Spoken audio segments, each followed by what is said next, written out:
Party's on Lane versus Tynan. Step forward, please. Los Angeles artist Jack Lane claims he was contracted to draw a caricature of 45-year-old Dan Tynan, but he never paid him for it. Mr. Lane, you are an artist. Yes, Your Honor. According to your complaint, you were commissioned by the defendant to do a caricature of him Yes. for a Rotary Club. Is that right? Yes, ma'am. And you did the caricature. Yes. Do you have it? Yes, I do. And you sent it to him, and he didn't pay you for it. That's right, Your Honor. Why?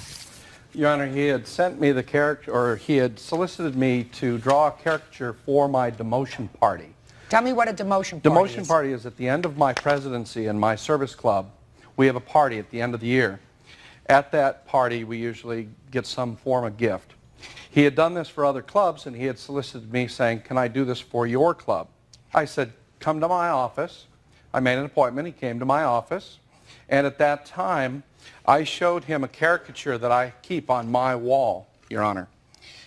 And I instructed him that this is the caricature that I wanted, something like this with a couple of exceptions. The exceptions were to put my logo on the cap and to put something else in my hand other than a hot dog, like a hammer or a gavel or something. Then he proceeded to draw. Well, did he do it in front of you, sir? Did he do the drawing while you were sitting in your office? No, we went outside into the parking lot and he continued to draw. After he drew, he showed me the drawing, and it was nothing like this. It was something that he draws himself, more of a portrait than a caricature. I said that that is still not what I had drawn, that I had with the changes. He said he was going to go back, ink the difference or ink something, and that he would mail it to me. Okay, so he went home and he drew this? He went home, he drew that, sent it to me. That was not the cartoon. Just a second. You sent it to him? Yes. When did you send it to him, sir? I billed him and sent it to him 5/1. May 1st? Yes. And you received it when, sir? Somewhere mid-May. Let's say you received it the beginning of the second week in May. Very good. What did you do with it? Once I saw the caricature, I knew that I would not use it for my demotion party because it wasn't what I had commissioned or what I had asked for. When he sent the second billing request, I packaged it and mailed it back to him. When did he send the second billing request? July, I believe. And your demotion party was in June? In June. Yeah, late June. Judge Judy continues in a moment. You're going to pay this bill, sir, and I'm going to tell you why. Very simple. I would have complete sympathy for your position if when you received this in May, beginning of the second week in May, before your demotion party, you put it back in the envelope and you sent it back to this gentleman and you said, this is not what I bargained for. I'm not interested in it.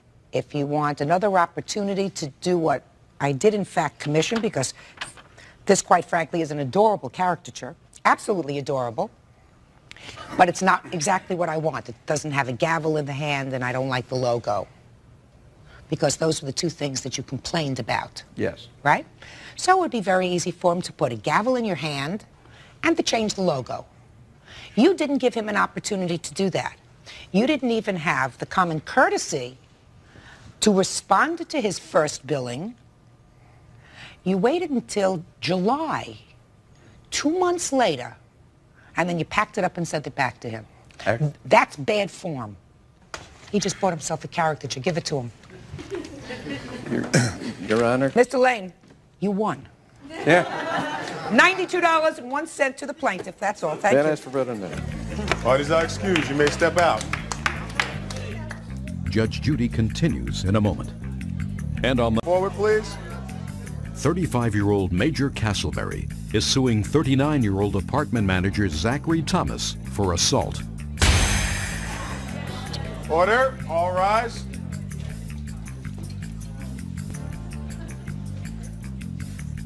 Yeah, it's case number 361 on the calendar in the matter of Castleberry versus Thomas. Parties have been sworn in, Judge. You may be seated. Gentlemen. I'll wait for you, sir. You ready? Yes, ma'am. Good. You are the apartment manager Yes, ma'am. in a complex where the plaintiff lives, correct? No, he doesn't live there. He doesn't, did he live there? No, He was just visiting there. he was just visiting. And you were there visiting a couple that you say you take care of. Yes, occasionally. ma'am. And you claim he assaulted you. That's correct. You want to tell me how that came about? Yes, ma'am.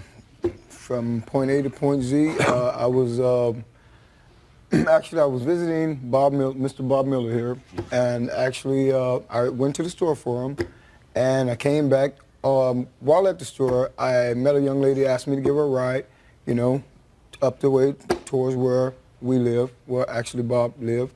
And Where do you live? I live in Emeryville. I used to live next door to Bob Miller for 11 and a half years before I moved. Okay. So go ahead. Yes, ma'am. And as me and this, the young lady I gave a ride, you know, up to where Bob lived, we were sitting out in front of the apartment complex, and we're just sitting there talking. And you know, I acknowledged Zach was on the first level there, and Zach says, I spoke to him. How you doing, Zach? We never had a problem prior to this. So you knew him from before? Yes, ma'am. I've known him since I've lived there. I used to be the manager of the building adjacent to his. And so Zach came to the vehicle and says, "Hey, man, you know, what are you guys doing sitting in front of the apartment complex? Don't you know, people get shot for sitting in front of, you know, the apartment complex." So Zach proceeded up the stairs, and I thought about what he said, and I told the young lady, I said, "Hey, well, let's go up, you know, to Bob's apartment, right?" To Bob's apartment? Yes, ma'am, Mr. Bob Miller.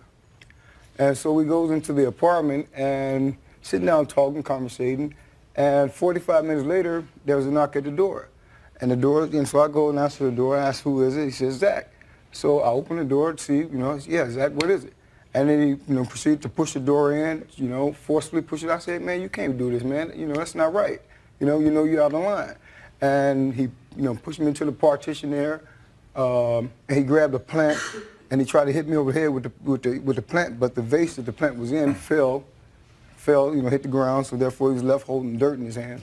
And also, you know, he struck me upside the head, and I received damages from that. What kind of damages? I have like a scar tissue under my temple area here. Did you go to the doctor? Yes, ma'am. You have a doctor's Yes, ma'am, I bill have. report? Yes, I have.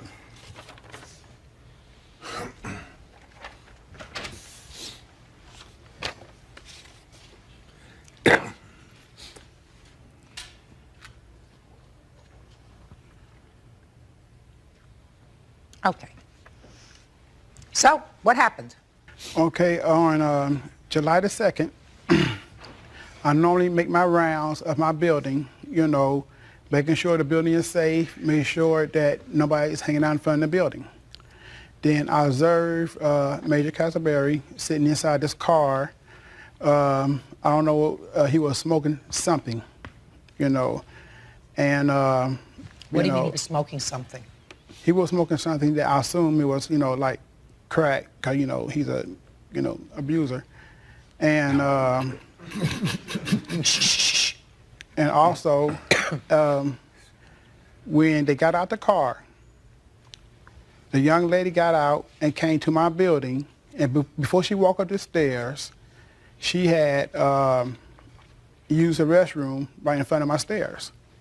You mean she just Just used the restroom in front of my stairs. You mean she urinated in front of your stairs? Yes, ma'am. She didn't use a restroom because it wasn't a restroom, it was the stairs. Was the stairs, yes, ma'am. And You saw this, sir? Yes, ma'am. And this was around between 3:30 and 4 o'clock a.m. in the morning. Okay, and then when Major Castleberry proceeded up the stairs into the house, I didn't think nothing of it until he just opened up the door and just went in. And So then, you were concerned that you didn't see him knock at the door or that you didn't see Bob let him in. He just opened the door and went in. Right, he just, you know, because he just opens the door and just walks in. I knocks on the door, he cracks the door. Then I observe that when he cracks the door, My concern is with Bob. So what did you see when he opened the door a crack, you mean?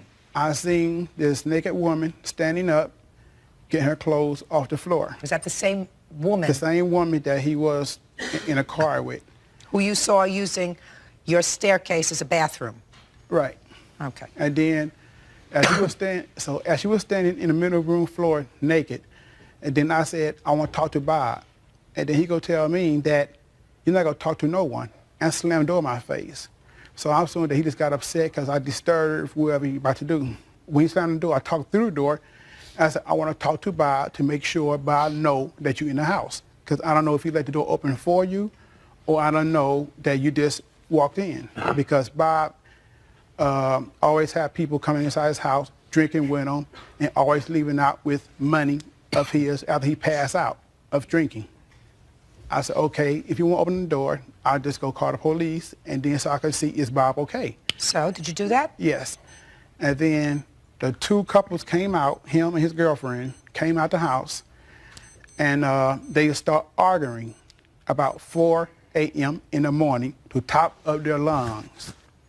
Then I was trying to come to them. I said, look, y'all can't be yelling in my building at no 4 a.m. in the morning. And where was this taking place, this yelling and screaming? Right outside, because they had stepped outside. Judge Judy continues in a moment. You take her up to the apartment with Bob passed out on the couch. Well, Bob was actually asleep, you know. He was in a deep sleep. Real cases, real people. Judge Judy. Major Castleberry is suing apartment manager Zachary Thomas for assault. Zachary claims Mr. Castleberry was causing problems in his building and was attempting to detain him until the police arrived. This is outside the apartment, so how did he get hit in the head? Okay, then after I went to trying to calm them down, and then the door was already open, so I seen Bob laying down, face down on the couch. So I went to the apartment to see was he okay. Major Castleberry came in and started shoving me, well, tried to shove me out the door. You know, I said, Major, you know, get your hands off me. Then he kept on shoving me, kept on shoving me, kept on shoving me. And then I wouldn't budge. So I detained him against the wall and said, Major, be still until the police come. Then I heard footsteps coming up the stairs or down the stairs. So anyway, I heard footsteps. Then when I turned and looked to see who was that, when I turned back around, he had hit me in, somewhere in the cheek area, you know. He had struck me first in the cheek area. And then he struggled trying to get it loose, started trying to get it loose. Then as he kept on trying to get it loose, trying to hit me still, kept on trying to swing, that's when I countered and hit him to calm him down. Then after I hit him, did he come Why right? did you pin him, sir? Mr. Thomas, I understand what you're saying, and I understand that you felt as if you were protecting the tenant or trying to make sure that the tenant was okay in your building. Right. What I don't understand is, sir, once you saw the tenant in your building, who you know, according to you, drinks, and you saw him, according to you, sort of passed out on the couch, right? No, I didn't know he was passed out. You saw him face down on the couch. Yes, ma'am. That's what you saw. So you knew he was okay. No. Or as okay as he has been other times when you've seen him if you said, you know, he drinks, right? Right. So why did you try to detain this man? Because he was swinging on me. No, he wasn't swinging on you, sir, until you went into the apartment. When I first came to the apartment, knocked on the door, like I said before, and then he refused to let me speak to my tenant. He doesn't have to let you speak to your tenant, sir. You know that. I mean, I'm not faulting you. I think you were trying to do your job. I don't think there was anything malicious about your intent. I really don't. Except that because you had certain grounds to believe that the people who were going into that apartment were not wrapped too tight that evening. You know, you have a woman using a staircase as a bathroom. That's a plain lie, Your Honor. Mr. Castleberry, Yes, ma'am. what were you doing out sitting in the car 3:30 in the morning with this lady that you picked up at the store? Obviously, Your Honor. No. Look at my eyes, Mr. Oh, Castleberry. definitely. No Mr. problem. Castleberry, Yes, ma'am. you said you met this lady when Yes, you were ma'am. going out to the store. Yes, ma'am. And you were going to the store to get what? Well, I was going to the She store. look here. Oh, fine.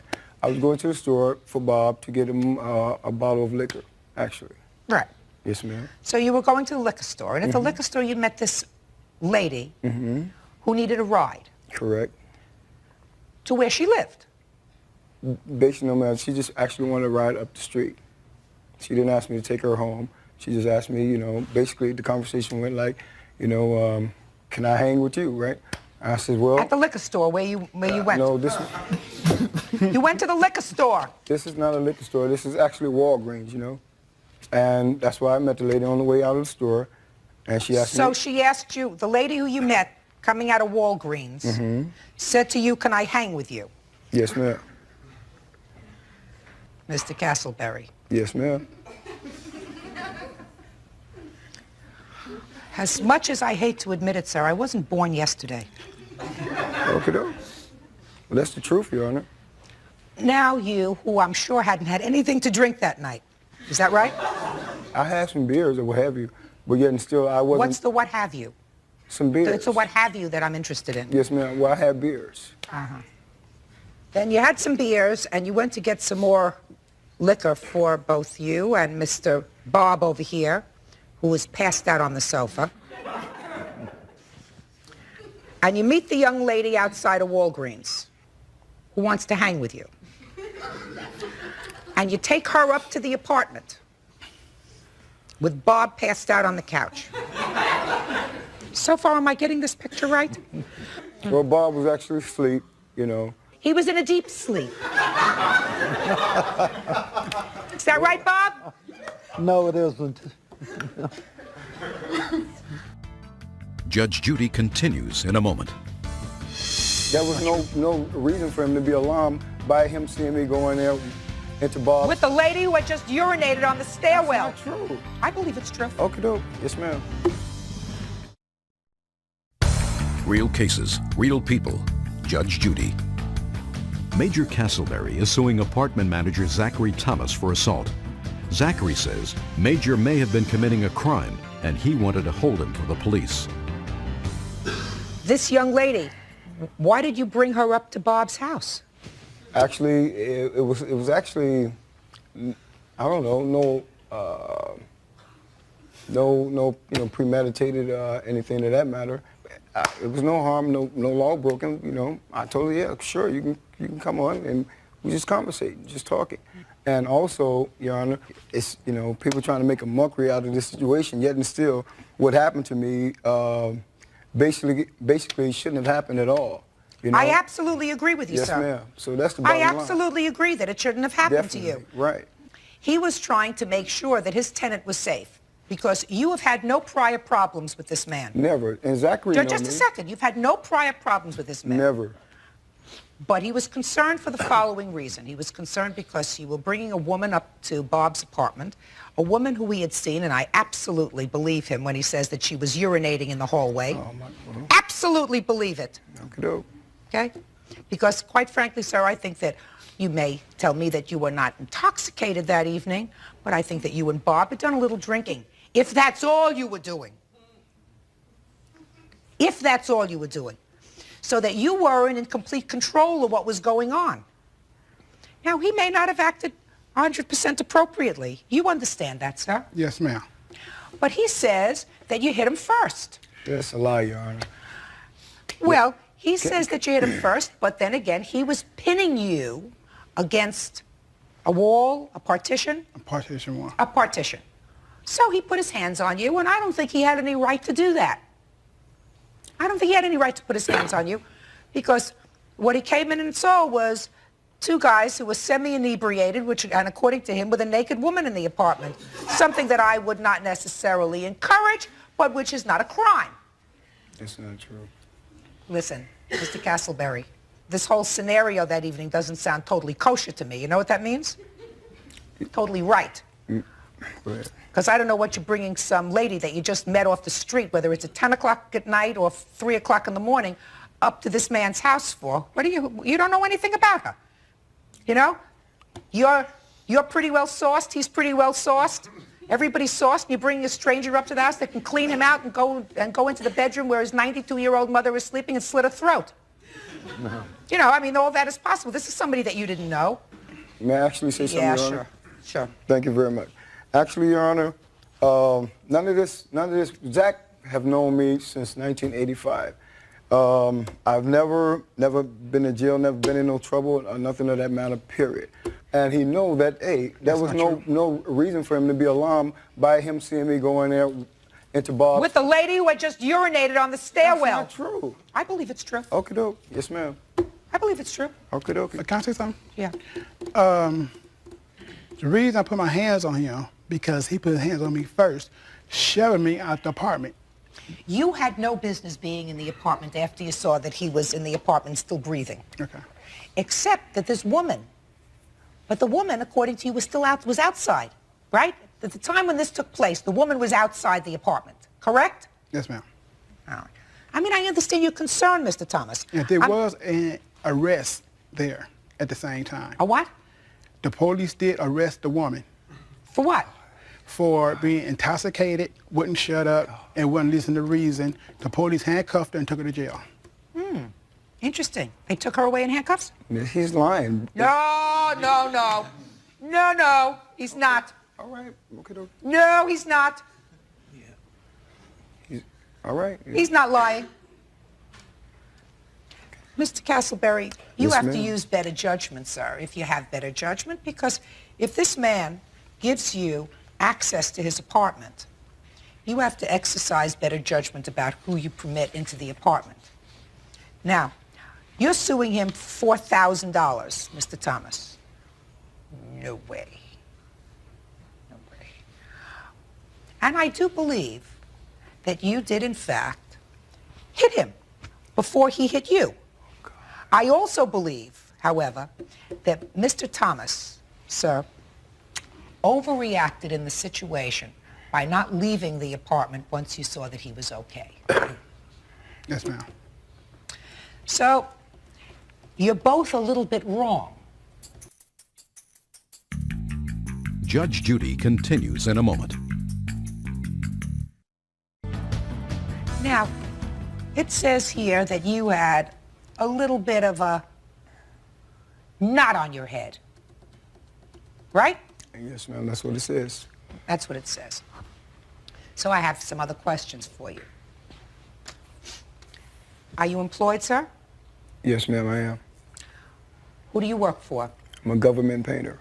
A what? A government painter. So you work full-time for the government or part-time? Full-time. Did you miss any work? Just Over here, sir. Just the days that I had to go, and I consulted an attorney, and I also went to the doctor. It's not what I'm asking you, sir. After this incident, Yes, not the I days did. you took off to go to see a lawyer, or not the days that you took off after you consulted with the lawyer to go to a doctor. Because that's about what happened, right? First you went to see a lawyer, and then the lawyer sent you to a doctor, correct? That is correct. See how smart I am? See, if you're really hurt, you go to the doctor before you go to the lawyer. That's what happens when you're really hurt. Okay. When you're not really hurt, first you go to the lawyer, and then the lawyer sends you to a doctor. May I That's say right, something, sir? please? Sounds right to me, Judge. So, Mr. Castleberry, I am awarding you damages, sir, in the amount of $1. Thank you. Parties are excused. You may step out. Thank you. Judge Judy continues in a moment.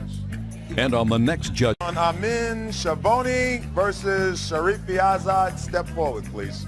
30-year-old attorney Sonia Amin and sales clerk Brenda Schiavone are both suing beauty salon owner David Sharifi Azad for tattoo makeup they say caused permanent damage. Order. All rise. Your Honor, this is number 17 on the calendar in the matter of Amin Shavoni versus Sharifi Azad. Thank you. Parties have been sworn in, Judge. You may be seated. Have a seat, please. Well, this is an interesting case. I've sort of enjoyed reading about it. According to the complaints that I've read, you two ladies went to the defendant's salon to have some permanent cosmetic work done on your faces. That's correct, Your Honor. We're going to get to why you would want to do that to such beautiful faces in a minute. and you were dissatisfied with the work, so you're suing him. Is that what it's about? I think you can use a stronger word than dissatisfied, Your Honor, more like disgusted. Well, first tell me about the kind of work that you wanted to have done on your face. It's a permanent cosmetic procedure. Instead of having to apply makeup on a daily basis, you would look like you've already been made up. Would have a lip liner on the outside of the lips, and for me, an eyeliner, which is just on the margin of the eyelids, upper and lower, so that I wouldn't have to apply eye makeup on. So when I wake up, I look like one during the rest of the day. Tell me how this is done. It's a tattoo type of procedure where you take a needle with pinpoints and you take a color. I don't know what kind of exactly it's made out of, but it's a color that you apply with pin dots. And you connect the dots, you keep dotting it until you connect the dots and you see a line. And then the same thing underneath. On your eyes? Yeah. What kind of research did you do before you decided to embark on these procedures? Well, I worked in the medical field before, many years ago, and I've known numerous people who've done the procedure and who've actually performed the procedure, so I'm familiar with how it works. And it's relatively safe. We never heard any bad stories, and we talked and we decided we'd go together. Fine. So you asked recommendations of these numerous friends as to where they had it done, I assume? Actually, no. Brenda suggested that we go to this gentleman's store. Why? Brenda, look Because here. it was near my house. And Now, the reason you didn't answer me so fast... And the advertisement. Just a second. The reason you didn't answer so fast is because, as you were saying it, it sounded foolish, right? Well, I'm suggesting to you that if you're going to have this procedure done, which is, to me, you know, it's an invasive procedure. Yes, it is. It's an invasive procedure. It's not like putting a cream on you. Right. It's needles going into you, that you do more than just Believe look at me, a pretty I know, thing. Your Honor. All I suffered right. for an hour on his table, I know. Okay. Now, so you went in, and who was going to do this procedure for you? His employee, her name was Fati. And Who you spoke to? Yes, before him. Fati was your employee. She works as an independent contractor in a salon. Well, did you tell that to these people? Yeah, they know that. No, What? I paid No, him. that's not what. Don't tell me what they know, David. Listen to me. I told you you would not escape me. The lady who performed it, when they came in, they talked to her, and she said, I will do that for them. And I asked her, did you go through the initial introduction procedure? And she said, yes. David, that's not not- my question. I said it was your employee. Don't try to outwaltz me, Well, sir. what I'm saying, you Your didn't Honor, say to them that she is not my employee. She is an It is- independent it is- contractor. it is. Don't. Are you trying to talk over me? No. David, you didn't say to them, this is an independent contractor who just rents space in my store. This was presented as your employee. So as far as anybody who walks into your store is concerned, Yes, ma'am. the people in your store are your employees. That's true. Oh, that's okay. So now tell me what happened. You want to start? Sure. So I'm laying on the table, and she started on my eyelids first, on my upper eyelids. And you're supposed to do dot points, right, to connect the colors. You know, like dots with a needle. And what Fati was doing was taking the needle and making a line.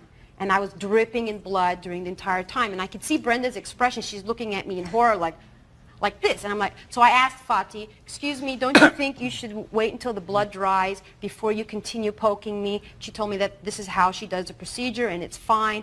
And I was in a lot of pain. Tears were coming down. I stopped her again. I said, you know what? This doesn't seem right. How can you see what you're doing with all the blood and all the tearing? She goes, I know what I'm doing. Don't worry about it. Finally, she finished with my eyes. I should have just left. But anyway, she finished my eyes, and she moved on to my lips. Again, the same thing. She was just taking the needle and taking the line and over, and she had to do it like 4 times because the color wasn't taking. As you can see, I look the same as I did, a week afterwards with no liner. I have nothing on my lips. This is what I paid them to do, right? So anyway, then it was Brenda's turn. So I left So you just watched the assault on your friend Sonia. Yes. And then you said, here I am. Me next. I've gotten, like I said, I have 3 tattoos, and you're supposed to dot it, and then you're You supposed just to wipe told it. me that you watched what they did to her. Yeah, but I mean, she had you said been this was drinking? normal. She said because I didn't know that permanent makeup, that it was this type of procedure. I had them on all other parts of my body, not on my face. All right, so... And they were very friendly to us and very It was cordial clean. and very... We were dumb. Judge Judy will continue in a moment. It's absolutely ridiculous for me to go and lay on his lousy table to bleed for an hour and a half. Later today. You just shafted her, and you know it. No, I didn't. She worked 165 hours, gets nothing. I didn't shaft her. Real cases, real people. Judge Judy. Brenda Schiavone and Sonia Amin claim that a permanent makeup procedure in David Sharif Yazad's beauty salon was botched by his employee. So you had your lips done? Yes. And no color? As she proceeded, she did it once, the whole time around. Did not stop, but maybe once or twice to wipe it because I said, you know, I was dripping blood all the way down my chin. Is this painful? Yes. Well, sure, we're sitting there By bleeding now, the you're whole pretty much time. numb. 45 minutes on couldn't her, an really hour and a feel it. half on me. Yeah, it's a lot of fun. She did it 4 times on my lips. We walked out of there, it looked like somebody All right, beat so me when up. you got home, it was terrible. Yes. All right, let's cut to the chase. You got home, it was terrible. Yeah. So you called them again? Yeah, I called him. I talked to Fatih. I said, this is ridiculous. I can't believe we went through this. This is not right. My eyes are swollen. My lips look, I look like a clown. She looked like a clown. Yeah. So what did you want Fatih to do? So she said, let me do it again. And I said, forget it. Well... I said, I'm not going to let you butcher me and do this again. And I talked to David. I said, you know what? You guys did a terrible job. I can't believe this went on. And I'm in pain. I'm scabbed. This is terrible. He reassured me that, you know, I'm sorry. Come in. Let my wife do it. And I said, your wife? She was learning. And I said, there's no way I'm coming in for you. I'm not going to be somebody's guinea pig. And he said, okay. On the 8th of June, he told me, I'll credit your credit card account and we'll call it even. How much did you pay him? I paid him $450 for me. $450? Yeah. And I paid $200. Total of $650. David, take a look at them. Did they have permanent color like they were supposed to? If you allow me, Your Honor, I want to explain to you. Okay. They did their side. Would you allow me to do my side? Yeah, sure, go ahead. Okay. They came to the salon, and they said they want to do the permanent makeup. We have done numerous permanent makeup with no incident, everybody happy. I'm not interested in that. I'm not interested in that. However, they did it, and when they came out of the room was at the closing of the time closing the store. My wife was there, I was there, and I did not see a drop of blood on their face or anything that they say. Of course you honest. didn't, because you weren't there. When you came out of the room, I saw you. Okay. And then Fatih came out, and as you see, they have signed the contract that it said this procedure might cause discomfort or pain, and it needs follow-up procedure. Let me see the contract. They read it, they signed it, and it's explained in the paper. Let me see it. I can read, sir. It was one of the first this prerequisites is one for this her job. And the other one for the other.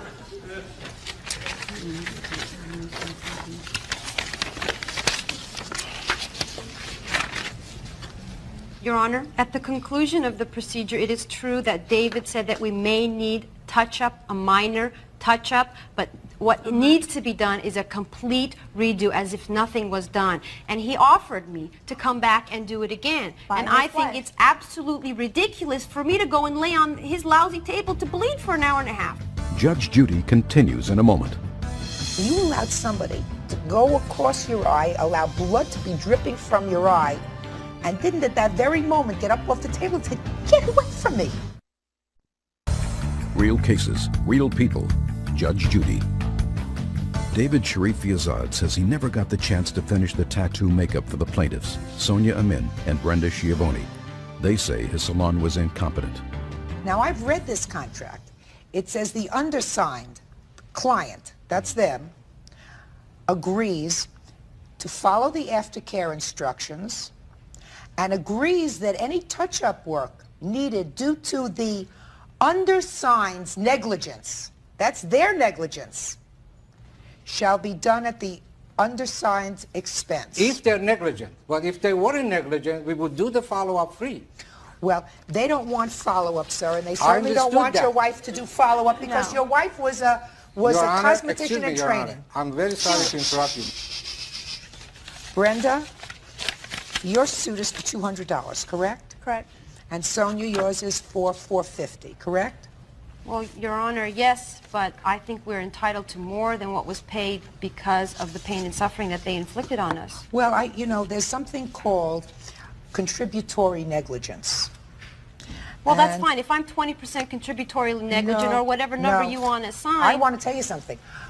Based on the story that you told me and the apparent intelligence of both of you two women, I think that you're far more than 20% responsible for your own pain and suffering. You were laying on the table, and you knew that this was supposed to be done in a dotting procedure, and you allowed somebody to go with a needle instead of doing it in little dots across your eye, to go across your eye, allow blood to be dripping from your eye, and didn't at that very moment get up off the table and say, "Get away from me." You let him do the other eye. When you finish letting him do the other eye, you let him do your mouth. And you watched the whole thing, and when she hopped up, you sat down. Your Honor, there wasn't any blood. Listen to me. You weren't even in There the wasn't room. any blood, David, Your Honor. David, now say nothing. Listen to me. Listen to me. When you stopped this process, and when you first initially wanted your money back, that's what you were going to sue for. And I think that you're entitled to have your money back. And if you want to have this done again to yourselves, go and have it done to yourselves. I don't think that there's any big deal in the morning keeping a tube of lipstick on the side of your table. You want to look nice when you go in and brush your teeth? Put a little lipstick on. You know, to have it done permanently, your lips are going to change as you get older. Your eyelids are going to change when you get older. The bottoms of your eyes are going to change. They're going to get a little further down. The lids are going to come over. Judgment in this case is for the plaintiff in the amount of $650, consistent with the amount that they paid for these procedures. That's all. Parties are excused. Step out, please. I think they were looking for opportunity to make few bucks. Oh, yeah, right. I We don't didn't see have no anything reason on our for it. face. Nothing. Nothing on our lips. Because you are negligent and you could have had 10 months to come to talk to us. You didn't. You were looking for making If some this is money out of it. satisfactory work, then No, it's a waste you should have of come to everybody. follow up. You never follow up. Parties on Addison versus Farwell. Step forward, please. Secretary Bonnie Addison is suing Suzanne Farwell, her co-worker at California's Los Alamitos racetrack, claiming Suzanne refused to pay for 4 wedding dresses that took her 165 hours to make. Miss Addison, Yes. you were familiar with the defendant from work. What kind of work do you do? We both work at Los Alamitos Racecourse. And according to your complaint, she approached you one day because she was getting married. Mm-hmm. Must have heard that she sewed in her spare time. Yes. And she asked you if you would be interested in making 4 bridesmaids' dresses. Correct. So tell me about that conversation, because according to your complaint, you made the dresses, and then she didn't pay you for them and didn't pick them up. That is correct. Go ahead. We were just talking one day, and she asked me if, since I sew, would I be interested in making the dresses, and I told her I would. And she asked me what would I charge, and I told her I had no idea because I had never sewn for other people in this manner. So I would have to check with a few people who did, so, you know, and then I'd let her know. So did you let her know how much you were going to Yes. charge? What did you say to her? I told her that I was told, since I was not a professional sewer, that a fair price to charge would be $10 an hour. And what did she say? She agreed. Is that correct? I did not agree to the $10 an hour. What did you agree to? When I approached her, I told her that I had been to a few seamstress that could do it for $120, and if she was interested to make some extra money for her sewing equipment, that if she would be willing to do it for under $120, and she agreed. So according to you, she didn't say anything about $10 an hour. She mentioned the $10 an hour. What do you mean she mentioned it? She said that that's what she was told to charge, being that she was a beginner. I asked her if that would keep me under the $120, and she said yes, as long as I did all the legwork, which I did, and she said that that would keep me under $120. So, then what happened? I thought we had agreed upon the $10 an hour, and that's the reason I said I would do it, you know. So then you got started, you made these dresses. Mm-hmm. You were working by the hour. How many hours did it take? 165. So that would be $1,600 for the 4 dresses. Correct. Or $400 a piece. Correct. 4 times as much. The week before my wedding. So what happened? She approached me and she says, that's way too much money. Sounds like too much money to me, too. Yeah. I mean, it was a lot. I didn't realize I had been working that many hours on it. I was just sewing, doing what I enjoyed doing. And when we figured out the hours and that, yes, it came to $1,650. Well, yes, even I thought that was a little much. So I agreed to cut my hours in half. To make the dresses a little About over $200 a piece. Correct. And she said, Oh, that's too much money. and you said, Well, if you can't pay that price, then you don't get the dresses. So I didn't take them. This was all brought up the Sunday before my wedding. We talked to her one more time the Tuesday before my wedding and asked her and tried to talk her down. We offered her $150 for each dress over what we wanted to pay, and she would not accept that. She said, sorry, no money, no dresses. did they offer to give you the $150 for each dress? No, ma'am, they offered me $150 for the 4 dresses. $150 for the And- 4 dresses? No, And I 150 said, per dress, and I have no way. my witness right here to verify it. Well, maybe that was a misunderstanding. That might have been, I don't know. I can remember they offered me $150 for the 4 dresses. That's the reason I refused. I mean, I'm not crazy. I mean, I put a lot of time and effort into those dresses. Well, I understand that you did, and I also understand that this was her wedding, and a couple of days Yeah. before the wedding, I doubt whether she would have made a ridiculous offer to you of $150 for all 4 of the dresses. I mean, it just doesn't sound right. You ended up buying new dresses, correct? Yes, we did. And how much were the new dresses that you bought? $136 A piece. a piece, and that was 3 days before my wedding. Well, we have a problem here. Judge Judy is ready to rule.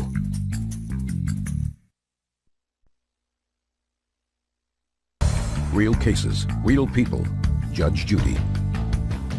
Suzanne Farwell says she refused to pay for wedding dresses made by her friend Bonnie because they weren't what she ordered. Let me tell you what the problem is. The problem is a legal one. Because I see that you did the work.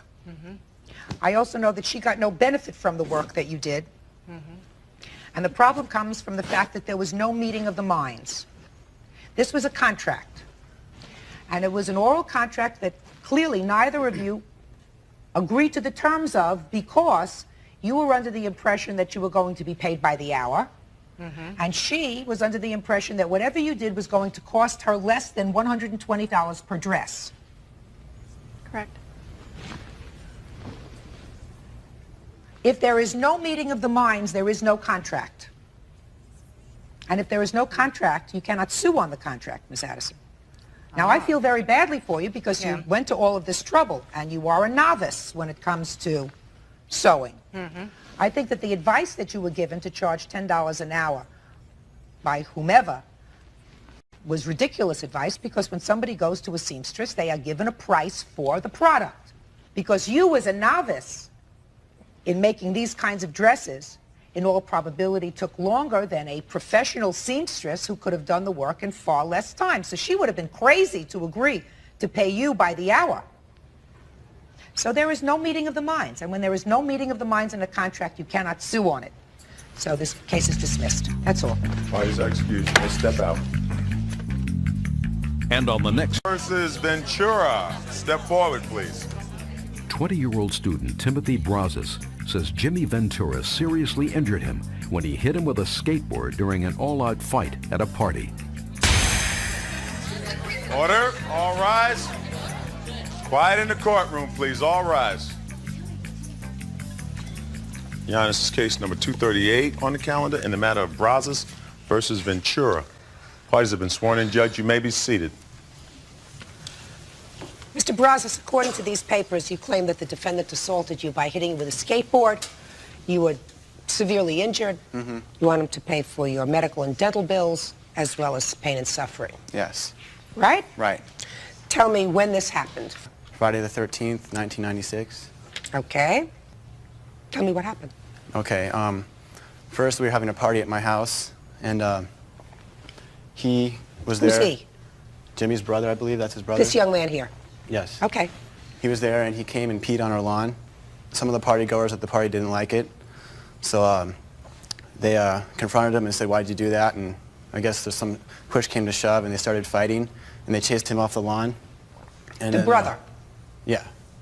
And then he came back shortly later, about 10 minutes later, with Jimmy and about 20 people, and they're all wearing white tank tops and had tattoos and shaved heads. Some were holding pipes and bats, and there was about 10 people left at the house having the party with me, and then all of a sudden, him and his brother rushed the house.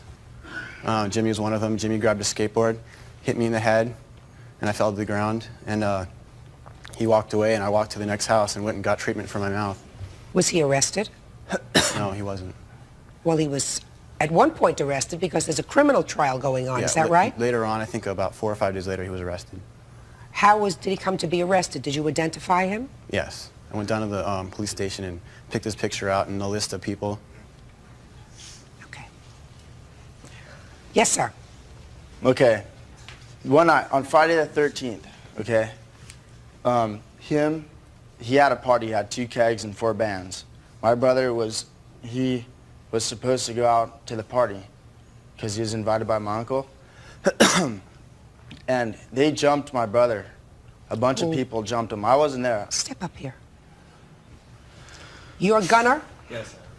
Did you use his lawn as a bathroom? Come on, let's go. All right, well, I was invited to his birthday party by my uncle. I went out there, my friend took a pee on his lawn, and then they got around him, huddled around him. I went over there to try to settle it. A guy got in my face, and I was in about this close to my face. I pushed him, and then I was struck with a bat in the head and the side. And then I was basically gang rushed down the street, and that's where I went and caught my breath. You caught your breath. And when did you call your brother? I didn't call him. I never seen him at all that night.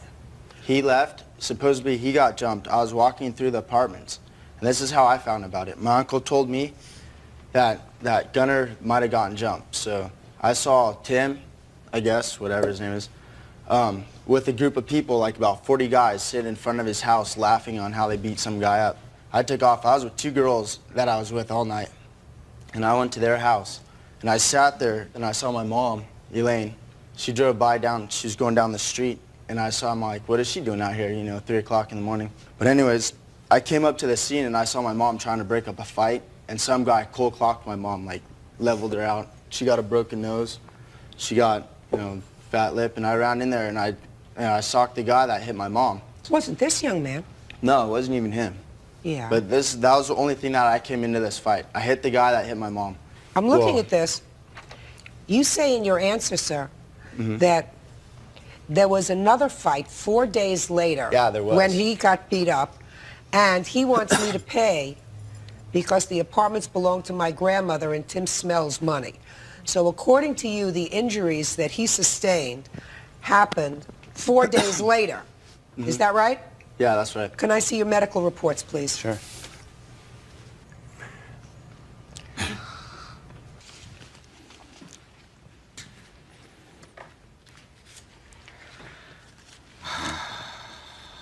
The statement that you make here is that he got beat up 4 days later. Yeah, he got beat up 4 days later. He got beat up 4 days later, and he wants you to pay for it. It's not true, because the first medical report of injury was the morning of this incident. This incident happened late at night on the 13th. Yes. And his first report of injuries was on the 14th, which means that this stuff that you suggest about his being beaten up 4 days later and he just wants you to pay for it because he feels as if your family has money, I want you to put that out of your mind. His injuries were sustained on the 13th. Now, you are Mrs. Schwartz? Yes. Step up, please. You're their mother? Yes, I am. What do you know about this evening? This boy has falsely identified because this boy wasn't there but 5 minutes. I don't doubt that Tim didn't get hit by somebody, but it wasn't by this young man right here. You don't know that. I was there the whole time, Your Honor. No, you weren't. He was Yes, hit? I was, Your Honor. I was there Mrs. the Schwartz, whole time. you weren't there the whole time. Yes, I was there the entire time. Tim said he got All hit. the way until when the officers told us to go home. I thought you got hit. I did get hit. We sat And when and you talked just to a the cops second, for 4 when you got hours. hit, where were you? I was On the right ground? in front of their apartment, Were right you- where he says he claims he got Were hit. you on the ground? Pardon? Were you on the ground? Pardon. But Yeah, not the entire night. I didn't was say hit, on I the was entire knocked night. out. I said down. Were you knocked down? Yes, I was. So when you were knocked down, you were on the ground. You didn't see what was going on all around you. No, but I wasn't down for that long. Mr. Schwartz. Judge Judy continues in a moment. For one, I didn't hit him, but anyways, if you think about it, can you run 20 feet with a skateboard and have a skateboard truck and only chip one tooth? Can you do that? It's quietly impossible. Would you believe this? You missed the point, sir. Real cases, real people. Judge Judy. Timothy Brazos claims Jimmy Ventura injured him when a party erupted into a neighborhood brawl. Mr. Schwartz, what I'm telling you is, you did not see what was going on around you all the time. That doesn't mean that I am yet convinced that this was the person who hit you, sir. And I don't doubt the fact that you got hit. Mm-hmm. Because in your complaint, Mm-hmm. you say, because I read it very carefully, my back was turned to him when I got hit. Well, I meant my side. You know, I was like, What I you was meant, like this. sir, in your sworn complaint, and what you wrote, Mm-hmm. then are two different things, because you swore to this. You want to see it? No, I know what I wrote. You said, the reason I should win is I did not hit him at all. My back was turned to him when I got hit. Well, yeah. I mean, my side was turned to him. I'm more like my back. As I got hit, I could see who hit me. You mean, sir, listen to me. And I'm not saying that it definitely was not this young man. Uh-huh. You have just told me that you never saw him before. Mm-hmm. That night was the first night you saw him. Mm-hmm. That there was a lot of confusion going on because there are lots of people out there, 40 people from your side, from the other group's side, so there are a lot of people, a lot of commotion. According to your own statement, you had a couple of beers that night. You didn't want to get blotto drunk, but you'd had a couple of beers that night. So you'd had something to drink. Mm-hmm. It was late at night because the party was in the process of winding down. And your back was turned towards the person who hit you.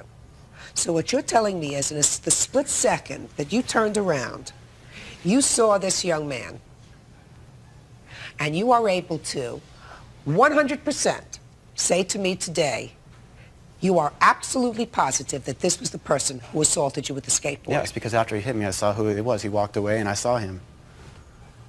He walked away. You fell to the ground when you were hit? I fell to my knee and my arm. You fell to the knees in your arm, and the person who hit you... He was standing right there waiting for me to get up. I didn't get up for about 3 or 4 seconds. Oh, you didn't tell me that before. You said they were walking away. Why would they be standing right over you? To see if I'd get up and probably attack him back. Because he'd probably want to be ready if I would do something like that. But that's not what happened. He was right there after he hit me. He hit me. I got up. As I was getting up, I'm looking at him the whole time. He's standing there, you know, kind of backing away. And then he just goes off in his way, and I run upstairs in the house. My brother saw that happen. Did you have skateboards in your house? Yeah, they were on the lawn. It'd be very easy for him to grab one and hit me. I know for a fact it was him. I'm not sure. I'm positive. I'm 100% positive. Okay, he says that I hit him and I took off. Well, if he would have known and he knew what I was wearing, which he doesn't because he said I was wearing a white striped shirt, I was sitting in front of those stairs for 4 hours talking to cops. And that's not what he was wearing. And if he's And so that's not what I was positive, wearing. When he Your said Honor, in court, he's all, I saw him, he's wearing a white shirt. I was not wearing a white shirt. I never said he was that wearing a night. white shirt. I said he was wearing a striped shirt. you said it's in your That's testimony in the testimony criminal that he's wearing a case. striped shirt. Listen to me. It says a white After striped this shirt, happened, That's wrong. after this happened, We've Well, got that's the what he said. transcript. after this whole Should've brought it. altercation, were you sitting, you say you were sitting and talking to the police? Mm-hmm. Yeah, I sat Hey, there Mr. for 4 Schwartz, hours. stop it. I'm talking to him. You say you were sitting and talking to the police where? Right on the stairs. We sat down right when my mom got hit. I showed up right when she got hit. I wasn't even there before when the fight started. I came up when the fight was already going on. I came up and I saw my mom get hit, and I hit the guy that hit her. I got maced. We both sat down on the stairs, supposedly where he says he ran up the stairs, whatever. I sat there. We were sitting there, and the fight was still increasing. I was still sitting there. The cops come up. My mom had she had like blood coming from her nose, and she had a fat lip, and so we were sitting there, and she was getting taken care of. the ambulance came up and we were talking to him, and we sat there for 4 hours. Judge Judy continues in a moment. It doesn't make sense to me that our own son struck her, sir. Common sense would dictate to me that that did not happen. In the case involving Mrs. Schwartz and her sons, there was no common sense involved. Real cases, real people. Judge Judy. Timothy Brazos is suing Jimmy Ventura for injuries suffered during a neighborhood brawl. Jimmy is countersuing for pain and suffering, loss of education, and financial hardship. Did they ever apprehend the person who hit you? No, they didn't. Yeah, we tried to tell my We mom, tried to tell them who hit me. and they would not listen They wouldn't to us listen. at all. That sounds very peculiar to me. This whole thing is peculiar. No, just a second. That sounds very peculiar to me. I mean, here you have a woman who's in charge of a building complex, who apparently is injured when the police arrive, and the police will not take your complaint about the person who hit you? No. All they kept saying is their side, Tim and his roommates, kept saying that Jimmy was the one that hit me. And I was trying to convince... Jimmy was the one that hit you? Yes. You mean your son was Yes. the one who hit you? That's what they were, that's what what they were trying to say. saying. They try to say. That's what they were saying the whole night, that Jimmy's the one who hit me, not Tim. He hit me. And the fella that hit me, if he's so sure it was Jimmy, Just a minute. then who I'm sure Did hit anybody me is suggest him. to the police Because the boy that hit me was that boy's size right there. No, Mrs. Schwartz, this boy didn't. He didn't hit you. Come on, The get boy it together. that hit me was as tall as him. Good. But I won't 100% identify him because I didn't see him. It happened too That's- quick. But it that's was right. he was a tall, big boy. Okay. Did anybody suggest that this woman was assaulted by her own son? No. Huh? No. It's in the police Did you? report. Let me see I the didn't police suggest report. it. I didn't bring it. It should have been Well, all of because... You're the father. Yes. You know anything about this? Yes. I'm going to hear you. I just recently retired from the Los Angeles Police Department, and I had contact that night with my son, and then I contacted Lewis Martin, who's the detective handling the case in Santa Barbara County Sheriff's Office. And as she stated, there were independent wits from the commotion that was going on outside that did, in fact, is in the police report that she was struck by her own son during the melee. Oh, just a second. Just to let you know that part. No, you can't let me know that. I don't know that. I don't know unless I hear a witness who saw it. Okay. Do you understand? Yes. Because you understand that. Yes. And it doesn't make sense to me that our own son struck her, sir. Common sense would dictate to me that that did not happen. In the case involving Mrs. Schwartz and her sons, there was no common sense involved. Oh, I believe that there's common sense and logic involved in this whole thing. I believe that there was a party. Yes. I believe that this young man came uninvited. I believe that he brought somebody else with him that was also uninvited to the party. I believe that the other person he invited to the party went outside, either with him or without his assistance, and urinated on the lawn right in front of the house. I believe that there was some altercation. Yes. Because there were some guests at the party that were irate at what they saw because here were uninvited guests using the front lawn of your home as a toilet. Clearly inappropriate. Yes. I even believe he probably got roughed up a little bit and went home and got a whole group of people. Probably included in that group was his brother who came back to the house looking for nothing but trouble. So far, it's as clear as a bell to me.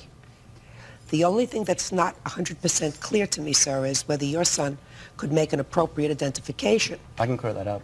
Hmm? I can clear that up. Go ahead. Okay, before this night, I've never seen him before. I would have no reason to pick his face out of a 6-person lineup. I'd never seen him before that night. How would I go into the sheriff's station and pick his face out of a lineup, even if I've never seen him before? And if he's not the one, if he's the one who hit me, I'd pick him out for sure.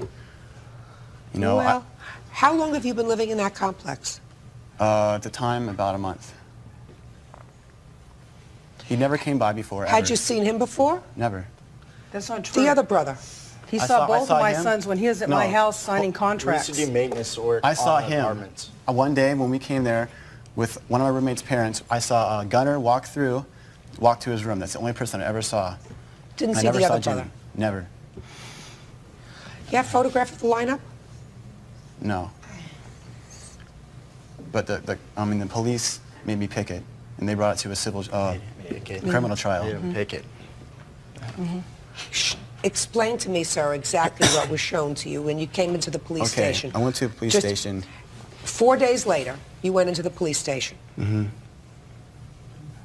And he showed me Who's he?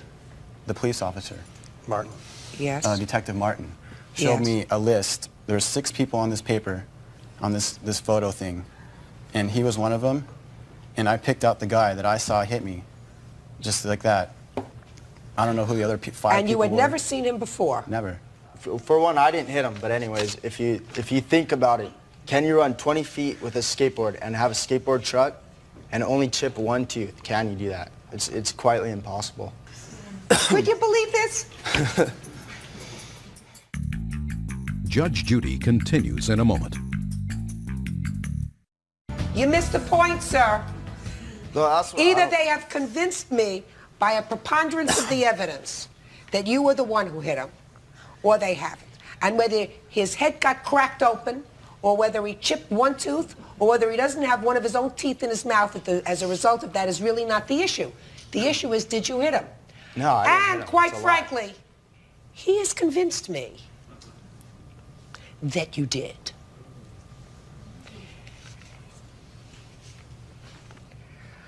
All right, what were your unreimbursed medical expenses, sir? Okay, and that's where my dad was here. He knows exactly how that went. Out of pocket, I lost about $1,600 approximately, and we have an $800 root canal due on the same tooth because it died. Well, the only question is, what are the damages for pain and suffering? Because your unreimbursed bills, you certainly are entitled to. Because I find that there is sufficient evidence by a preponderance of the evidence so that I am satisfied that based on the fact that you picked him out of a lineup, and the lineup was a 6-person photographic lineup, and I am satisfied that you had not seen him before. I believe you that you had not seen him before. So there would have been no reason for you to pick out this person who just happens to be the brother of the person who had an argument with your partygoers a few hours before. There would have been no reason for you to pick him out. That coupled with the fact that usually when someone is injured, they want the right person arrested. They want the person who caused them pain to suffer, right? Right. So you would not like to identify the wrong person. It would have been just as easy for you to identify this person because he had been there. Did not. You identified somebody who you had never seen before, him. So I'm satisfied that by a preponderance of the evidence, you have established that he caused you injury. And I'm giving you what you're suing for, which is $5,000. That's all. Parties are excused. You may step out. Well, how come I was Out the back door to your right. Excuse me, step out. Judge Judy continues in a moment. And on the next Judge Judy. On Meyer versus Grumshaw, step forward, please. Lucille Meyer says her 15-year-old daughter, Heather, was assaulted in school by George Grumshaw's daughter, Rebecca. The 2 girls began an argument between classes that turned into a violent brawl. Rebecca says Heather started it. Order, all rise. Quiet in the courtroom, all rise. Sir. Judges number 224 on the calendar in the matter of Meyer versus Grumshaw. Parties have been sworn in, Judge. You may be seated. Have seats, ladies. You 2 folks are the parents of these 2 young ladies. And you, madam, are suing her father because you allege that this young lady assaulted your daughter in school, caused serious injury. Yes. You're suing for both medical bills and pain and suffering. Yes. I have it all with me, Judge. Neither of you were at the school at this time, is that correct? No. No, ma'am. So you don't know what happened? No, ma'am, we don't. Right? Other than what your daughters tell you. So then why don't you 2 folks have a seat? You 2 ladies step up. Tell me your first name. My name's Heather. Heather, can you speak up, please? Heather. And tell me what happened. I knew Becky from junior high when she was in my PE class, and she... PE, physical education? Yeah, physical education. And she used to ask me if I was in modeling and stuff, her and her friends, and I was uncomfortable about it, and the principal did talk to her, and she stopped. So you thought she was bothering you in junior high school? Yeah. Okay. That was a while ago. Yeah. And so my second week of 9th grade year, I was hazed for drill team. And they woke me up on September 13th from my bed and dressed me up as a clown. Who did? Drill team. But she had nothing to do with that. No, it's getting to the story. She had the PE class right next to drill team with me. And a guy I knew said in the PE class of hers, "She looks cute today, doesn't she?" And she said in reply, "I'm going to kick that Barbie bitch's ass." And went on to tell him. Did you hear that? No, he told me. Okay, you can't tell me what he told you. Okay. And so I went to second period where she and her friend would bug me about saying, "Heather, shut up, don't talk." And she had pushed me into my chair in art. How did she push you into your chair? She walked by when it was cleanup time and pushed me into my chair. How? Physically did she push you into? She bumped it, and I told her to knock it off, and she stepped on my foot, and I went to go get up, and she tripped. She tripped? She tripped. And fell? Mm-hmm. She didn't fall. She didn't fall? She didn't fall, but she lost her balance and went back to her seat. And the bell rang, and we all rushed for the door, and I was one of the first people out. And I heard her friend say, "Becky, wait up." And she said, "No, I had to help the Barbie bitch out the door." And I turned around to say... Who said, "Let's help the Barbie bitch out the door"? Becky. Go ahead. And so I turned around and say, "What?" And she tripped me. And then she proceeded to pick me up and throw me into the wall. And then from there, I said, "What are you doing?" And she just came after me and repeatedly hit me into the wall again. Then took my head and hit me from every direction of my head into the wall. Then she dropped me and I fell on my knees. And I tried to get up, but I was unable to get up because my knees were hurting so bad. And then she picked me up again by my t-shirt and started hitting me to the wall about 20 times, I'd say. And then I remember her dropping me, and she was cussing at me at this time, and I was crying. What was she saying to you? She said, "I'm going to kill you, Barbie bitch. I'm going to f*** you up." Why does she call you Barbie bitch? Because she thinks that you believe she thinks you look like a Barbie doll? I guess so. Mm-hmm. And then I remember falling on the ground, because she pushed me on the ground, and she picked me back up again by my head, by my hair, started socking my face. Then she tried to headbutt me, and I used my hands to stop her from doing that. She threw me on the ground by my face. I rolled over and tried to get up, but my backpack pushed me down. You have hospital report? Yes. Yes. Could I see the hospital report, please? Okay, Becky. I'd like to hear your version of what happened. I've known Heather since junior high, but like, okay, this is the 9th grade, second week of 9th grade. What happened to junior high? She says that there was a problem. Words were thrown back and forth, and just, like when we would change PE, I was made fun of because I was big-chested in junior high. They would all make fun of me when I changed in PE, and, you know, but stuff like that, name calling, and it went back and forth. And then it quit because we had to sign a contract. Who signed a contract? Both of us did, stated that we would not talk or be around each other. And then I changed my PE class because I wasn't supposed to be around her. They changed my PE class. So they changed your class? And they changed my class.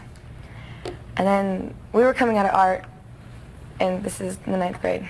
And we were coming out of art, and I did not push the chair into her. I was on the other side. She was on this side. I was on this side. I was nowhere near her. But we were coming out of art class. I had tripped over her foot. I didn't fall, but I had turned around. She had kicked me in the leg. So I had turned around, and words were shared back and forth, you know. Books were dropped. We were pushing each other back and forth. No heads were hit up against the wall. That I know. We were hitting, you know, and a girl broke it up, and we had our witness, but she didn't come in because she was scared to. But she was... Don't tell me what your witness was not here was going to tell me. Becky, were you suspended from school? I was kicked out of school. As a result of this incident? As a result of this incident. Did you ever go back to the school after you were kicked out? Did you ever go to the area of the school? Look at me. Did you ever go to the area of the school after you were kicked out? No, I did not. No, yeah, I did the one time with my friend Heather to go pick up her sister from school with her mom. And that was the only time. Uh-huh. Did you ever call her Barbie something? Oh, when we were in high school, junior high, Barbie. What about when you were in the 9th grade? No, there was no name calling. I quit doing that because I got in trouble for it. I got yelled at it and stuff like that, and I didn't do that after that.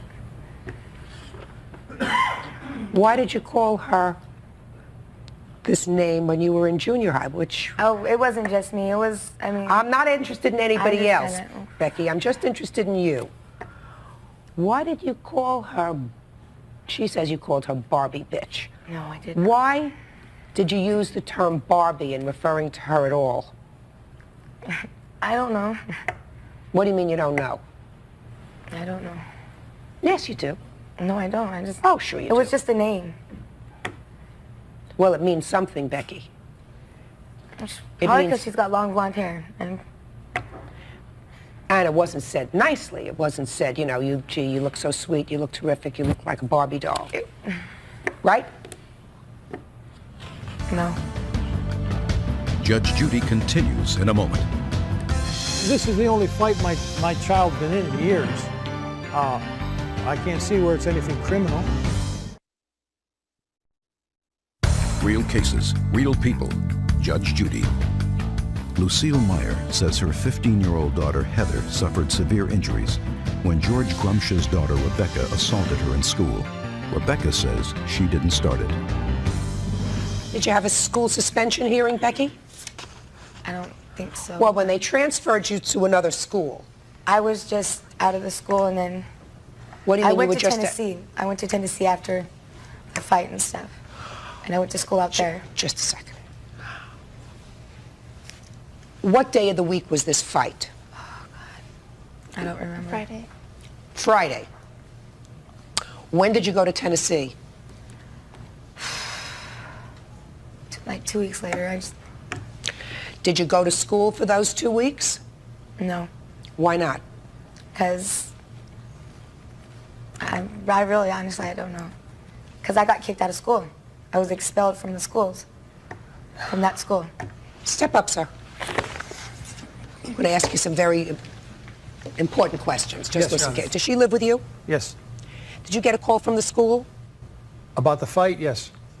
Were you told to come to school with your daughter? Yeah, I met with the assistant principal. Okay. And that was after the fight? Yes, ma'am. And what happened as a result of that meeting? I sent her to go visit her mother for a couple of weeks. Because she was pretty distraught. She was hurting. So I sent her to her mother's for a couple of weeks. And in turn, she ended up being operated on, and I brought her back home. She had stomach problems, and I brought her back. Mm-hmm. Is this the first time your daughter's had trouble in school?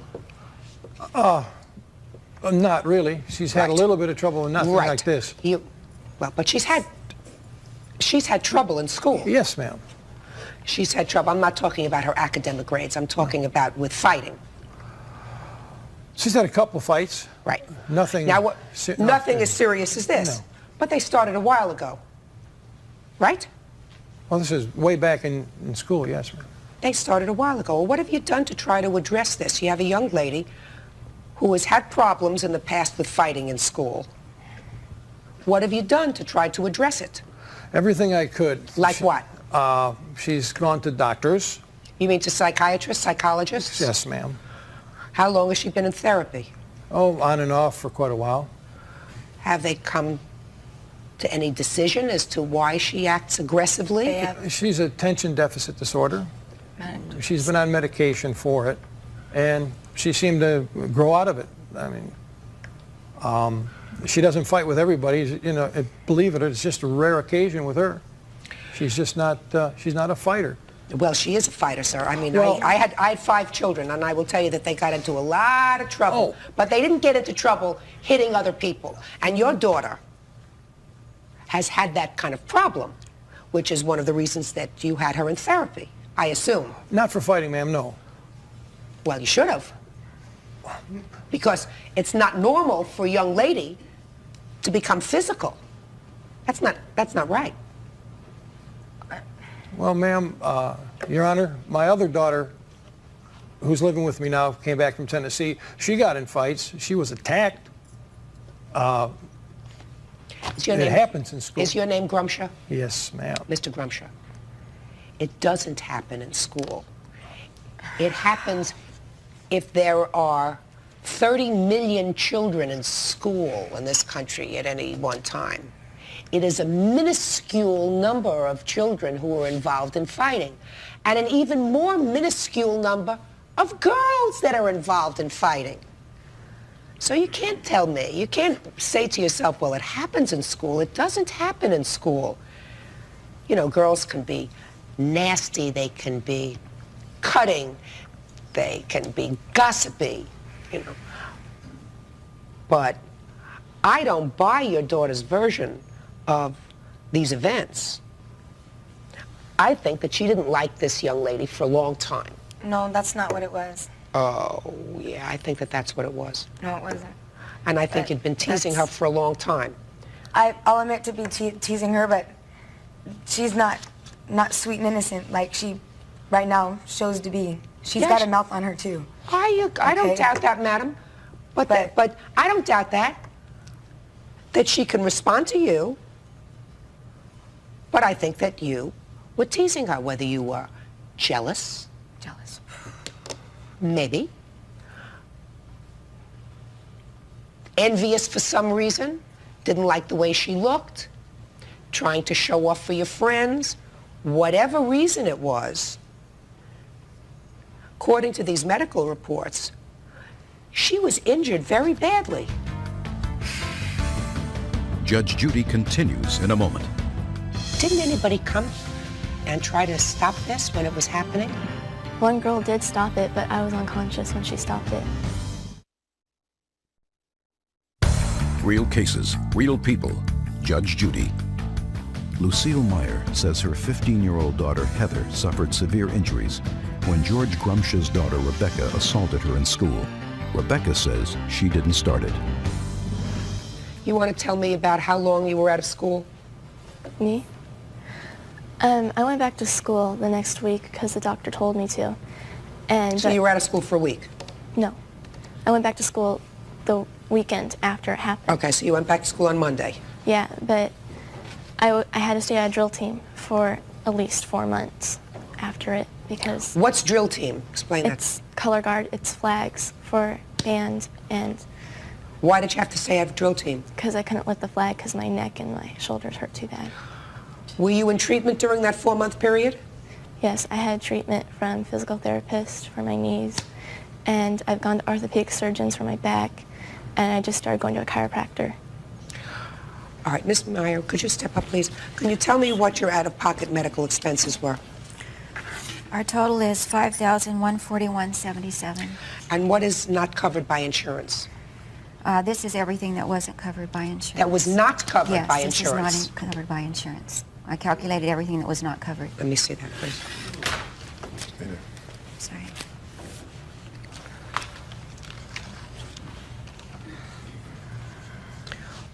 I see that there are bills here from a dentist. What happened to your mouth? It threw my jaw off alignment and pushed it back and wore away at the cartilage. And I have to wear a jaw splint for it to restabilize my mouth. Tell me about this jaw splint that you have to wear. Do you want to see it? Yeah. Let me see. And you didn't have to wear that before? No.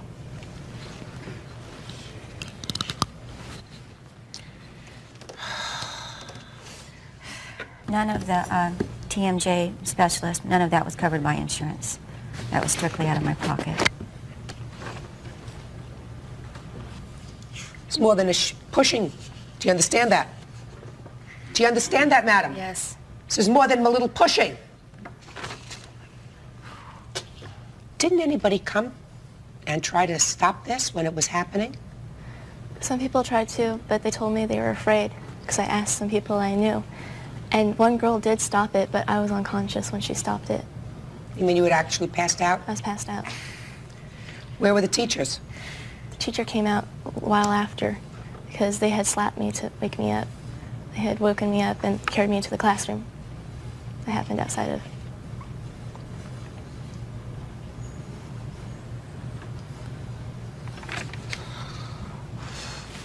Looks like you've been to see a lot of doctors. I did. You have to wear that plate in your mouth all the time? Yes. You have pain in the morning when you wake up? I always have pain. In your jaw? Mm-hmm. My jaw and my neck. Judge Judy is ready to rule. Listen, you understand that the maximum that I can award you is $5,000. I quite frankly don't know why you have elected to sue in a small claim situation where the maximum is $5,000. As far as I'm concerned, this young lady is not only responsible for your unreimbursed medical bills, she is also responsible for pain and suffering and whatever long-term physical problems you're going to have. I'm not questioning that. I'm not here to produce more litigation for other courts. We are also going to criminal court. I understand, Mr. Grumshaw, that you are, I assume, a single parent raising Yes, ma'am, a I daughter. am.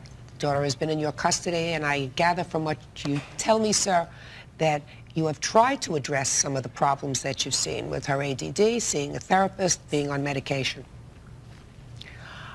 She went out of control. This wasn't a pushing and shoving. Your Honor, could I say something, please? Sure. When she came home after this scuffle, she complained of stomach aches. She ended up getting operated on for a blockage in intestines, which was caused by adhesions to her appendicitis. I didn't. That has nothing to do with this fight, sir.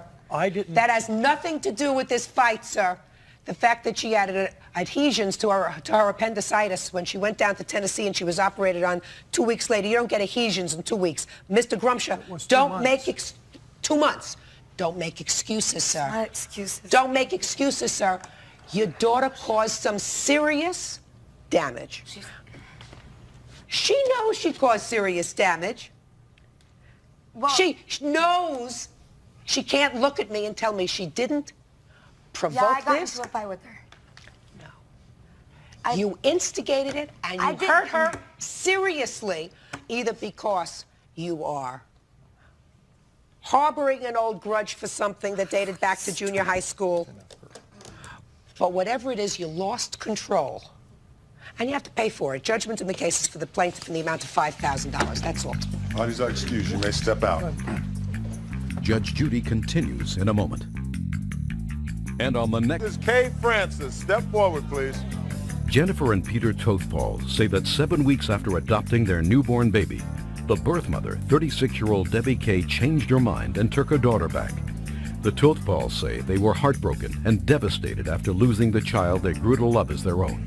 They're suing to recoup adoption costs from Debbie Kay and her boyfriend, Phil Francis. Order. All rise. Quiet in the courtroom, please. All rise.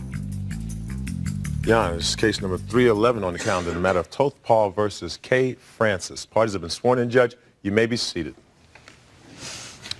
Mr. and Mrs. Tothpal, I've read your complaint, and I am most sympathetic because as an old family court judge, this is not the first time that I've seen a failed adoption.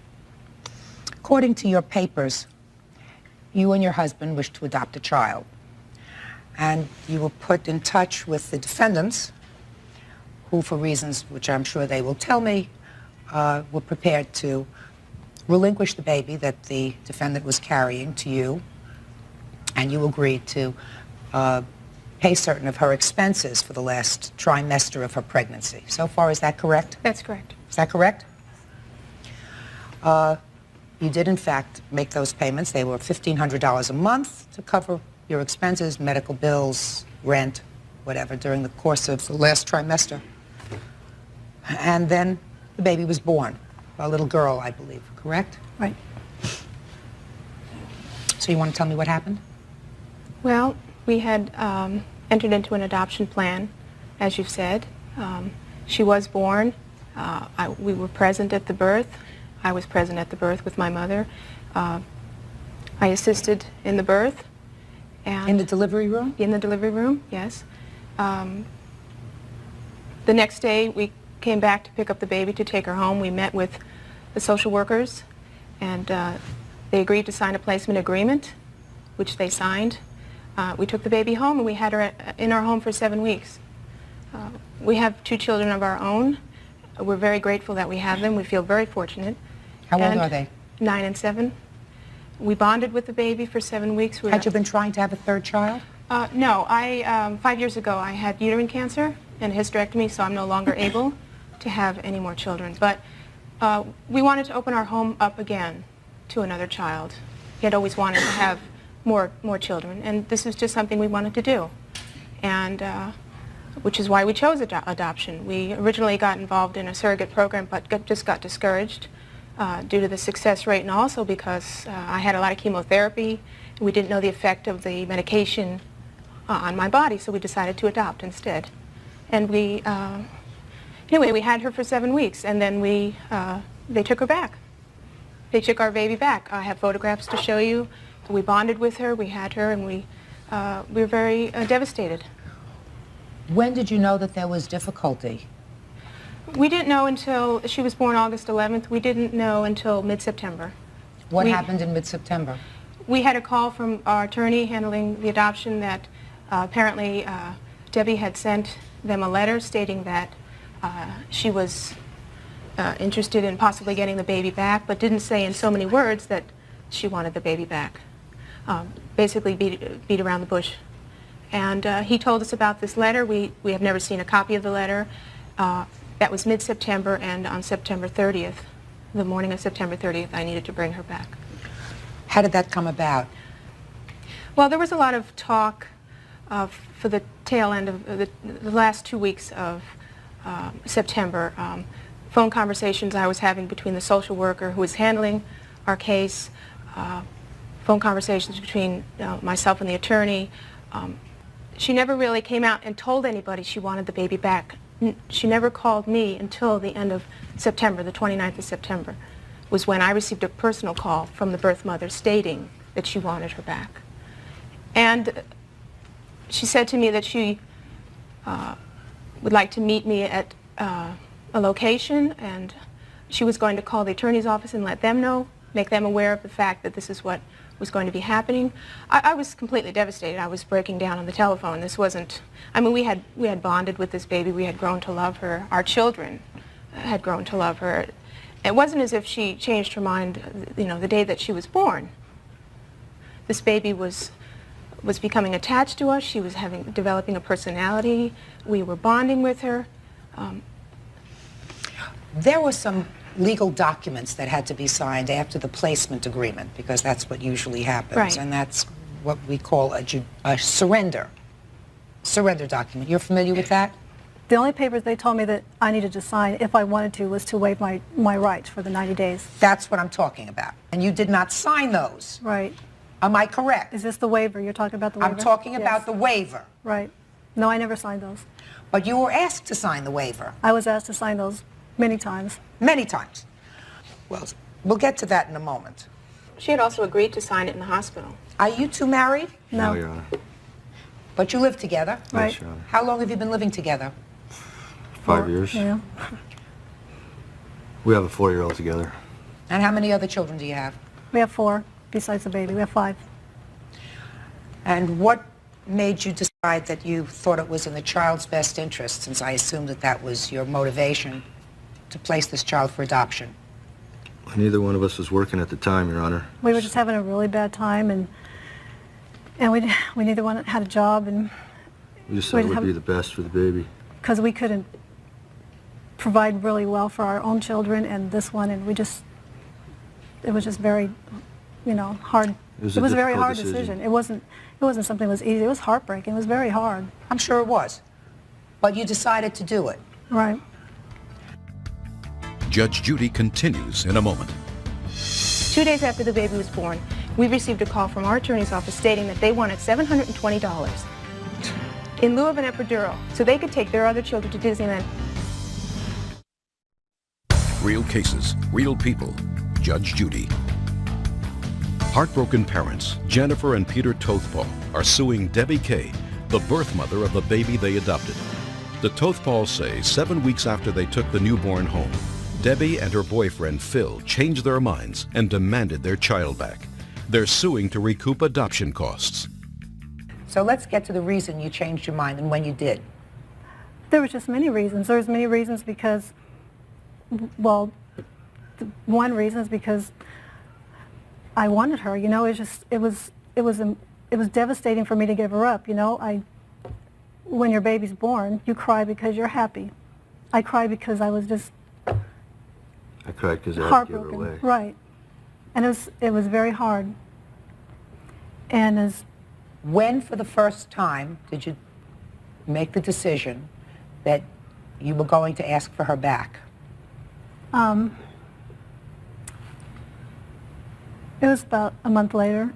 I had... When? She was born in? August. August? And when did you decide to ask, when in your mind did you say, I'm going to ask for her back? I can't tell you an exact date. I mean, I was going through so much, you know, it's just, in September. I had talked to the agency weeks before, and they never told them anything. That's you know, because I kept you told calling. them not to tell us. I did not tell them. No, don't talk to each other. I had talked to the social worker.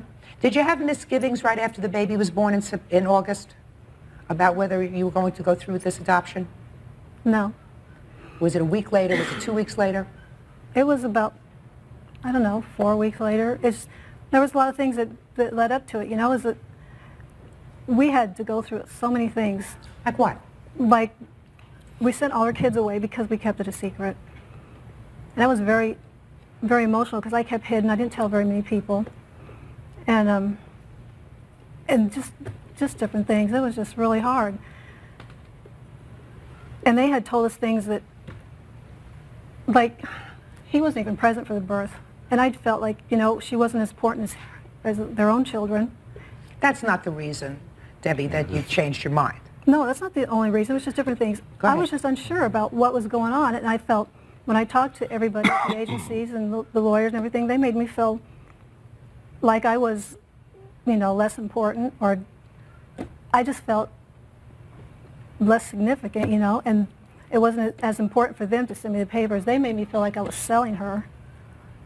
And that wasn't my intentions at all. When for the first time were you asked to sign the waiver? In the hospital? Yes. And you decided not to sign the waiver in the hospital. Can you tell me why?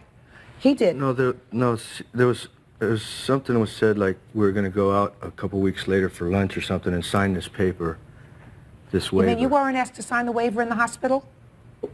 Yeah, we were. Sure you were. Yeah, and we declined it then. Right. My question to you is, why did you say no, sir, in the hospital? In case she wanted to get the baby back, because I was fully supporting her and whatever she wanted to do. So even in the hospital, you weren't sure that you were going to go through with this adoption. Is that what you're telling me? No, I'm not telling you that at all. Well, what you just said to me suggests that that was true, because if at that moment of the child's birth you were totally committed to this adoption, then you would have signed the waiver at the time. Don't speak to him. I understand that you can have a change of heart. My point is, these people are suing for nothing else other than, at this point, $4,500, which is what they gave to you in support for the 3 months that they agreed to. I mean, they can't be compensated for their heartbreak. That doesn't necessarily make you the bad guys, because you're entitled to have a change of heart. That's what the law provides. But my question is, when was the point in time when you had this change of heart? If you were committed to the adoption without reservation, you would have signed the waiver in the hospital at the time that they took the baby home. We couldn't. We had to do it after. We had to go to this in L.A. somewhere. That's what we were told. Because he wasn't there to sign something. He doesn't have to be there to sign. You have to be there to sign. The waiver is something you have to do. But they told me I could not sign this in the hospital. They asked you to do it immediately thereafter, and you put them off. No, I was going to do it. I had told them I would. And you know that I told them I would. You never did it. Did you go away on vacation? I was going to go away, and I never was able to go. But you told them you were going away on vacation. Right. Whether you went or not, you said you couldn't sign the papers. You'll sign them when you come home from vacation, correct? Right. So that's They called me 3 days after the baby was born. They called me 3 days. I didn't want to talk about this. I didn't want to deal with it. You know, it was... Debbie, I'm not faulting you for changing your mind, Debbie. I want you to understand that. The law builds that in. But if what you're telling me is 3 days after the baby was born, when the baby is already with the new parents, you're called and said, would you come in so we can sign the papers? That's not what they didn't call me to say that. They just called me to tell me that he hadn't signed his part of the papers yet, and just to let me know what was going on. That was the only time I ever heard from anybody. No, that's not true. You knew you had to sign the waiver. Come on, Debbie. That's not what they said, but they you weren't knew telling me to do it then. You knew you had to sign the waiver, and you kept putting it off. And we had 90 days to do They it. didn't tell me I had to sign it. I know They you said- had 90 days to do it, sir. I mean, Right. are we understanding each other? Yeah, totally. I'm not disputing anything. I'm just saying. You had 90 days. Of course you have 90 days to do it. The idea is if you're committed to doing it, Right. then you do it at the earliest possible time, right? And you two folks didn't do that because you had misgivings as to whether you were absolutely positive that you wanted to do it. Is that true? No, I don't it's not. believe you. I don't believe that. I don't believe that because otherwise you would have done it. And the bottom line is, you did in fact say, I'm not signing the papers, I want the baby back. I'm not faulting you for wanting your baby back. I'm faulting you for taking their payments in September. And you know, I'm faulting you for that. Judge Judy continues in a moment. You know what? She sent her sister to pick up the baby. I had just started a brand new job. I couldn't just leave. Talking about your daughter. Real cases, real people. Judge Judy. Jennifer and Peter Tothpaul are suing Debbie Kay, the birth mother of their adopted baby, after she demanded they return her child. The heartbroken Tothpauls are suing to recover the cost of the adoption. You took the money in September, even though you had misgivings. That's not fair, because that also says to them, everything is going the way it should be going. We can fall in love with this baby. That's not fair. And what I'm suggesting to you is, they're not the bad guys here. You're not bad either. But you didn't play it 100% straight with them. And it's a shame. you know, when I talked to her, and I hadn't even made up my mind then, she was very, very mean. She says, I am not a babysitter, and I'm going to call Child Protection Services. Well, for and I hadn't even said anything yet. Sure, and after she said, you want to come to my house and see our home and everything, and I agreed. But that kept going through my mind. How could she be so mean? She's going to call the Child Protection Service on this baby. Well, she's hurting the baby. And then when we did change our mind, and they made it very, very hard for us to get the baby. You would too. If the circumstances were different, Debbie, you would too. No. She dropped her off. She didn't even tell me what kind of formula she was drinking. She dropped her off in just a diaper and a T-shirt, which, you know what? I didn't even know what kind of formula she was drinking. Why didn't you ask? She wasn't there. Just why didn't you ask the social worker? The social worker wasn't there either. The social worker was on vacation. The lawyer was the one that was giving us a hard time. He wouldn't even let the father pick her up. He's the one that told us they were going to call child. They made us feel like we were evil, and it was in nothing. In their minds, Debbie, you were evil. First, they hear that you're unable to take care of this infant because you have too many other kids that have to be taken care of. You have no jobs. You have no way of supporting this baby. And so that two people, the two of you, who look like two able-bodied people, had to accept $4,500, $1,500 a month to pay your rent and your food and whatever other expenses you had just to keep you for the last trimester of this baby's birth. And then, after 7 weeks, you say, well, now I want her back. Were you both working? Were you both working at the time you got her back? I had just started working. When you got her back. So who was going to take care of the baby? I had a babysitter. You know what? She sent her sister to pick up the baby. That's right, because I just started working. She was at work. I had just started a brand new job. I couldn't just leave. Talking about your daughter. And we'd already agreed on this the night before. And she knew the whole situation. She doesn't know the whole situation, Debbie. I told her that you're not being fair. You can't say that these folks did anything wrong. I didn't say they were doing anything wrong. Okay. Can I mention something else? Sure. In lieu of receiving an epidural in the hospital, they wanted money in exchange for that. But I didn't come up with that. please? Don't speak. They wanted money in exchange for that. That didn't come from us. We wouldn't make such a suggestion. I told her I wanted her to be comfortable, and we would talk about that after the fact. 2 days after the baby was born, we received a call from our attorney's office stating that they wanted $720 in lieu of an epidural so they could take their other children to Disneyland in San Diego. Judge Judy continues in a moment. I know you're heartbroken. Fortunately for you, you can be heartbroken and look at your 2 kids when you go home. Right. You know that. I'm very grateful for my children. I'm very fortunate.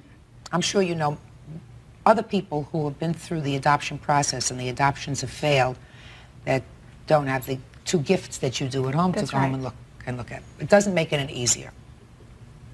Tough lesson, but you understand how hurt they are. All right, the issue is not a difficult one, especially since I believe that you understand it is your moral responsibility to return this money.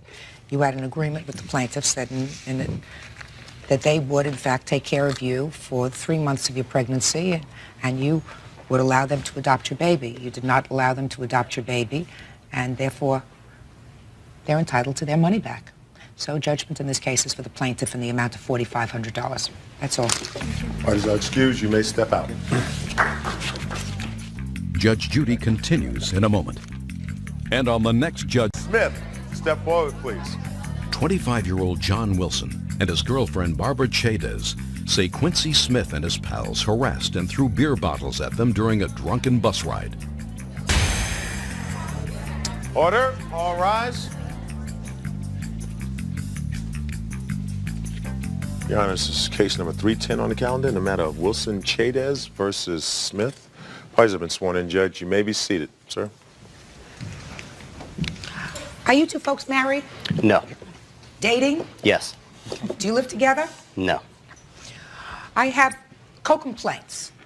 One $4,000 filed by you, the other $500 filed by you, and you are claiming that the defendant, while in the company of several others, assaulted you by throwing bottles which shattered on you. Correct. And the car. And the car that you were in. And according to your complaint, sir, you were in a car with a lot of other people. Yes, limo bus. A bus. A limo bus. So why don't you first tell me about this limo bus, and then we'll get to what happened with it. It was mine and my twin brother's 21st birthday, and we rented it so that all our friends could gather together, all go as one, no one would drink and drive, and then we'd go bar hopping. And you did that? Yes. What time did you board this bus? Approximately around 8. And how many bars had you been to before you came on the plaintiffs? 1. What time did this occur? About 11:30. You hit more than one bar between 8 and 11:30? No, ma'am. So you stayed in that bar for how long? A couple hours. Okay. We also, we drove around. It's a nice bus. I mean, you like to spend time in it. It has a VCR, a sound system, everything like that. People can dance, walk around. It's very large. And how many people were in this bus? Approximately 25, give or take a few. And you paid for the bus? No. And Everyone pitched in the same amount, about approximately $20. Now, you spent a couple of hours in a bar, one bar, you said. Is that right? Yes. So you made another stop or two on the way. Go to a liquor store? Yes. How many liquor stores did you go to? Okay, we stopped off at a supermarket when we first entered the bus, got some alcohol, drinks, whatnot, went to the, went to the first bar, spent some time there, about an hour and a half, 2 hours, I don't know.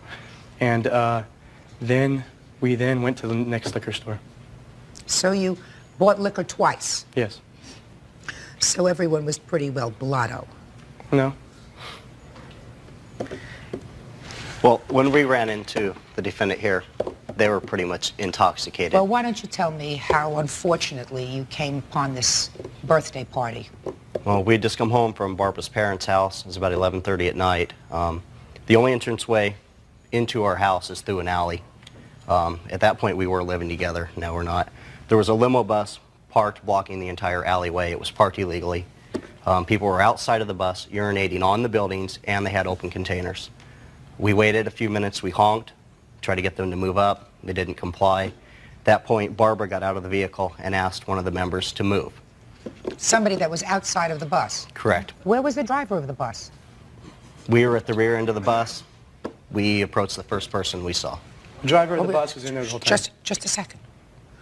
So you approached Barbara, the first person that you saw at the rear of the bus, and said, could you please move? Yeah, asked very politely, and he just slurred in my face and told me to screw off, go around, we're not doing it.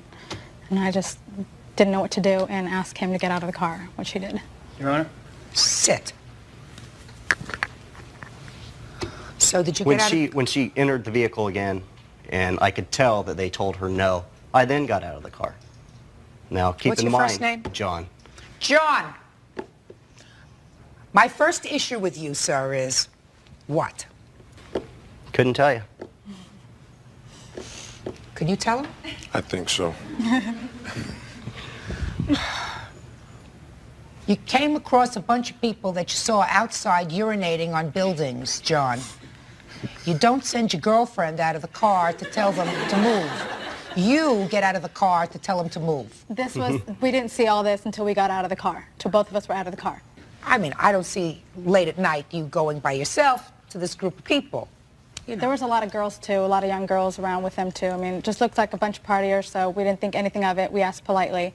When they were rude and everything, that's when we just got back in our car and waited. Who did you ask? Hey, listen to me. We never got off the bus. We never, my cousin, this is my cousin right here. This is my witness. And my teammate, and we never got off the bus ever.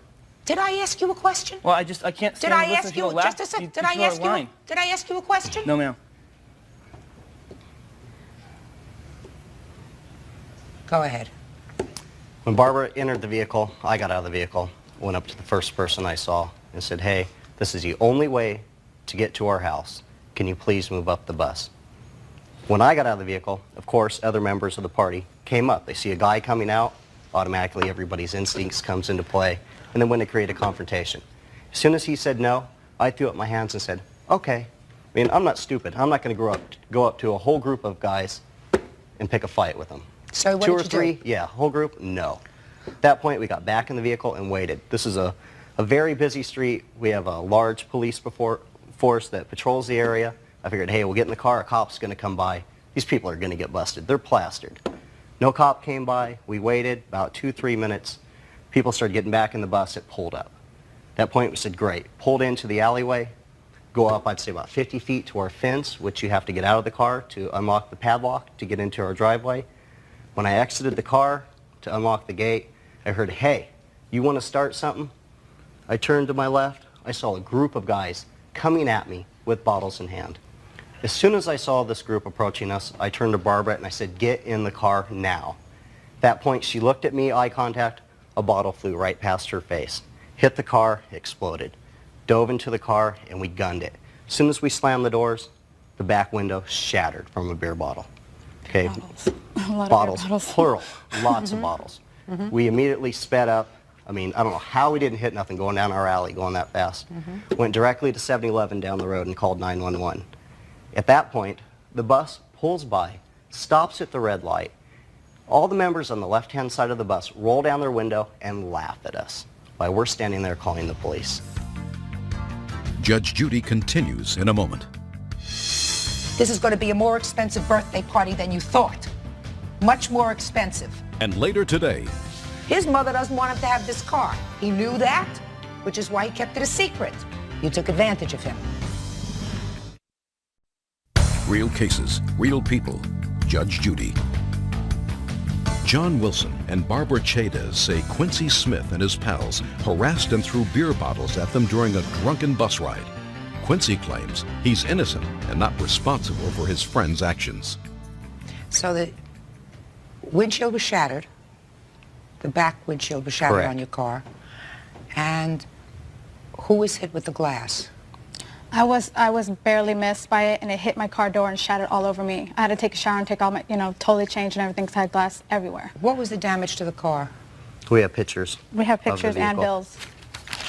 Now, once the police did arrive to come take our statement, they immediately got a priority call that there had been an altercation at a bar down the street, so they had to leave us. Well, it turns out the altercation was this member and his party had stopped at their next bar and assaulted 2 police officers. undercover cops or something. We don't know the whole story.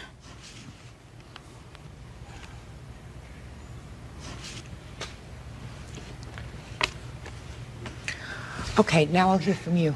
Okay, first of all, I'd like to say that I have empathy for the plaintiffs. What happened to was an awful thing. It should never happen to anyone. But I know for a fact they can't say I did it because I never even got off the bus.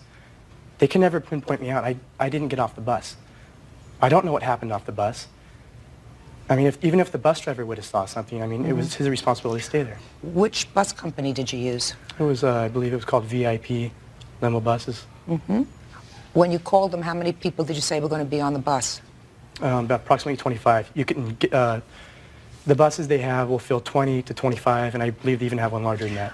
And when you called the bus company, did you have to reserve the bus with a credit card? No. When did you pay them?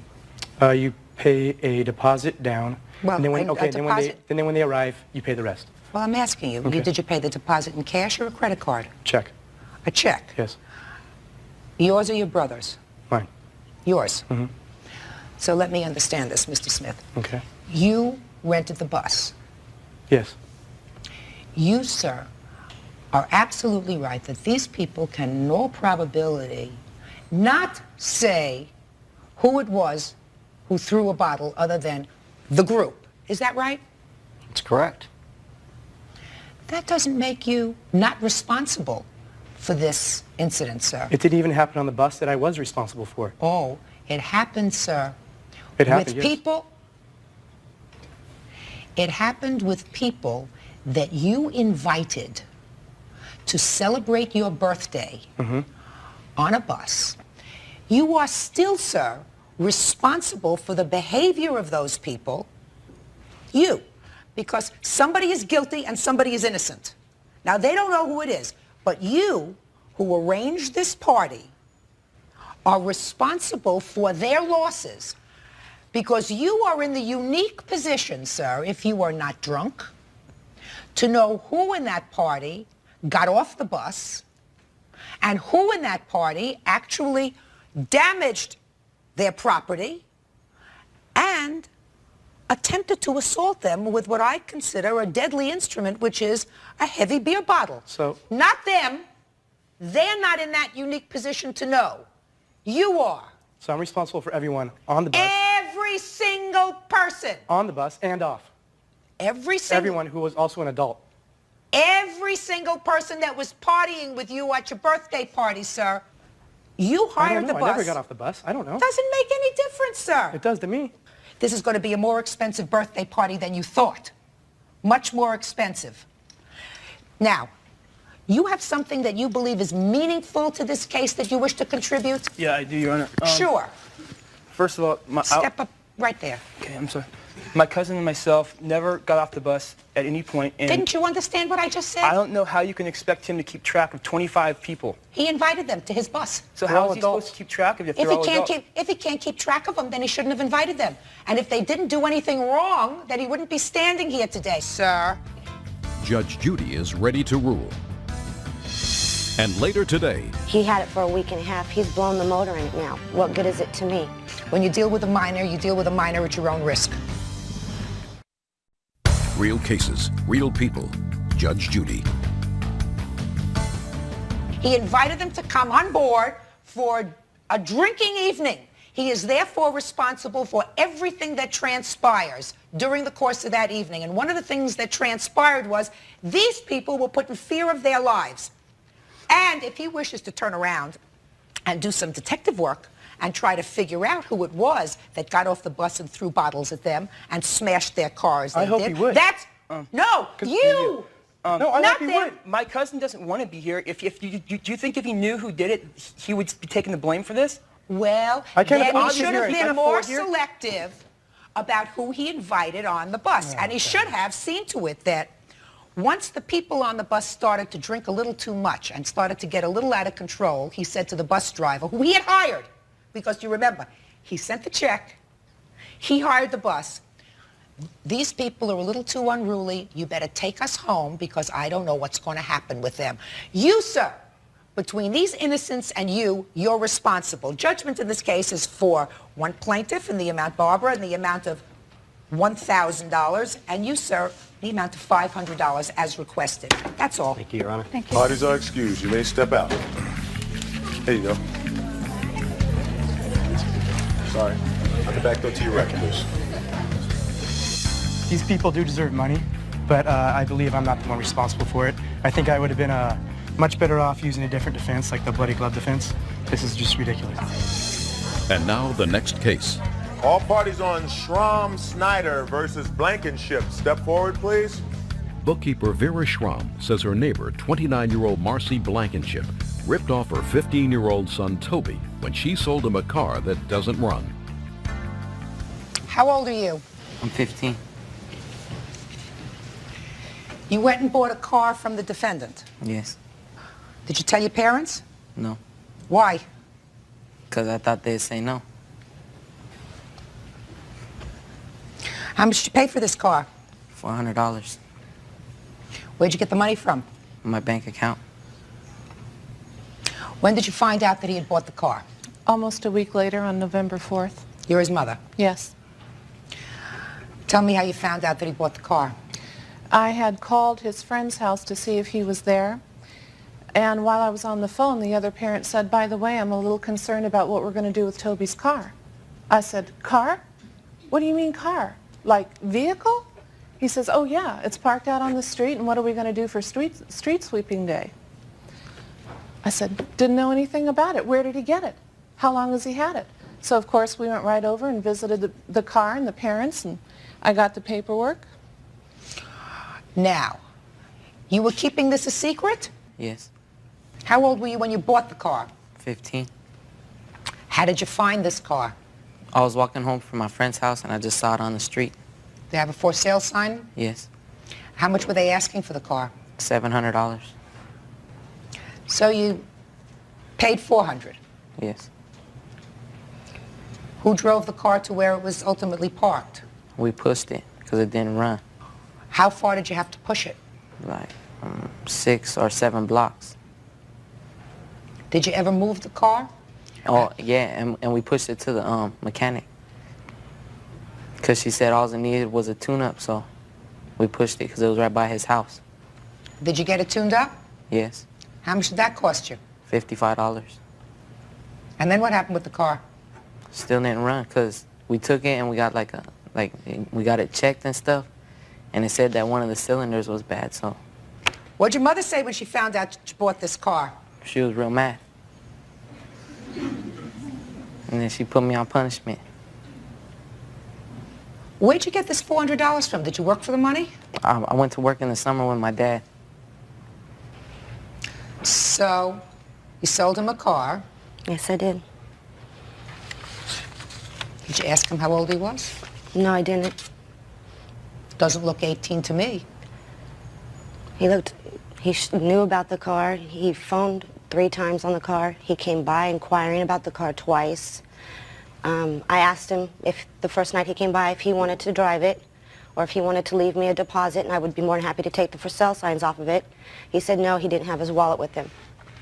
So I figured he didn't want to drive it because he didn't have his license with him, and that was fine. I showed him the car in and out. I started it up for him and everything, and he didn't have a problem with it. He said it was perfect. He'd be back the next day to please not sell it. How come I asked you if he doesn't look 18 and you give me this whole long story? Doesn't look 18 to me. Now, you may not know this, but I'm going to tell you now. You cannot enter into a contract with a minor because they're not always so clever. So that's why we have laws that protect minors from entering into contracts. So you have to give him his money back. He had it for a week and a half. He's blown the motor in it now. What good is it to me? Judge Judy continues in a moment. Vera Schramm is suing Marcy Blankenship because she sold her 15-year-old son Toby a car that doesn't run. Marcy claims she didn't know Toby was a minor. When you deal with a minor, you deal with a minor at your own risk. Anybody who has half an eye can see that this young man is not the age of majority. You took advantage of him. I believe that you took advantage of him. And you can't do that. So you owe him $400. Sir, you paid $55 to have the car tuned up? Yes, ma'am. You're going to have to eat that. Yes, ma'am. That's form of punishment. I'm sure your mother has something else planned for you if she hasn't already conjured up the appropriate punishment, including, at 15 years old, would seem to me, requiring somebody else to sign off if he wants to go take money out of the bank. Absolutely. That's a lesson to be learned. Mm-hmm. Sure is. Mm-hmm. So judgment in this case is for the plaintiff in the amount of $400. You did return the car? Not yet. Do it. She's got to get the car. He's got to get his money back, at least part of it. That's all. Parties are excused. You may step out. Back to your rest, please. Judge Judy continues in a moment. Parties on Coleman versus Smith. Step forward, please. 39-year-old Philadelphia transit worker Vanessa Coleman says a man she used to date, Theodore Smith, stole her car for 2 days, then returned it damaged. Mr. Smith claims he had Vanessa's permission to take the car and is not responsible for the damage to the vehicle. Order. All rise. Quiet in the courtroom. All rise. Judge, it's number 220 on the calendar in the matter of Coleman versus Smith. Parties have been sworn in, Judge. You may be seated. All right, Miss Coleman, you say that Mr. Smith stole your car. Yes. He said he borrowed it with your permission. In any event, the car, something happened to it, it was damaged. You want to get paid? Yes. So first let's start on the 27th of June, which is when this whole thing came down, I understand. He took the keys from your house. Yes. Tell me how that happened. I had got home from work early this day, and the maintenance man, name is Derek, asked me if I could run him and Mr. Smith up to cash their check. He was a neighbor of yours? Yes, he's a neighbor. And so I did this and came back home, and I knew I was going out that evening, so I came in to change, to get ready. So while I was in the house changing, Mr. Smith rang my bell. I asked who it was, and it was saying he responded, so I went to the door and let him in. So we were down there talking, and I noticed that I have a countertop in my living room that the keys were laying there. So I went back upstairs and told him that I was getting ready to go out that evening, and I left him downstairs. So anyway, as I got ready to come back down to leave, I noticed that my keys weren't on the counter anymore. So I figured, well, maybe I took them back upstairs. And I went back upstairs, and I didn't see the keys up there either. And I checked all in my pocketbook, and I couldn't find my keys. Didn't find the keys? So did you call the police? I called the police that evening because I waited to see maybe he would bring the car back. So I waited and waited, and I did finally call the police and report the car stolen that evening. Now, that was June 27th? June 27th. When did you get the car back? My niece found the car June 29th, which was a Sunday. And what was the condition of the car when it was found? Trying to move the car wouldn't move. Okay, so it was damaged. So it was damaged. Well, he acknowledges that the car was damaged while you were driving it, sir. Now, why don't you tell me your version of how you got possession of these keys?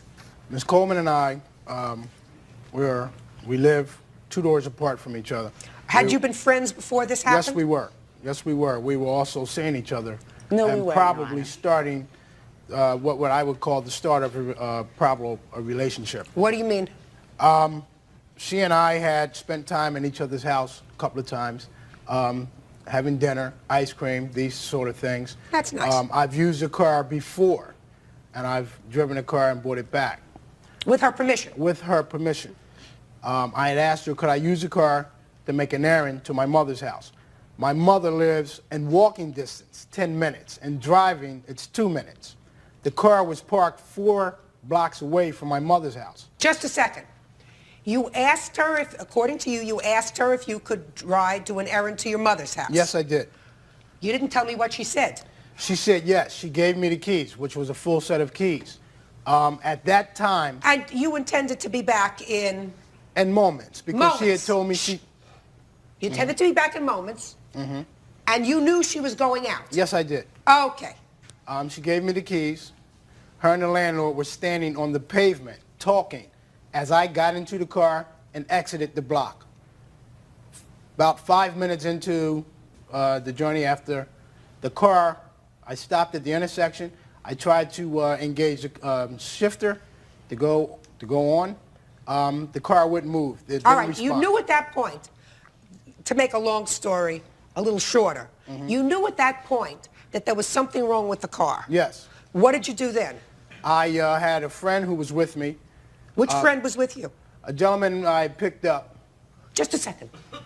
A gentleman you picked up where? This was on the block of my mother's house. The Who street was where that? my mother lived at. Who was that? It was a gentleman named Boo. Boo. Right. Does Boo have a last name? Boo Rogers, yes he does. What'd you pick up Boo for? He was going in the same direction I was coming back. So I you was had giving him a lift. So what you're saying to me was you had already been at your mother's house. Yes. So you did the errand at your mother's Yes, I house did. already. You sure about that? Yes. Go ahead. And you're on your way back with Boo in the car. Right. Go ahead. The car broke down at the intersection. We both got out. We pushed the car. At that time, I'm not knowing too much about cars. I asked him. He didn't know too much about cars. So I went to a payphone. I called a friend who did know about cars. He came and checked the car out. He told me, Mike... Why didn't you call her? Well, at that particular time, I wanted to see what was wrong with the car. Now listen, Mr. Smith, let's talk logic here, sir. You said you were going to be back in 2 minutes. You knew she was going out. Now you're out for well beyond 2 minutes. You pick up Boo. Then you call one friend. The person that you don't call is the person whose car it is, who has to go out, and you know that she was going out. So I don't understand why you didn't pick up the phone and say, I'm going to try to fix the car. I'm having some trouble with it. I agree with you. Good. I'm glad you do. It makes me feel better. Go ahead. Thank you. So the gentleman came, and we looked at the car, and he told me that the clutch was dry. It needed hydraulic clutch fluid. Okay, so then what did you do? Well, we tried Now to we're looking for fluid. Right. We got Boo and we got fluid. Exactly. I tried to get the fluid. How did you try to get the fluid, sir? We went to an auto supply store. And how far away from where the car was? It was a that? distance. How about how far, sir? 10-minute ride. How'd you get there? In his car. The gentleman who came to look at the car, who was a Just a mechanic. minute. Let me understand this. All this time you haven't called her yet. No, I haven't. Keep going. That was it. And so what'd you do? Upon not getting the car started, again, I did not call her. I went home. I tried to contact her then. How did you try to contact her? By calling her on the phone. And what happened? I got no answer. I'm having too good a time with this, please. So you tried to contact her, you called her, and there was no answer. Exactly. So I assume you wrote out a note. No, I did not. Because you're right next No, door. I You did wrote not. out a note and you say, don't worry about your car, it broke down, here's where it's located. You went and tacked it on a door. No, I did not. No, you did not. Judge Judy continues in a moment. The reason why I sued him for that because... to teach him a lesson. Yes. And later today... So you made trouble between her and her son. You were a pig about the money that you won. You really are nasty. Real cases, real people. Judge Judy. 39-year-old Vanessa Coleman says Theodore Smith stole her car and returned it 2 days later with extensive damages. Theodore says Vanessa gave him permission to take the car and denies any responsibility for the damage. It's not really urgently important, Miss Coleman. Listen to me. It's not urgently important whether he drove the car with or without your permission. He's responsible for the damage to your car. Now, I don't think he can look me in the eye and deny that, right, sir? I agree with you. Right. So, did you have the car fixed? Oh, yes. Let me see the repair bill. When did you finally tell her where the car was? Never. I didn't. The car was recovered Sunday morning. I woke up, came out, the car was in front of her house. Weren't you curious as to how she found it? Not really. No. No. I don't understand these bills, Miss Coleman. Okay, Let's understand. I don't understand them either, The short bill is the actual estimate that all the damages that I had done to the car. The other estimate is just for the damage that he did, which was to the clutch and the shifter. Well, $460. Is that what you paid for the damage that he did? I paid $900 and what is it, $9.45. Yeah, I but paid you for know, all you're the not talking about a damages. wheel alignment and front brakes. See, I didn't and charge outer him. seats. I didn't charge him for that. I just charged him for the clutch and the shifter. But she's suing me for $9.45. Just a second. And the reason why I sued him for that because to teach him a lesson. Yes, he denied. He denied to pay me anything except for the $60 he gave me. He gave you $60? He gave me $60. What'd you give her $60 for, sir? The first day that this had happened and she told me she was putting the car in the shop, yeah. I said, okay, I'm going to give you some money to start on. This is initial payment. Give me a receipt and I'll pay the rest gladly. Right. She never gave me a receipt. She refused to give me a receipt. This happened on... All right, got it. Listen, Miss Coleman. He has to pay for the damage he did on the car. If I could add on a couple of bucks for bad manners, you know, I would do that, but that's not what we're about. Yes. He's got to pay for the damage he did to the car, $460. Yes. And I would suggest to you, if you ever made a loan to him of your car or anything else that you value. Never, Ann. What? Never. Right. You know it. Thank you very much. That's all. Parties are excused. You may step out. Thank you. I felt 3 hard blows in the back of my head. And I got hit in the head probably 8 times. The class reunion. And they were pulling my hair and pushing me, and I saw her husband throw Sonny up against the car. That became a rampage. I never hit her. I don't hit women. So you broke your own hand? I broke my own hand on the side of his head, yeah. What dark secrets hide It actually all started in high school. behind a battle 10 years in the making? Who started this fight? Have known each other and disliked each other since high school. Me and Sonny have known each other. The two girls? Yes. According to your complaint, you were all out at the bar, out in the parking lot. Each of you claimed that the other assaulted you, and you, right? Correct. Okay. What day did this happen? About 1 o'clock in the morning on the 21st of April. And was the defendant there already when you arrived? Yes. Did you have any words with the defendant that day? She said hi to me at the bar and asked me how I was, and I said I'm fine. And he got a drink, and we went back and played pool. What happened next? Well, we were only there for a little while playing pool. Then we walked outside, me and Chris and my friend Melanie, and I was unlocking the car door, and this girl over here walked up to me and asked me, "Do you have a problem with my girlfriend Sonny?" Because we'd had an argument a couple months before. I said, "No, I don't have a problem." And Sonny came up from around behind me and slugged me in the back of the head. That's not true. Shh. I didn't ask you anything yet. Go ahead. Then her friend came over, and another gal, I don't know who she was, and they were hitting me and punching me, so I started to fight back, and I had the keys in my hand, and they were pulling my hair and pushing me, and I started... Who's they? Sonny and her 2 girlfriends. And She's still alive. Now sit down. Sit! In a chair. Now maybe you understand. Go ahead. And as I was hitting her, Jason came over from behind. I felt 3 hard blows in the back of my head, and I turned around and he socked me in the eye. And then they took off. I have pictures of my injuries too. I will look at the pictures. Did you call the police? Yes, I did. You have the police report? Yes. Here's the pictures of my eye, and then some of her friends were grabbing him and trying to pull him away from helping me. When she first got attacked, I grabbed her, I turned her this way, and I pulled her down and covered her head. And a couple of girls were trying to pull me off of her.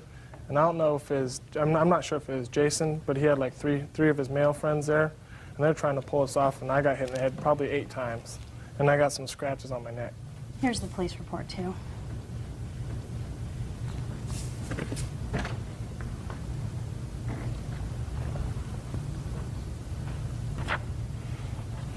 Who do you claim hit you in the face, giving you the black eye? Jason. I never Jason. touched her. Yes.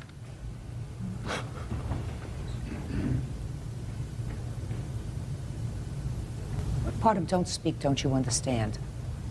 Sorry. My friend Melanie saw him hit me in the head too, several times. Other than the scratch on the back of your head, did you have any injuries, Mr. Hoyt? No, I had a lot of knots on the back of my head. Step up. I have a few questions. You were with them that evening? Yes, I was. So this young lady comes up and said, "Do you have a problem with my friend?" Mm-hmm. Describe exactly what you saw after that. They were arguing back and forth. I don't remember what the words that they were saying, but I just remember it started getting heated, and I saw people punching her in the back of the head. I went to go and try to stop the fight or something, and they had somebody stand in front of me saying, just let him fight. And she was like standing in front of me like this. Nobody that's here today? No. All right, Sonny, tell me your version of the events. Well, it actually all started in high school. I was your classic nerd, I guess. I was involved Okay, so in you were the debate. nerd, they were the popular one. I got that. So Yeah. you didn't like her, she didn't like you. And whatever. I hadn't seen her since high school until the night of March 31st, that I can recall anyway. We were up at the same bar. I was playing pool against her husband, and I was about to shoot in the 8-ball and win the game, and she was sitting behind me and hauled off and kicked me in the leg. And I actually have an affidavit if you'd like to see it from my friend that was so there. that was a month before. Yes. You also say in your answer that she made some sort of a derogatory remark about your engagement ring. Yeah, after she kicked me, I turned around and asked her, you know, what was going on, and she said nothing. So I turned around, walked away, went and sat down. I was getting up to get another drink, and I walked by, and Chris, her husband, held up his ring and started saying, oh, look at the size of the diamond in this ring, and started making fun of my engagement ring, saying that was a joke. Saying that the diamond in my ring was really Never small. lie. Never lie, especially if it's not really important but just sets a tone. Was your fiancé there at the time? Yes, it was. Shh, just a second. Your fiancé was there at the time when you say that her husband was making not nice remarks about the size of your engagement ring. Yes. I assume he was really angry. Oh, Jason? Yes, Jason. He I would get really angry. Yeah. Yeah. He was I mean, angry. let's all tell the truth here. Yeah. Okay. And I got very angry. 'Cause, Okay, I mean, so that's a month before. Now we turn to April 21st at 1 o'clock in the morning. we were having drinks. I saw Colette walk in. We happened to be up at the bar at the same time getting a drink. I did say hi, asked her how she was, sat back down. I thought maybe, you know, our problems were over with and we could just have a nice evening at the bar, but evidently not. So closing time came. We went to leave the bar, but Shay actually walked out of the bar first. So if she could tell her story. Why don't you come up and tell me your side of the story? Your last name is? Burton. Now, Miss Burton, you walked out first. Yes. And you walked up to where the plaintiff was getting into her car. Yes. What did you say to her? I asked her why she was harassing my friend. Now, that night, I haven't heard anything about harassment. She said hello. She said hello. Case closed. My girlfriend Sarah and I were walking out of the bathroom, and she stepped in front of me, and then I looked at her like, you know, why? And then she stepped back and she made some remark under her breath. Well, then I watched her, and she was watching us and pointing at us, going around the bar. I was just like, why does she have a problem? So I went up to ask her, you know, why we were so important. Why didn't you go up to ask her in the bar where there were other people? Why? We were leaving when I decided to ask her. Why? It was time to go. And then what happened? Before I could ask her or get a response, she swung at me twice, and I defended myself. Real cases, real people. Judge Judy. Colette Hoyt says former high school classmate Sonny Hansen assaulted her outside a bar. Sonny says Colette, a high school bully, started this fight too. So what did you do? Sonny went to break it up, so I didn't get hit. Sonny went to break what up? She wasn't a fight. She made sure I wasn't getting hurt again. How did she do that? She just stepped in between and tried to stop Colette. And then Colette swung at me. With a handful of keys. Yeah, and hit me in the face, and I have this scarring right here. I have pictures of the injuries as well, if you'd like to see those. I would. And then I saw her husband throw Sonny up against the car. You saw her husband what? He threw Sonny up against the car. Yeah. If Sonny and her were starting to fight. I'm not talking to you. You lost your talking privileges until I call you. Do you understand? Yes. Yeah, she attacked me. She had keys in her hands. I went to defend myself. I was trying to curl down so she'd quit hitting me in the face, because we were actually scheduled on Sunday to go down and get photo invitations for our wedding, and now even I think my wedding pictures here in 5 weeks are going to reflect the scarring on my face from a fight that I didn't even want to be a part of. What were you a part of it for? I stepped in. What were you a part of it for? I believe her when she said that somebody hit her. I believe her. I believe that there was absolutely no basis for you to go outside and have any conversation with her at all. And everybody just then came all around. There were a lot of people that were hitting. There were a lot of people that were hitting. Now I'm going to hear from Big Mouth. Only because I have to, because you're a party to this proceeding. Go ahead. You came out with whom? I came out with Sonny. Just a second. You came out with Sonny, alone, just the two of you. Just the two of us. There were several other guys there, too. There weren't any other guys. There wasn't any. There was 3 other guys. One guy was so nuts, he took off his friggin' coat and was going, yeah, yeah, shaking his hand. And do I know him? I don't even know who they are. Then why was he shaking your hand? Just a second. I have no idea. He never shook my hand. My hand was broken. She heard his friend yell, I got your back, when he was hitting me. I never hit her. Did you speak to the police? Did I speak to the police? No. And I never hit her. I don't hit women. The only reason I even got involved is because Chris slammed Sonny into the car, and I thought he was going to start hitting on her, so I hit him off of her. Then we got in the car and we left. How did you hit him off of her? How did I hit him off of her? With my right hand, and in the process breaking it. Broke it on my head. So you broke your own hand? I broke my own hand on the side of his head, yes, to hit him off of her. You broke your own hand hitting him? Mm-hmm. He was on top of her. I thought I was a girl. Shoot. Sorry. Now, it looks to me as if there were a lot of people that were punching at Miss Hoyt. The only people who were fighting with Miss Hoyt is her. And me. Yeah. There was no one else that was see right away. Now, there were 2 people fighting with Miss Hoyt. No, when we walked out of the bar, it wasn't at Colette the same was swinging time. at her. No. Sonny tried to break up the fight, and Colette hit her. And Shay was standing back, and it was Then just they started me to and Colette. proceed to fight, and then Well, Chris why slammed didn't Sonny you into get the in car. there? Why didn't you get in there instead of letting your fiancé get in there if there was a fight going on? Because she was right in front of me. I couldn't stop her. We both walked out. Sure you It's a can. single door. You know, you can't walk out of a door side by side. How angry were you at her husband? When he hit her? Before. Not really angry, except for the time when him and his buddies tried to fight me and my friend. That night that Colette kicked her, we were in there playing pool, and him and about 10 of his friends tried to pick a fight with us. We had to be escorted. We had to be escorted out of the bar, made sure we were in our car safe, and then we left. He's been kicked out of that bar because he beat up an old man. Now, my next question I've to never you been is, kicked out of that bar before in my life.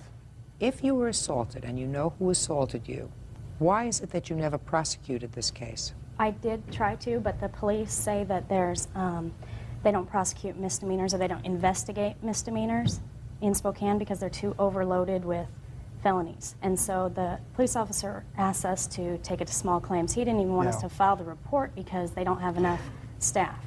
And so it's what the police officer told us, that there wouldn't be enough. Your case is dismissed. Now you can leave.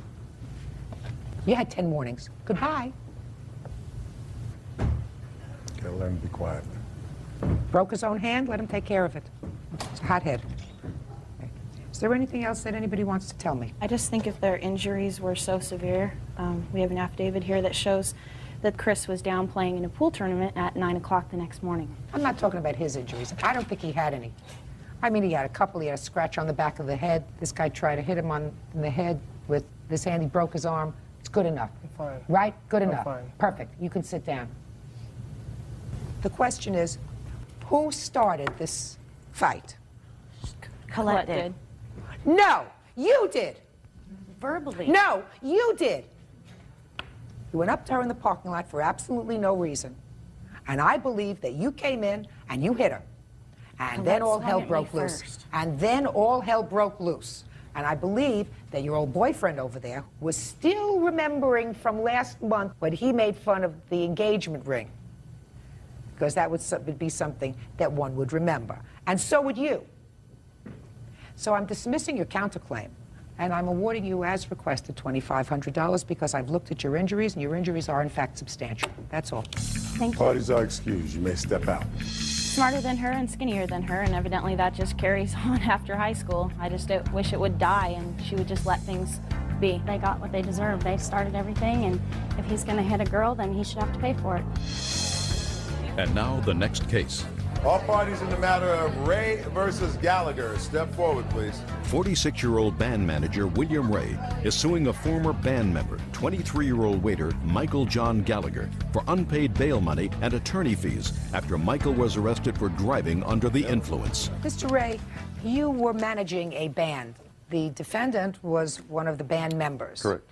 According to your complaint, the defendant was arrested for driving while under the influence of alcohol. Correct. You bailed him out, provided whatever money was necessary to have him back in the band, right? Correct. The band was subsequently disbanded. You want your money. Correct. The defendant says that, yes, you laid out money, but that you told him that he was to start paying you back when the band started to make money. The band never made any money, so he doesn't owe you any money. That's your defense. Yes, ma'am. Fine.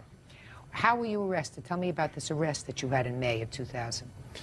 I was driving down the road, and I got into an accident.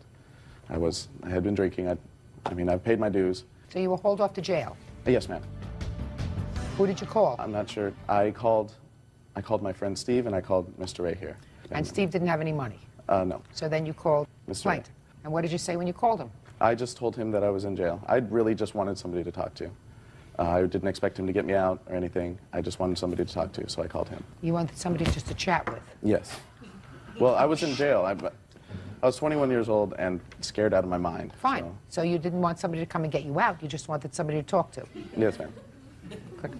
Well, as the conversation went on, I did ask him to get me out. Of course you did. Of course, Mr. Gallagher.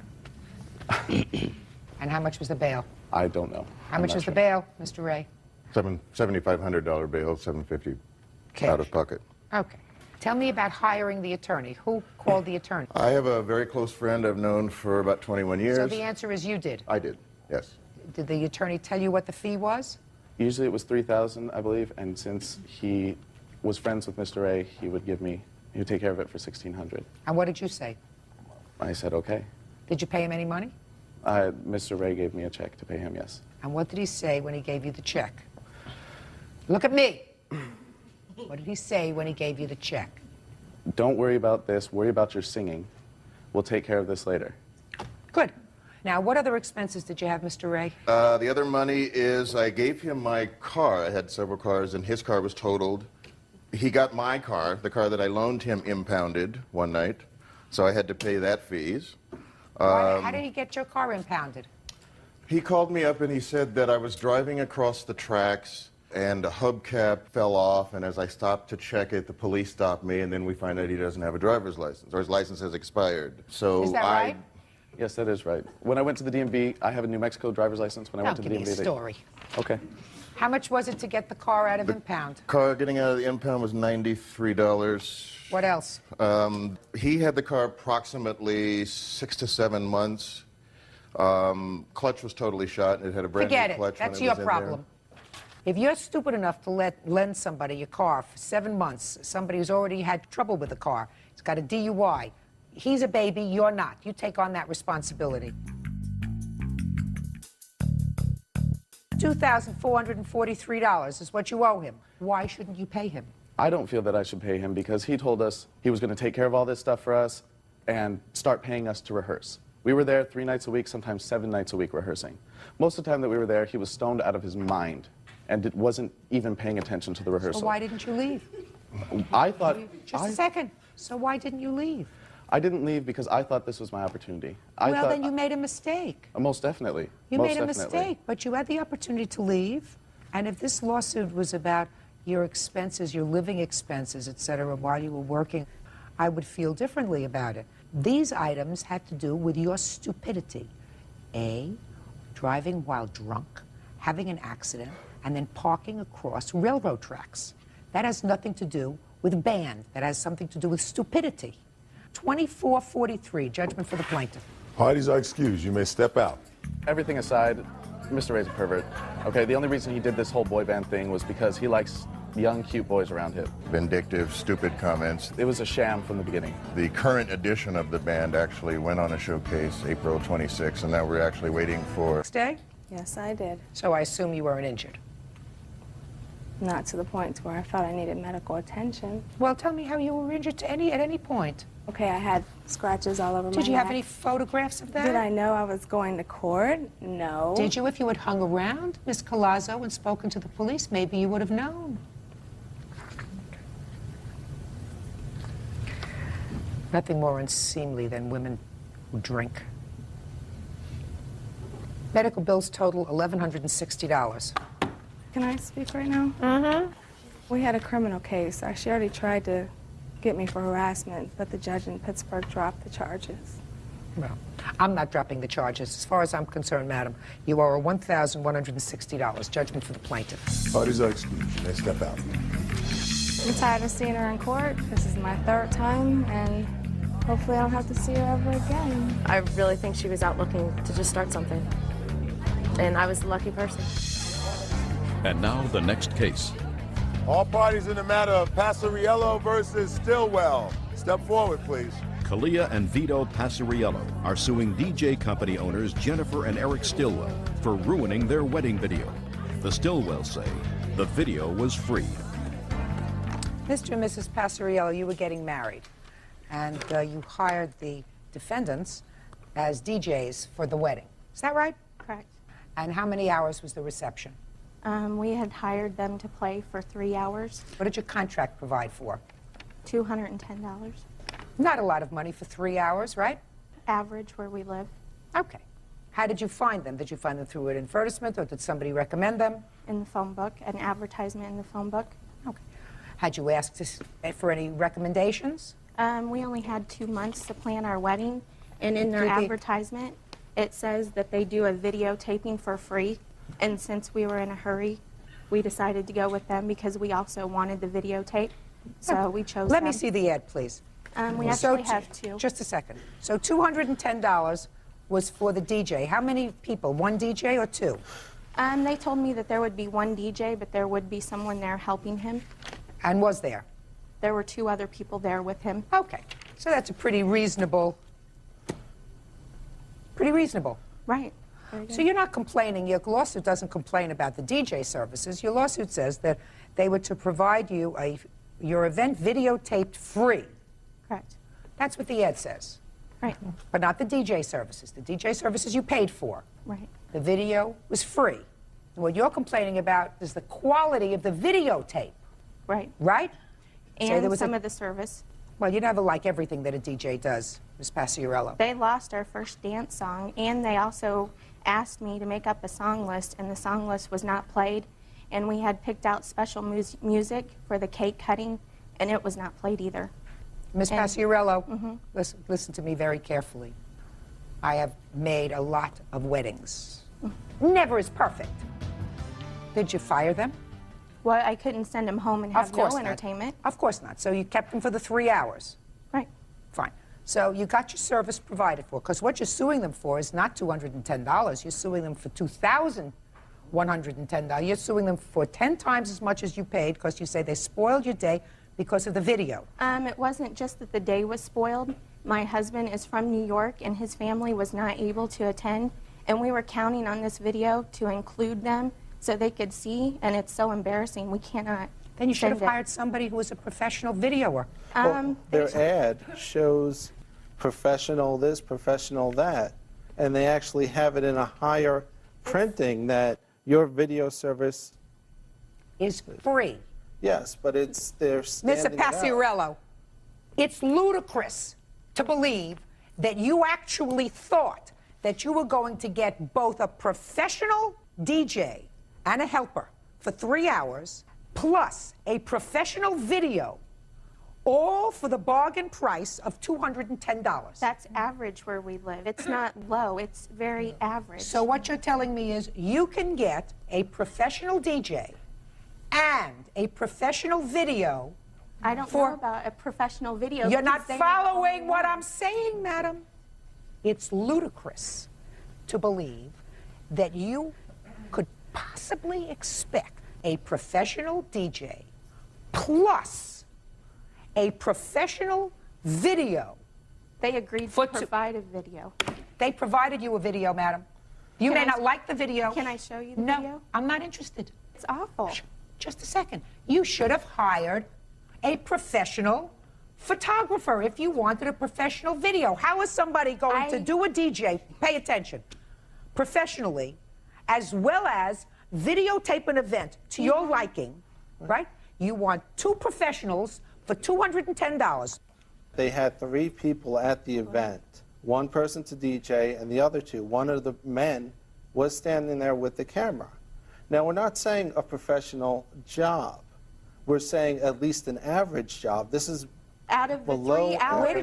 Where do you get standards? Out of the 3 Wait, just a hours minute. Where that do you we get hired standards for a free service that it's supposed to be average, below I'm sure average, it's above probably average? rounded into the price somewhere.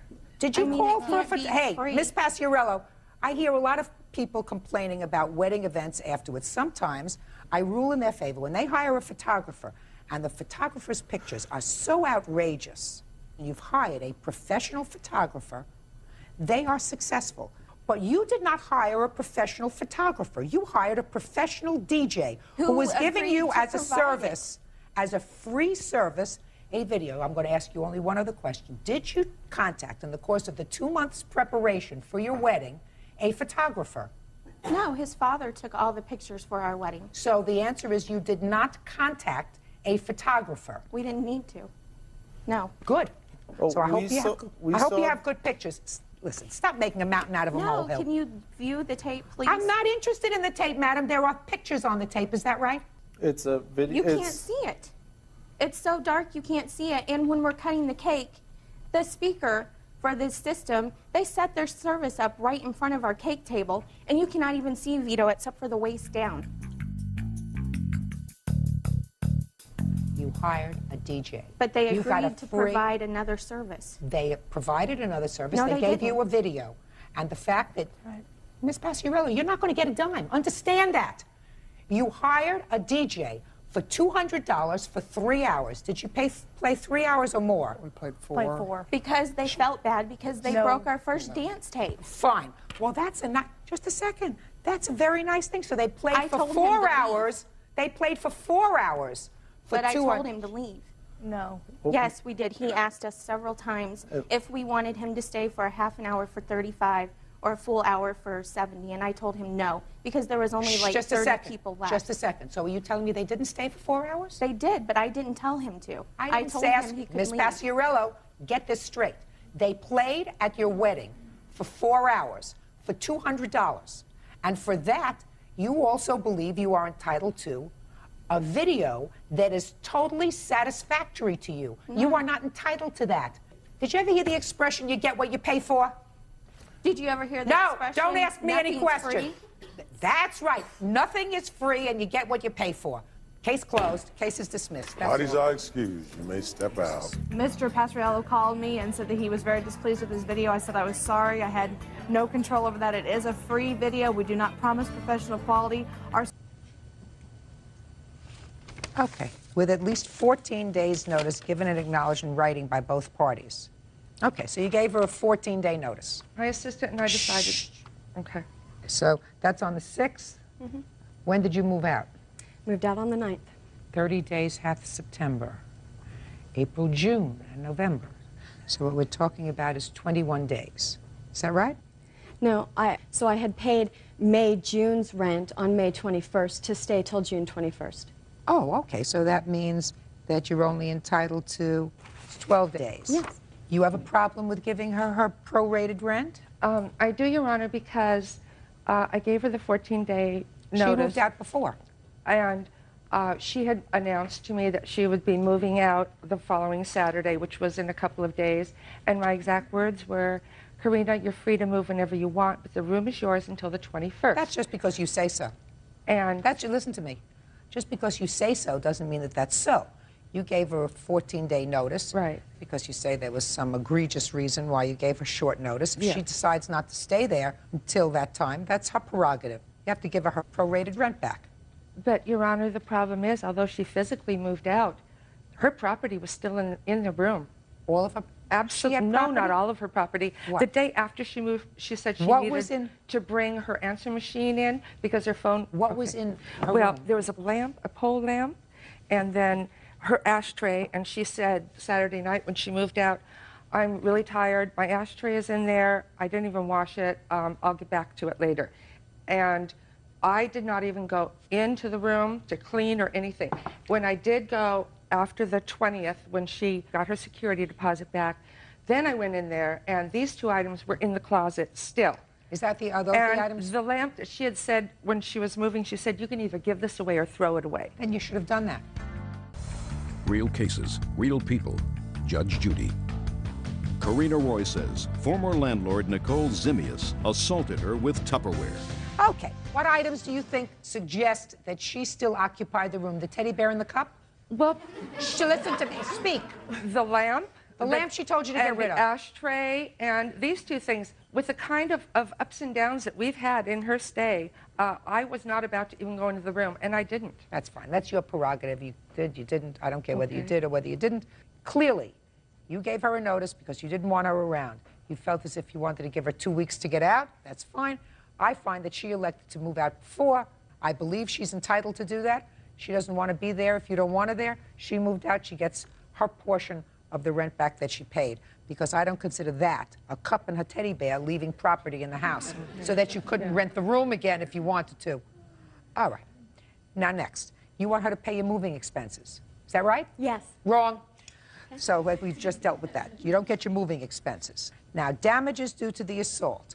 I'm prepared to hear you if you want to tell me what your damages were as a result of the assault. Because of this, I mean, the way I physically felt, okay, was just like somebody just ripped my, I mean, I just felt hollow in here. I mean, I did not feel stable at all. My driving You're not stable. Anybody that walks into a bedroom, somebody sleeping in their bed, to ask for 2 pieces of Tupperware and start an argument with them while they're in bed over 2 pieces of Tupperware isn't too stable. Okay. To start with. Well, because $500 divided by 30 equals $16.66. Clear that? Yeah, just multiply. What? Just multiply. Yeah, I'm going to do that. Wait a second. I'm learning how to use this machine. Okay, I'm trying to tell you. Just a minute. Times 12 equals $199.92. That you are entitled to. Judgment for the plaintiff in the amount of $199.92. Thank you. You want to give her back a bear? Certainly. Perfect. Bird, would you take care of the bear in the cup? Sure. Parties are excused. You may step out. She fought with all the tenants. She fought with me. She fought with my 2 sons who don't even live there anymore. Absolutely not. I'm such a meek, shy person. I bowed down to them and I stayed out of their way. And now the next case. All parties on Habib versus Fields. Step forward, please. 27-year-old tutor Nafisa Habib is suing her ex-boyfriend's friend, 28-year-old bakery worker Anise Fields, for smashing her windshield with a baseball bat. Ms. Habib, both you and the defendant have a child. Yes. And that child was fathered by the same person. Yes. So that's how you know each other. Yes, ma'am. And I would assume that you don't like each other. I have no problem with that. Well, then you think she doesn't like you. I guess, yes. Because it's your claim that she smashed the windshield of your car. Yes, ma'am. When did this take place? On January 12, 2001. Where? His uncle's house, where he was staying there at the time. This is the father? Yes. Of both children? Yes, ma'am. You have any other children? Yes, I do. How many? 4. 4 other ones? 4 children altogether. Altogether. How old is your child? My child is 3. And yours? He's 3. My child's 1 month older than her son. Tell me how it happened that you happened to be in the same location. January 12th, he called me and asked me to bring over my daughter. He doesn't see her a lot, so I brought her over. To where he was staying? Yes. While we were there, I was downstairs in like the lounge area in the basement, and he was upstairs. And I heard some banging on the door. I thought he had locked himself outside the house. So I called upstairs, Rude Boy, did you lock yourself outside? What's his name? Rude Boy. By that time, he came downstairs. He said, Anise is outside. Anise? Yes. That's you? Me. Yeah. I said, are you going to let her in? He said, no, she's upset. She's going to want to fight. I said, fight who? That's when she busted the basement window. She had a bat in her hand, and I saw her. Rude Boy ran upstairs. I stayed downstairs. They were outside. I heard her yelling, what do you think, I'm stupid? Is she in there? Is she in there? I heard him yelling. He said, I'm going to call the police. He came in the house. Apparently, she left. He came downstairs. He didn't call the police. We started cleaning up the glass. At that time, I said, Rude Boy, let me drop you off at work.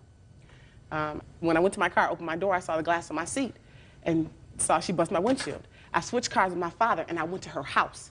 She invited me in. We talked for a while. The end result of the conversation was that Anise said she was going to pay for my windshield when she got her school money because she didn't have any money at the time. The very next day, After Anise busted my windshield, she called me and she apologized continuously. Nafisa, I'm sorry, this is not me. I don't go around busting girls' windshields. I felt sorry for Anise because I know how it is for a brother to allow you to believe that it's all about you and it's not all about you. So I felt sorry for her. I said, no problem, Anise, when you get the money.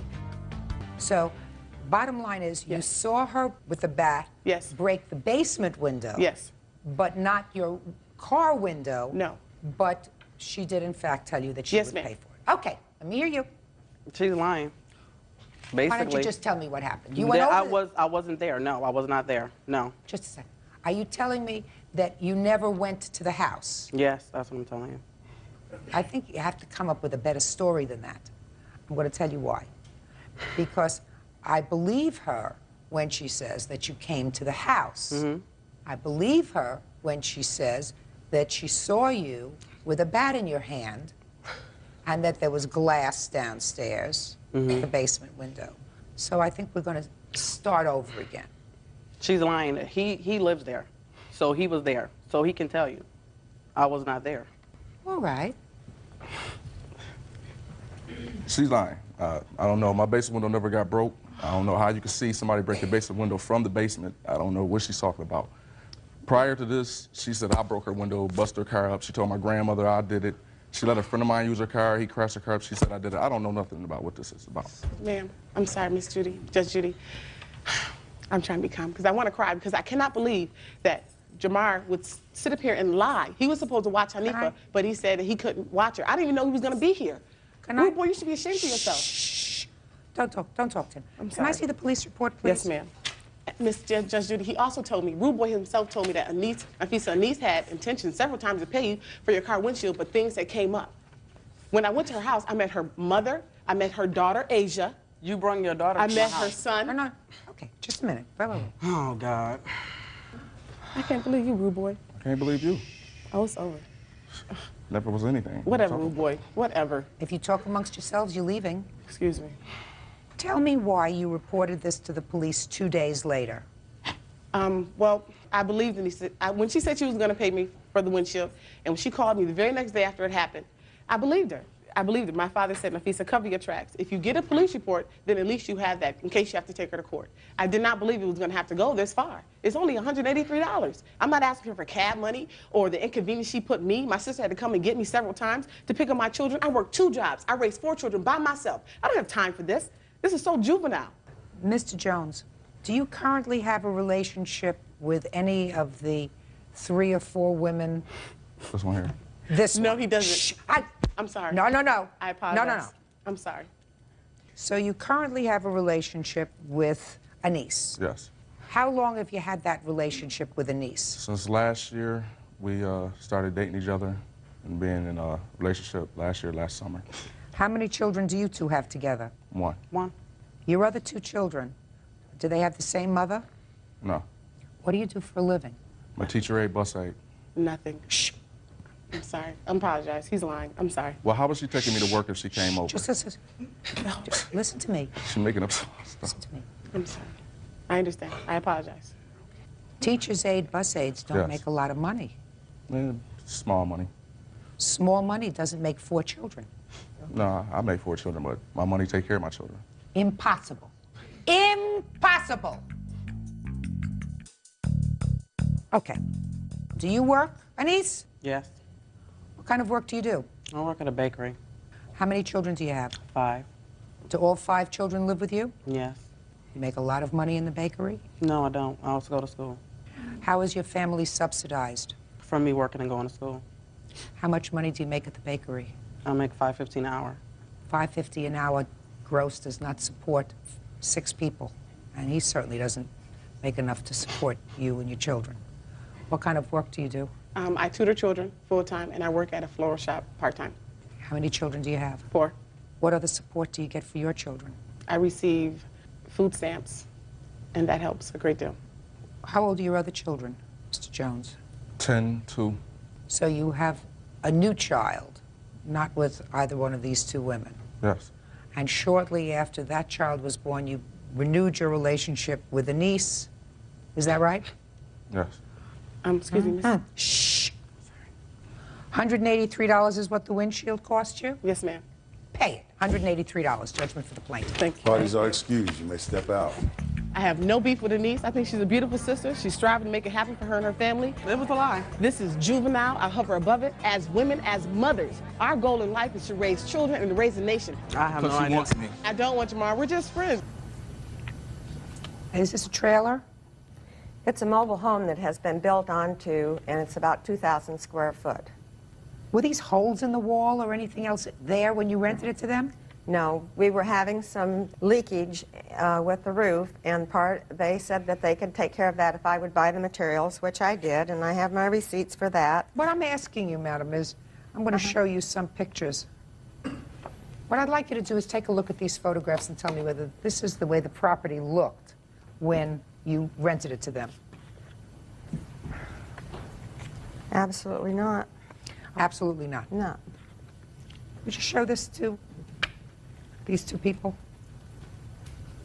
What is that? That's a wall that's falling down. No, it isn't. It's not a wall that's falling down. You want to explain that to me? There were holes in the wall that were caused by parties that we had out there. Okay, period. Good.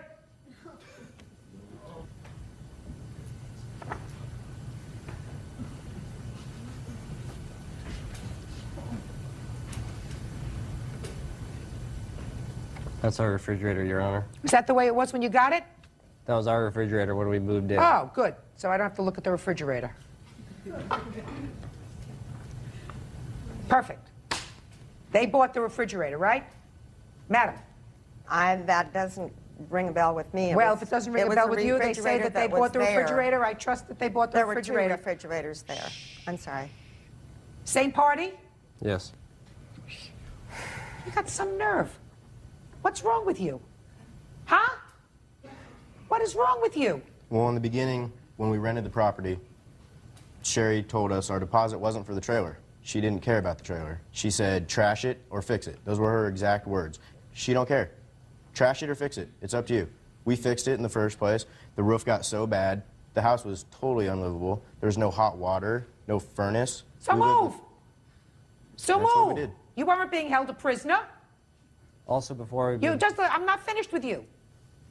If the trailer is not habitable because there's no heat, no hot water, you have the ability to get out of this lease, right? Correct. You don't do this to somebody else's property. Nobody says trash it. Nobody normal. She's not abnormal.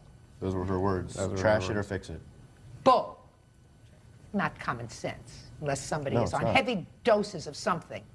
And if you live in a place, and assuming that she was having a mental lapse and said that to you, you still don't do this. Your So you Honor, have to pay for all the damage. maybe half the reason why she didn't care that we trashed it is she told me once that she had that trailer insured at over $30,000. It'd make a nice insurance claim. And that trailer is appraised at a little over $3,000 for the whole trailer. The roof damage well exceeds the $3,000 to have that roof repaired. So basically, the trailer is worth nothing. And Why she didn't you hasn't just insured- live there peacefully? I mean, what joy does somebody get in causing this kind of damage? What joy? Teenage kids. When we moved in, If you're, just a second. Did you move from your family's house into this property? Yes, Your Honor. Did you do this to your parents' house? No, Your Honor. Then you know better. It's not as if you weren't housebroken. You were, in fact, housebroken. When we moved in, Your Honor, the previous tenant had been convicted of trafficking meth, and the FBI had just done a raid on that exact trailer when we moved in. The place was completely unlivable. We spent over 40 hours fixing it up. And what did you have to do? We had to pick up heroin needles. Motorcycles in our living room, our kitchen. What did you do About with 10 them? of them. What did you do with them? We had the salvage yard come pick them up. Did you sell them to the salvage yard? No. You just gave them away? Yes. They were not worth anything. They were torn into parts. Sherry told us to get rid of them. Yeah, she told us that it was our responsibility to clean up the trailer. In the lease, it says... So it says that you clean up the trailer. She's selling it as is. So far, I don't hear about anything like this. Well, I when heard you we got moved rid of a in, lot of junk inside. The roof was always leaking when we moved in, and we never said it was no problem that could fix it because the roof was in bad condition when we moved in. She had already had a professional contractor come out there and do the exact same thing that she bought us materials for, and the roof still was leaking, and there was no way we could get it repaired. Why would you fix the roof and do this to the walls? Because the roof was completely collapsing when we first moved in. We tried as hard as we could to put up the roofing materials, but it didn't stop it. And that whole, there's 3 sections of the trailer. That third if section. you notice that I didn't show you any pictures of the collapsing where it looks like there were leaks coming in. She's got them here. I didn't show you those. Because if you were renting a place and had a leaky roof, I don't hold you responsible for that at all. This I hold you responsible for. This doesn't come from a leaky roof. Real cases, real people. Judge Judy. Sherry Gregory says former tenants Joel Termott and Chris Bilsbach trashed her property. Joel and Chris say Sherry is a con artist. According to you, you were just following instructions, right? Not necessarily following instructions, but knowing in the... You put 3 kids under the age of 19 in a house on a farm. You know what they're going to do, and you tell them they can trash it or fix it. When we moved out As a there, landlord, would any landlord do that and not expect this to happen? when we moved out there, we told her. May I please see the estimates of your damage? Your Honor, I have one statement here from the insurance company, which has paid a portion of that, okay? I want to see the estimates of the damage that were not paid by your insurance. That's this document. Let me see what she's got for me. No, listen. First of all, strike out roof leaks, water damage. That was a problem that existed before they moved in, and it's your responsibility to take care of it. Carpet throughout. I can't tell what damage they caused and what damage your previous tenant caused, because it seems to me that you did not examine that property before they moved in. I did. No, because I believe them when they said that they found needles in there, motorcycle parts in the trailer, and all that other kind of stuff that you told them to get rid of. Because in your lease it says that they take the property exactly as it's turned over to them. And I believe them because they were at least honest enough to say to me, I caused this, it was parties. And that's what happens when you rent to teenagers. I mean, that's pretty honest and damning. So I believe that there was a lot of junk in that place when they moved in. So how do I know when the damage was done to the carpet? The carpet thing, the main carpet damage that I was talking about there was just where the roof had leaked and made strike that. That's your responsibility. I'm not talking about carpet throughout. Outside debris cleanup. Do you have a bill for that? I've got a man out there working now. It's just way too short a time to get a total estimate on it. And with the grass growing tall... I can't help you unless I have a bill. This is you. Right. I need bills. Your Honor, could I add one thing? Yes. She claims that she gave us our eviction notice on the 1st of April. We received our eviction notice on the 20th of April, which she had dated the 1st. So we'd only have 10 days, 11 days to get out, which was a totally false statement on the eviction notice. We were out within the week, within 7 days. We came out there within the last day, before the end of the month, and there was someone already living out there, cleaning up, doing work out there, re-drywalling, stuff like that. This is all stuff that I'm sure she's not paying him. I'm sure he's living there, he's fixing it up. She's telling him the same exact thing that she told us when we moved in there. Just a minute. Fix it. Doesn't make what you did to the property right. No. Okay. But she's got someone living there while we were still paying rent, while we were still supposed to be living there. She's got someone there just because she knew we were out. Who's living there now? The person he's talking about did not have permission to be there at that time. I didn't know that person was there. He was someone that was wanting to rent it because when I called and... Is he still there? 2 different people. Who's living there? Mark. When did Mark move in? The 10th or 11th of May. That's not correct, Your Honor. We went back before the 1st of May, and I went in my room to get some stuff that I still had there, and there was like 3 snakes and a bunch of hamsters living in my bedroom, and that was before the 1st of May. All right. Interior debris cleanup. Yeah, you're going to pay for that, boys. But I'm allocating $200 to clean it up. Now, we had till the 1st. We went out there the 28th to clean up that weekend. Why didn't you clean up before you moved out? We moved all our personal stuff out. Why didn't you clean up before you moved out? This is 7 days after we got the eviction notice. We were out. We went back to clean up on the 7th day. Someone else was already living there. Okay. Approximately 3 acres. Seeding? You have a bill for that? My farmer tenant out there will do that work. He has never presented me with his... Then I can't help you, Miss Gregory. I need bills. How do I know whether it costs $3,000 to reseed 3 acres?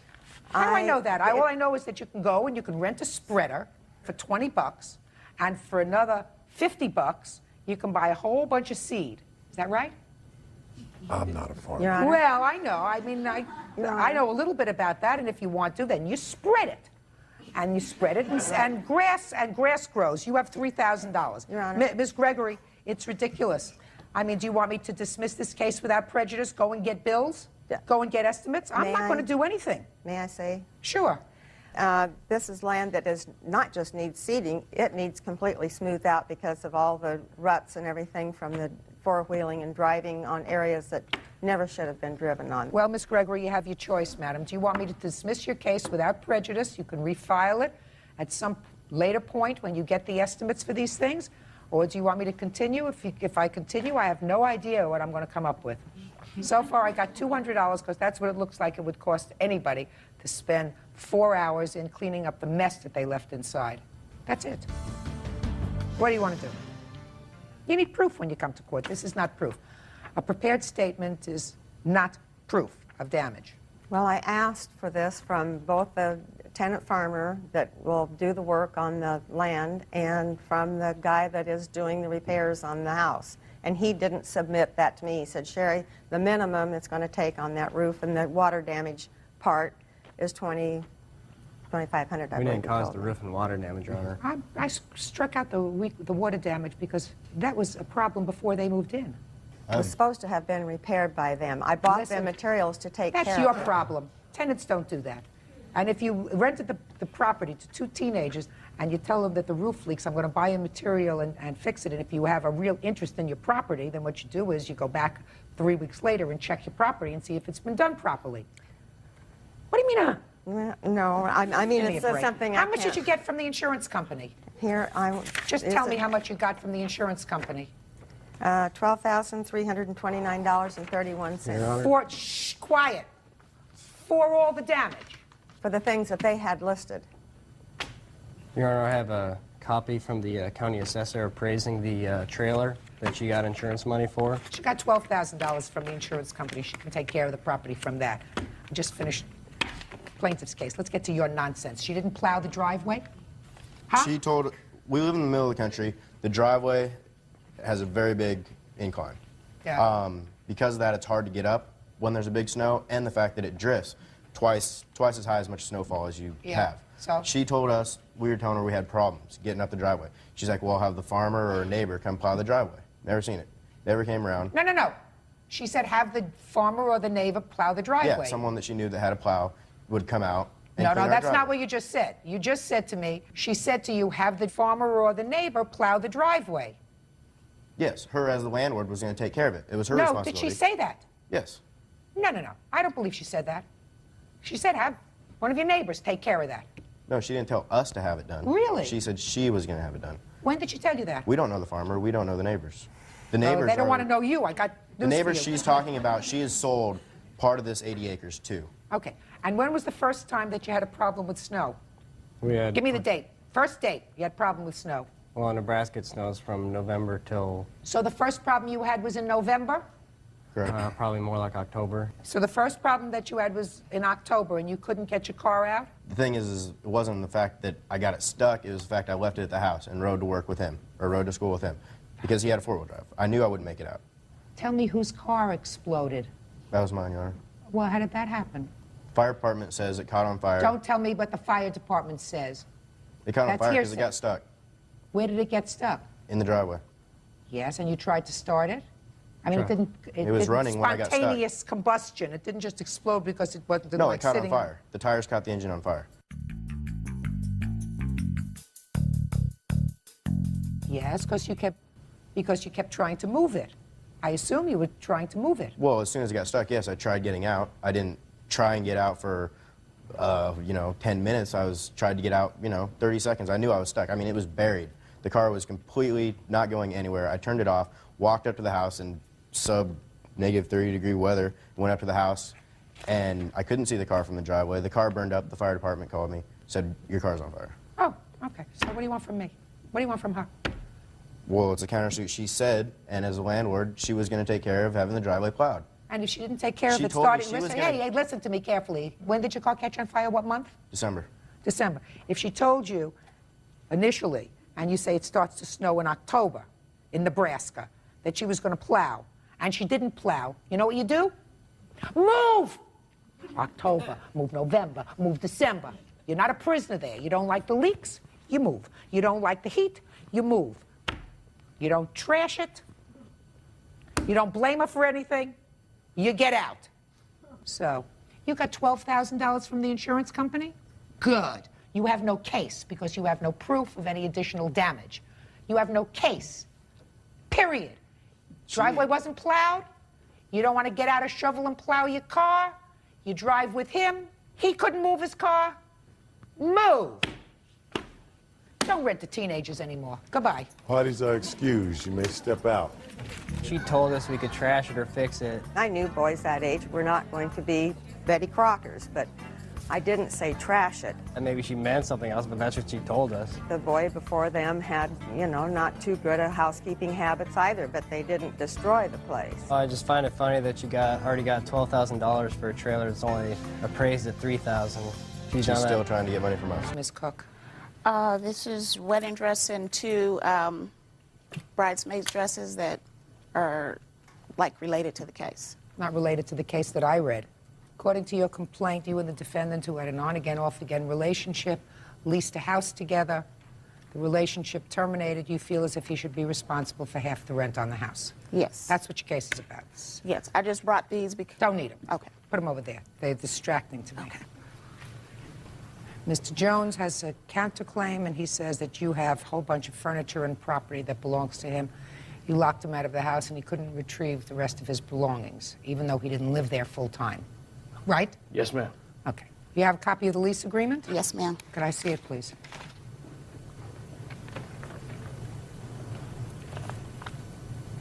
When did you move in? We moved in November 29th, 2000. And the lease is a 1-year lease? Yes, ma'am. When did you move out, sir? Actually, I was put out in January. We got into an argument. I got put out in January. Then I came back because I thought it was going to work. And March of 2001, I came home to find my stuff outside and the door and the locks were changed. That's not true, Your Honor. Just a minute. So you're telling me she evicted you? Yes. That's not true. Okay, go ahead. That's So I'll not hear- true. So now I'll hear you. We moved into the home. We had gotten engaged previous to that in September. We moved in November. Mr. Jones left a week after that, stating that he wasn't sure that this is what he wanted to do. He needed to get himself together. So he left and went to stay at his parents' home. We talked off and on. He stated he wanted the relationship. He wanted us to get married. He came back in January. Okay. He left in March. Well, that's what he says, but under what yeah. circumstances did he leave? He didn't feel right. He didn't feel right. He felt that the relationship wasn't going well, that his world was crashing down around him. He needed to get himself right. And if he wasn't right, he couldn't be right for me. So that's when he left in March. He was gone approximately a week. He told me he was moving back in, and I just happened to see him in a pawn shop when I went to pay some bills with his truck full of some of his belongings. I went in there and asked him what was he doing. I thought you were coming home. He said, oh, I changed my mind. I need to be gone a little longer. When I got to the house, I noticed he had moved a lot of his things out, and I changed the locks to make sure that he didn't take anything that didn't belong to him, and I told him if he wanted to take anything else, he could do it while I was there, but when my children were not there. Does that sound right to you? No, ma'am. When she seen me at the pawn shop, I was there with my friend James. He was purchasing some jewelry for his wife. She seen me? Yes, she did see me. Did she see you with any of the property that you had in the house? No, the property is still in her house. No, some of the property. No. Any of the property? Sir, No. I mean, ma'am, that's not right. His No. truck was parked But you across hadn't the been street. home? No, I haven't been home. You hadn't been home. For how long? I had went to work. Did you sleep there the night before? Yes, I did. You did? No, he didn't. Yes, I did. He was gone a week, ma'am. I believe he was gone a week. He was gone a week, and he stated that he was going to come home. That sounds right to me. Called him on a Friday. Your Honor, that's not true. Didn't catch him the whole weekend. Why do you Happened think to she catch threw him you on out, Monday. sir? Excuse me? Why do you think she threw you out? Well, we If I having believe problems. you. We having problems, like we said, and I came home. The doors were locked. She told me when I called her on my cell phone. She stated, because after when I came home, all the stuff was out. A lot of my stuff was sitting outside. My friend James Rivers, none of I your was stuff out. was ever. I'm sorry. Was out, okay. And when I got my stuff, I went to get my stuff. The doors was. When I went to try to get in the house, the doors was locked. Is what you're telling me, sir, that from the time you moved in, other than this one brief time when you left back in maybe January, that you lived with her continuously? I left because we was having problems. So you left? Yes. Well, that's what I want to know. When did you leave? When did I leave? I left in January for approximately, I think it was 2 weeks, ma'am. Were you there constantly in the month of February? Yes. Slept there every day? Yes. What about the previous December? Were you there every day? No. Why not? Because we was still going through problems. I was trying to make sure everything was right within me and within this relationship, because I've been through a bad relationship once before, and I do not want to go through. Didn't want to go through another bad relationship. You know you are obligated under this lease. I was trying to help her. She was in a financial bind. We was together. I had my own separate apartment. I helped her out. This is not only this is a lease, but this is her house. This is her and her ex-husband's house. Do you own this house? I own 1/4% of the home, and when it was presented to me if we wanted to lease it and do a lease option, I didn't think it was a good idea, but Mr. Jones did. Just a minute. What do you mean you own 1/4 of the home? Well, it's a home that is actually owned by my ex-husband's parents. Yes. And during the time we were married, I owned 1/4% of it. When I vacated the marriage, my ex-husband took over the house. Are you still on the deed as a 1/4 owner of the house? I haven't seen the deed, ma'am. And I mean, recently, as far as I know, yes. I'm not. As far as I know, yes. Miss Cook. No, seriously, as far as I know, yes. You were divorced. In the divorce decree, it says who owns what. Who owns what piece of property. So, as far as you know, you own 25%. 25% of this property. So if the property is sold, you get 25% of its value. Yes. So who do you pay the rent to? Pay the rent to Mr. He is our landlord. Well, he only owns 1/4 of the property, according to you. Yes. His parents actually did the loan, but when we were married, we paid for the house. Once the marriage was dissolved, Mr. Why Brian are you Cook- paying him any money if each of you own the same percentage of the house? Because we decided, Mr. Jones and I decided that we were going to take over the home and buy Mr. and his parents out of the home. Well, you don't buy him out of the home if you're renters. Well, we were going to buy the home at the end of the lease. Why are you paying him any money if each of you own the same percentage of the house? Real cases, real people. Judge Judy. Leslie Cook says ex-fiancé Moore Jones owes for breaking an apartment lease. Moore is countersuing for the return of his property. Are you still staying in the house? Yes, ma'am. With your 3 children? Yes, ma'am. Do you plan to stay in the house with your 3 children?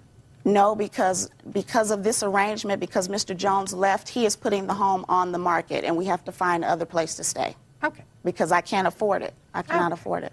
All right. Well, you should tell your ex-husband that you can't afford to pay $950 for your 1/4 of the house. You should be able to cut that in half. Do you understand what I'm saying to you? If you own the same percentage of the house as your landlord, I don't understand why you would pay your ex-husband rent unless he was kicking back half the rent to you, because you each own the exact same thing. Because the money that we put into the home was going to be set aside for a down payment. Oh. Down payment so we Down can buy payment, so we he can was buy going the to home. take this $950 a month and put it aside so that the 2 of you could buy the house. Yeah, not all $900. The portion that was over the mortgage, yes. And how much is the mortgage? The mortgage is $666. I suggest you find another place to live. Look, this is not a clean lease agreement. Since you each own the same percentage of property, I don't see why he should be responsible for paying off a mortgage on a house that he's not going to be living in. Now, what about his property that's there? What do you have of his property that's I there, have Ms. pictures Cook? here. Just tell me what you have. His bedroom set, his couch and love seat, and coffee table with 2 end tables, and a entertainment center. Is that what she has of yours? In the garage, I have my kids' bikes, my kids' prices, pictures of me when I was a baby, and my kids' pictures when they were babies. And have a few other things that's in the garage that I want out of the garage. Okay, are those things in the garage? Probably. Yes, I haven't touched anything. We have to set up a date and time when he can come and get his stuff. What's a good time for you? Anytime. I'm open. What's a good time for you? Anytime after 5 o'clock, anytime after 5:30. Do you want him to come with somebody to get his stuff? Would it be easier for you, or do you want somebody with you in the house? Yes, I would like somebody there because I don't trust him because he threatened me this past weekend, so I don't want him coming over there by himself. From the truth. Who do you want there? I would prefer a police officer. Well, can you get a police officer to accompany you? I can call. I'm sure I could. Okay. The court will prepare an order indicating that 5 days from today's date, between 5:30 and 7:30, you come and pick up your stuff. Goodbye. Parties are excused. You may step out. I don't think that it went fairly because this is something that we both did together, and now I'm stuck and I can't afford to keep the place. Now I have to look for somewhere else to live. Learn how to talk and communicate, and at best, try to leave on good terms. And now the next case. All parties on Calderon versus Moore. Steps forward, please. 23-year-old child care provider Erica Calderon is suing her former friend, 33-year-old salesperson Cammie Moore, for babysitting fees and the unpaid balance on a car. Ms. Calderon, your complaint alleges 2 things. First, that the defendant, for whom you did some babysitting, owes you some money for the babysitting. Your second cause of action is about a car that you sold to her. She made partial payment on the car and did not make the rest of the payment on the car. Correct. Those 2 things. Correct. I gather that your arrangement was that you would accept as payment, when you started to babysit for her, whatever money she was getting from the state for child care. Correct.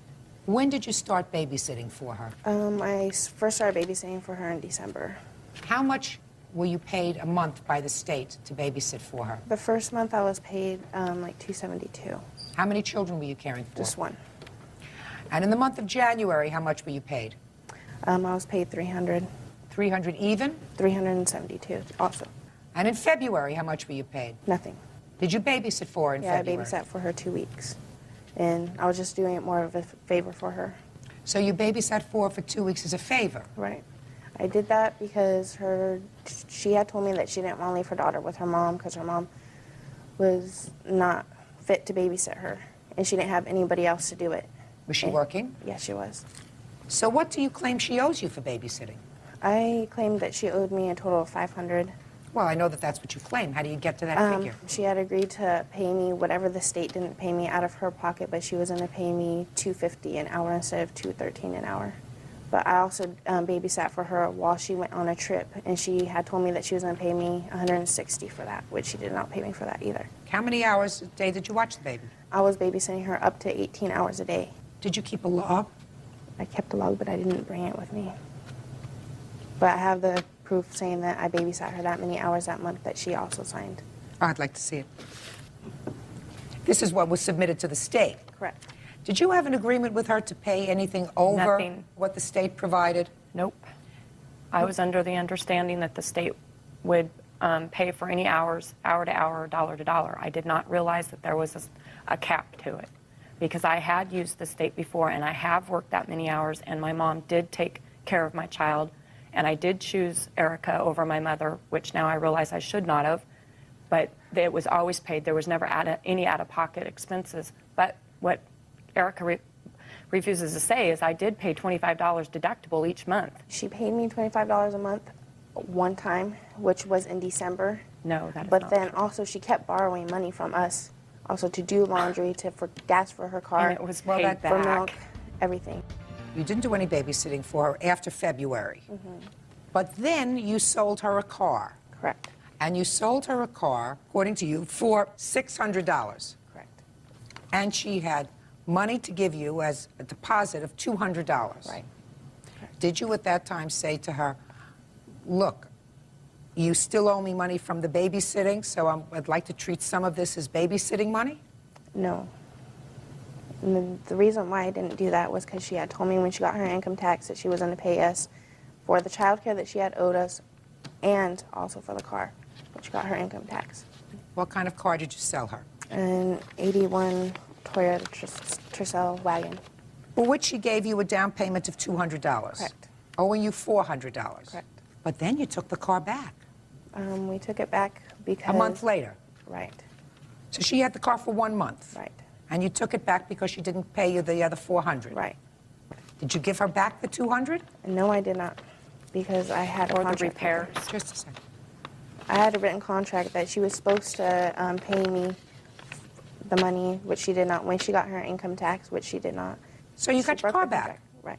She broke the contract. No, I did not. Shh, just a second. I'll let you speak in a minute. I'm sorry. But you got your car back. Right. And you got your car back, and you kept her $200. Right.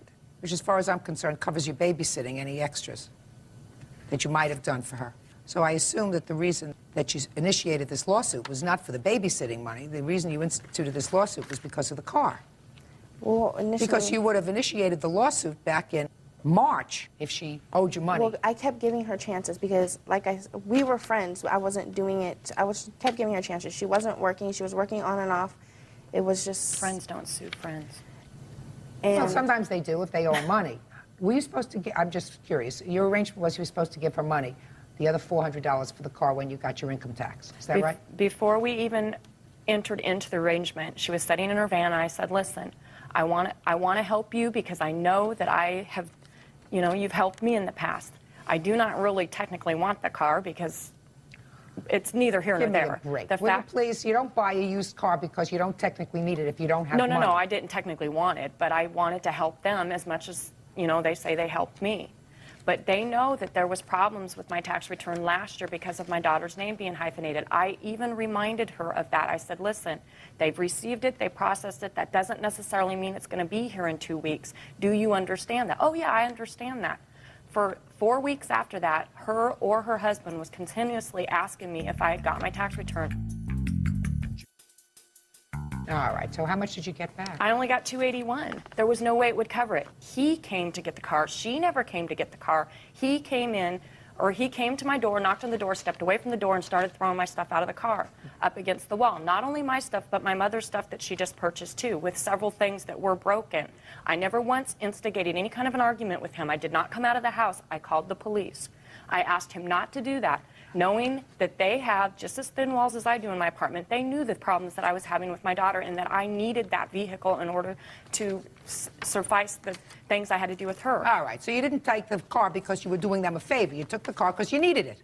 No, I could have bought a different car, but I didn't. Moore, don't think I'm foolish. People do not buy used cars because they want to do somebody a favor, especially somebody that has no money. I guess I'm stupid and I do that. No, you're not stupid. You're just trying to be sympathetic. But you took the car back. Was there any problem with the car when you took it back? No, there was not. So you have your car back. You can sell it again for $600. Plus, it has a brand new starter on it that went out 3 days after I got it. Did you put in a new starter? Yes, I did, and I never once asked them for it. Just a second. How much was the new starter? $110. Okay, was there a new starter put in the car? Yes, there was, but when she had told us about it, she told us that it had only cost her $60. Whether it cost her $60 or $110, she put some money in the car, right? That you would have had to put in the car. Do you still have the car? Yes, I do. Okay, do you still drive the car? We're using it. Yes, we have. So you're using it. So you have a car with a starter, and you got a $260 profit, right? Yeah. Forget it. Case is dismissed. Parties are excused. You may step out. I think it went just the way it should have went. I wish that I would have had the money to countersue at this point, though, for the $310 that I did put into the car. I think it was really bad because she's an unfit mother. Obviously, I must be a very good mother because I've passed every test and I'm a single mother and I take care of my child very well. She just didn't tell the truth about everything that needed to be said. Do not trust your neighbors and do not enter into anything without it being written.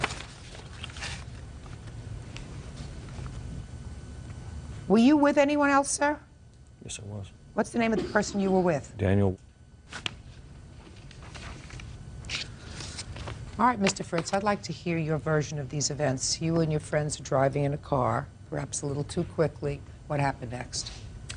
I I was the one driving. Jesse was a passenger, obviously. We had Amber, a friend of ours, in the back. We heard just screaming. It was cussing and vulgarities. And we looked outside, and there he was, like 20 feet away, screaming at us, and we didn't know what for, so we, you know, obviously started screaming back. And as he went up to the car, just Jesse reaches to roll up the window, shut him out. What'd you go into the gas station for in the first place? We were using the phone. And as we pull off, we hear him screaming and cussing, and Jesse reaches to roll up the window because, you know, you're thinking, what is he doing, blah, blah, blah. And he slaps him. So I put the car in reverse. We pull back up to the phone that we were just at, and we're like, all right, that's assault, Jesse, go call the police. He walks into the Dodger store to use the telephone, and as he walks out... And you're sitting in the car? Yes, me and Amber. While you were sitting in the car, did you notice where Mr. Griffiths was? Yes, he walked back to his truck as Jesse went into the store. Where did he go when he came out? He got about 10 feet away before they started arguing. Jesse told him he just called the police. Don't take off, the police are coming. I'm gonna file a charge on you, you know, assault. Me and Amber were talking, and second I looked up, all I knew is Mr. Griffith and his buddy were hovering over Jesse, and he was on the ground. Real cases, real people. Judge Judy.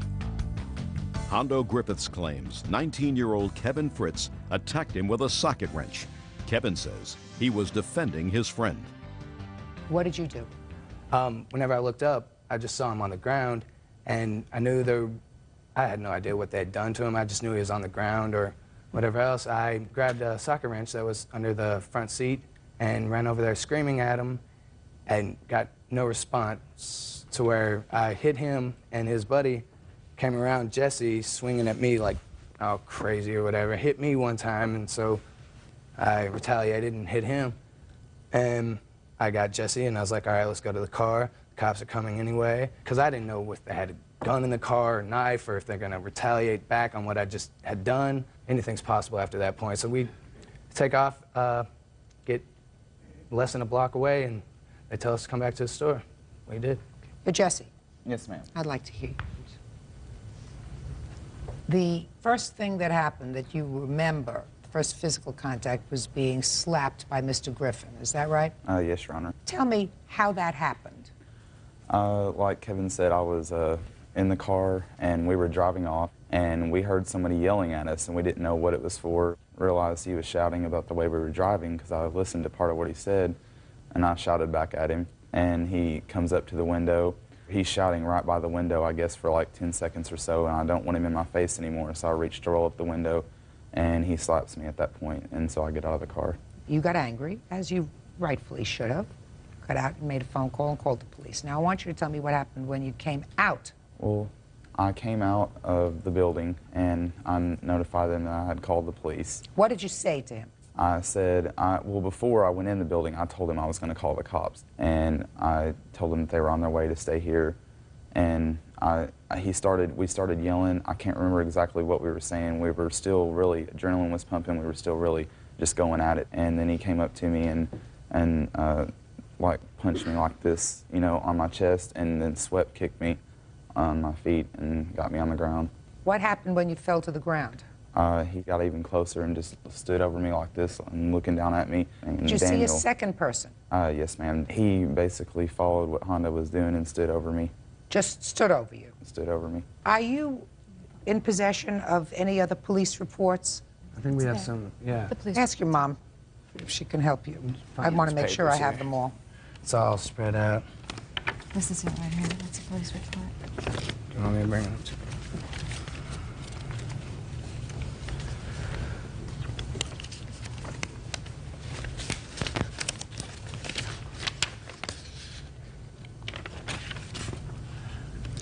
What are you doing with a wrench in the car? It was actually supposed to be in the trunk at the time, and we had used it before to help somebody with changing out a tire or something, and we just kept it in the front. Did you keep it in the front for protection, Mr. Fritz? It wasn't my car. Whose car was it? Jesse's. So it was your car? Did you Yes, keep that wrench in front there for protection? Yes, ma'am, I did. All right. Don't bull me, please, because Oh. that's not a smart thing to do. Yes, ma'am. right? If you were older, it wouldn't be smarter. At your age, to try to fool me is really an act of stupidity. You have the appellate decision? Yes.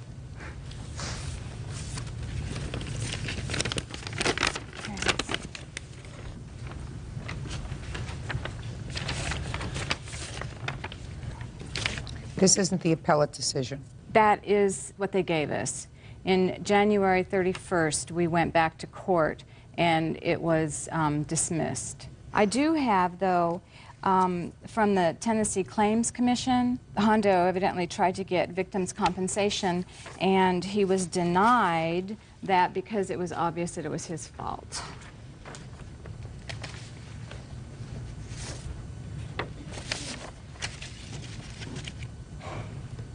Mr. Fritz, how many days did you spend in juvenile detention?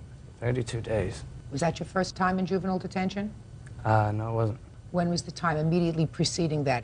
When I was 16. For what? Unruly. It was actually a runaway charge. Other than the, what we call a person in need of supervision, unruly, had you ever been arrested for a crime before?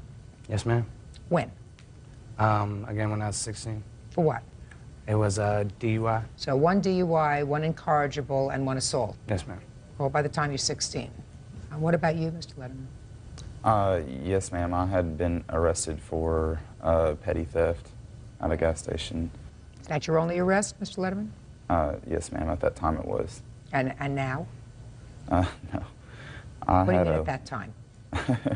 Well, at that time it was, I had a little bout with a credit card that they gave me checks for, and I wrote them for over the amount, so they got treated as personal checks. And I got 2 arrests for those. Bad checks? Yes, ma'am. And how old were you when you had these bad checks? I wrote them when I was like 18, I guess, and they just came through and served a warrant on them. You should never give kids who are 18 years old a credit card and those blank checks. You had a bench trial with regard to this case? Yes, ma'am. And the judge found you guilty? Yes, Your Honor. Did your family hire a lawyer, or did you use a state lawyer? We had an attorney. Did you pay the attorney? Yes, we did. How much? I'm not sure. We had a public defender at that time. Had a public defender. Oh, all right. Well, I was a juvenile, yeah. Public defender. Mr. Fritz, I'm going to give you some very good advice that's going to last you for a long time. Sometimes people have problems saying these words, but I want you to listen to them very carefully. I don't know. When somebody asks you a question and you really don't have the information, you don't make something up. You say, I don't know. Okay. Guys sometimes have a problem saying that. So they make up things. All right. And we call them a Fritz fact, you know. Say that again? We'd call that a Fritz fact rather than the truth. A Fritz fact? A Fritz fact. That's your my last name. last name. It's a Fritz fact. Right. Not necessarily true, but something that you made up. So when I ask you a question, I expect an answer. I was pretty sure that we had hired him, so I didn't know. Well, I guarantee you that if your family had spent $15,000 or $20,000 on a lawyer, you would have known. Yeah, I'd probably hear about it. All right, Mr. Griffith. All boils down to this. Did your actions precipitate what happened that day? And if they did they precipitate them to the extent that the defendant was justified in taking the action he did? No, ma'am. Oh, I think that they did. You did not go up to this car and slap this young man for the purposes of defending yourself. If you did, given what little we know about you, you were in the Marine Corps? No, ma'am. Military? Yes, ma'am. You would have grabbed him by the collar, pulled him out of the car if you felt as if you were in danger. Not necessarily so, ma'am. Oh, well, that's what I think. And what I think is the only thing that's important. What you did was you humiliated him. You were shouting obscenities at each other.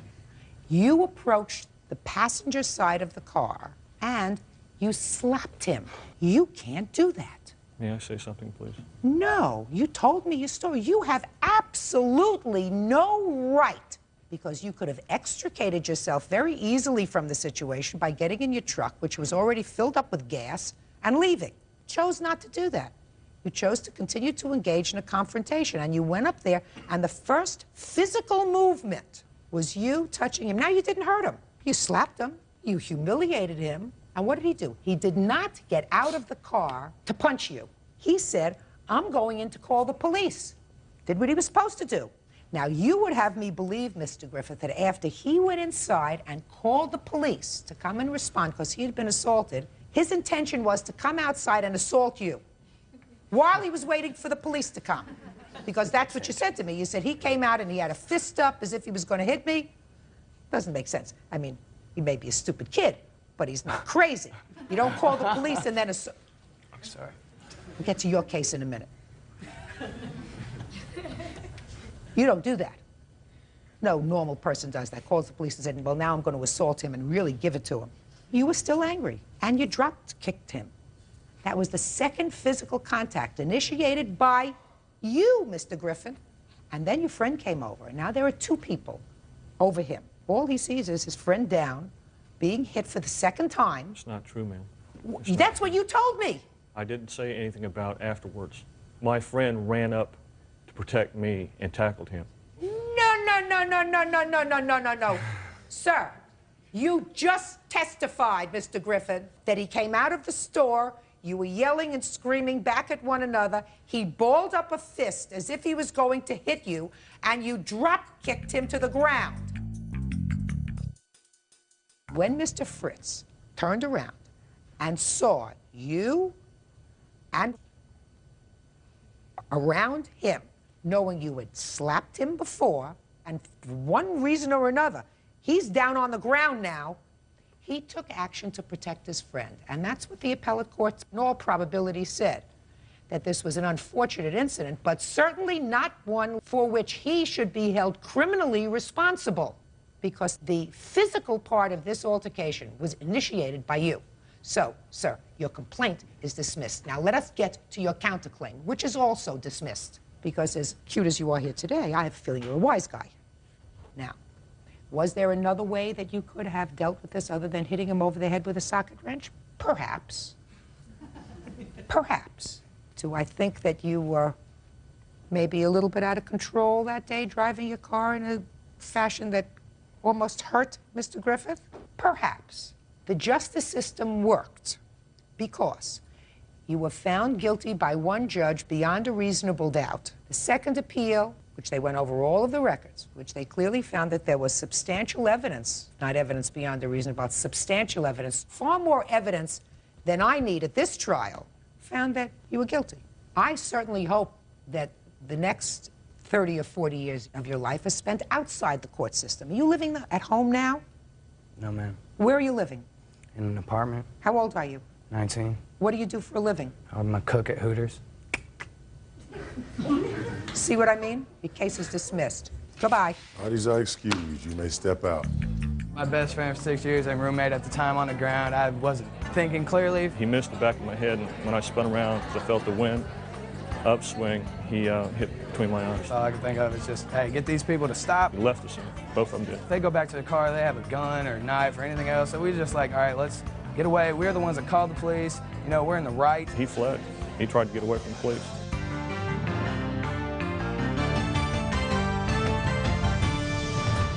They shared an apartment, I didn't want any kind of confrontation. She was behind me screaming. but not on common ground. She decided to vandalize my car. She was going to throw my belongings out on the lawn and change the locks. A broken lease or broken trust. In the living room were two naked people. She was crawling on top of the naked man. She goes, I'm calling 911. I'm like, for what? Not a match made in heaven. Judge Judy. Did you find it online? Is that what you Yes. did? Okay. So when did you move in? On July 25th. And did you pay August's rent, Yes, I did. which was $800? Yes, I have a copy of all of my canceled checks. I don't think that she denies that. No, And you I don't. paid an additional $400? Yes, I did. Is that right? Yes. All right, so what caused you to move? Well, when I moved in, and actually when I came to look at the place, Miss Martinson informed me that she was a massage therapist and that she worked from her home. I wanted to know what kind of massage she performed, and I asked her specifically, is it like sports injury massage? And she said, oh yeah, that's basically what I do. And I said, well, what hours do you perform massage out of the house? And she told me it was strictly during the day. And I was fine with that. She was what I thought was a struggling mother who just had a child, and anyway, I don't want to ramble. Anyway, 2 nights after I moved in, I was walking from my bedroom to the kitchen, and in the living room were 2 naked people.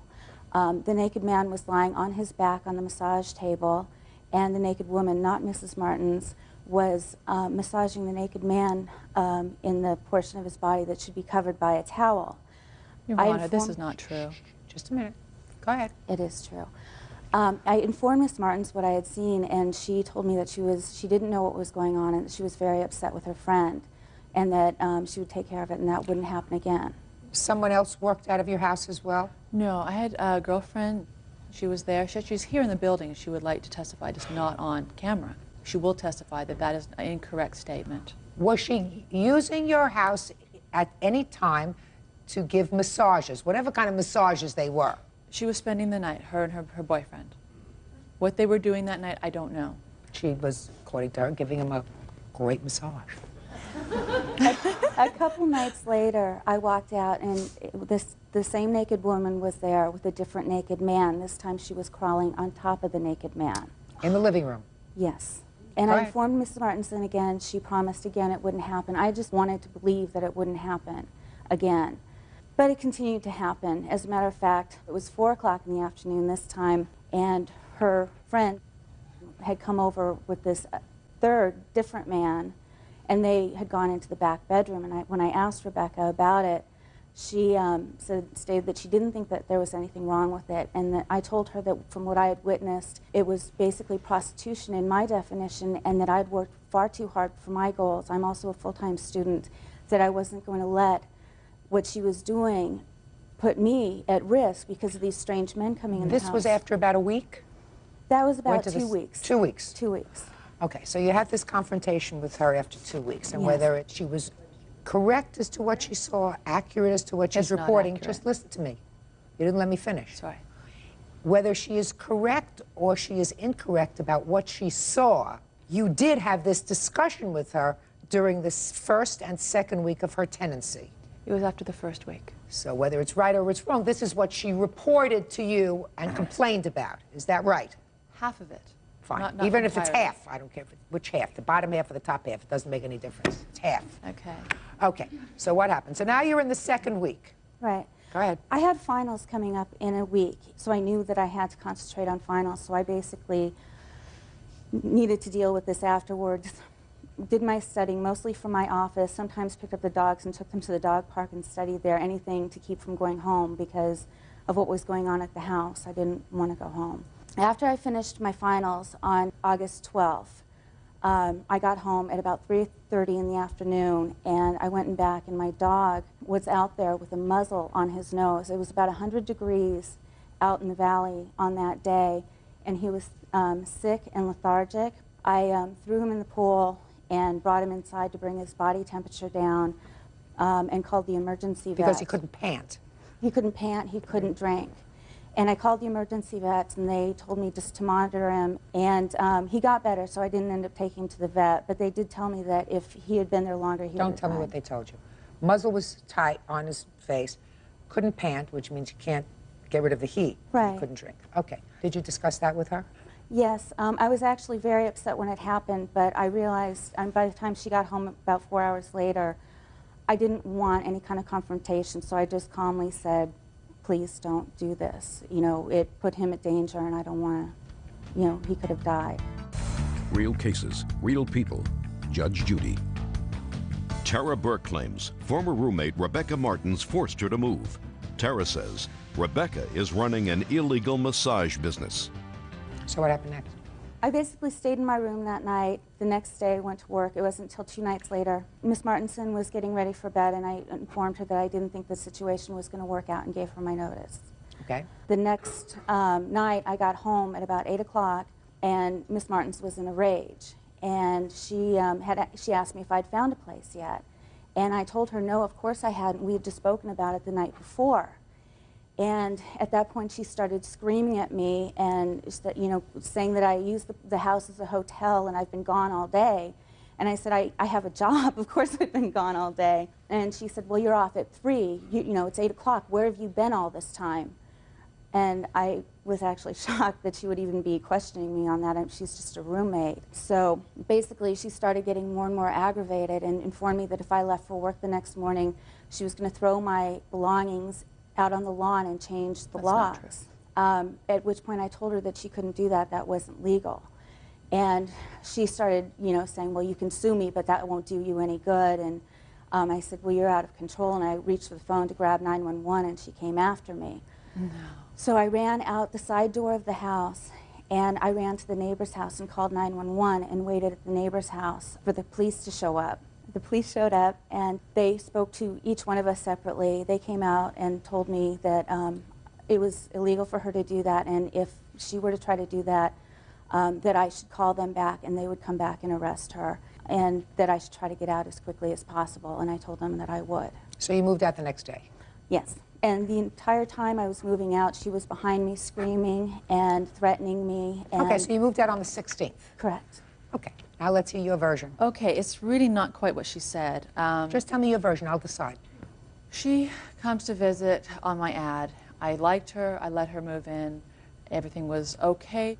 She paid me the money. The dogs came after, about 3 days later, and they were a problem from the onset. But she told you she had dogs before. Right, but she also told me it was a 7-year-old Rottweiler, and it was a 2-year-old lab that was very well behaved. They were not. The 7-year-old was in heat, and the male was very aggressive. I have pictures of where he bit my dog. He bit my dog 3 times, and that is the reason the muzzle was put on. And she was the one that told me, if they get out of hand, put the muzzle on it, it's in the garage. So that is why I did that after my dog was bitten. And the reason why I had the fight with her at all was because she wasn't looking after her dogs. They had escaped from the yard twice. I have a witness here to testify that they ended up down the block twice. And so she brought me into it saying I had to go look for the dogs. So let's go back to the 14th of August, a couple of days before she moved out. Actually, we need to go back up to the first week. After the first week, she got upset because of having a friend over, and she said she saw what she saw. I never saw it, denied it. That's incorrect. So that day, she said, I can't handle this. I'm giving you my 2-week notice. Okay. So then on the 14th, Your Honor, she reiterated to me that she was moving out at the same point that we fought over the dogs. I said, your dog's in heat. The male dog is beating up my dog. You need to separate them. And then she did. She put them a few days earlier in the dog run, but then there's no shade there. So I had to keep giving them buckets of water. I had to keep hosing them down. Meanwhile, I have a sick baby in the house. Okay, and so, it was so an now we're at the inconvenience to 14th me. and 15th. Go ahead. Right. And so I told her, I said, you're not looking after your animals. I'm not looking after them tomorrow. I said, I am not looking after your pets one more day. This is not a daycare for animals. It's not included with the rent. Okay. So she got all mad at me. She grabbed my phone. She ran to her room. Of course, I followed her because she had my phone in her hand. I didn't agree to let her use my phone. And so she goes, I'm calling 911. I'm like, for what? And so she exited out the side door of her room, and she went outside because I unplugged the phone in the living room so she couldn't use the phone. Why did she do that? Because she grabbed my phone. She didn't have permission to use it. Well, you knew she was calling the police. She said she was. I didn't know what she was Well, going to do. who did she think she was going to call? I don't know. I wasn't really sure, but I didn't want her using my phone. Go ahead. So I unplugged it, and so she couldn't use it. So then I guess she went to the neighbors. Right. The police She called came. the police. Right. Police told you you couldn't evict her.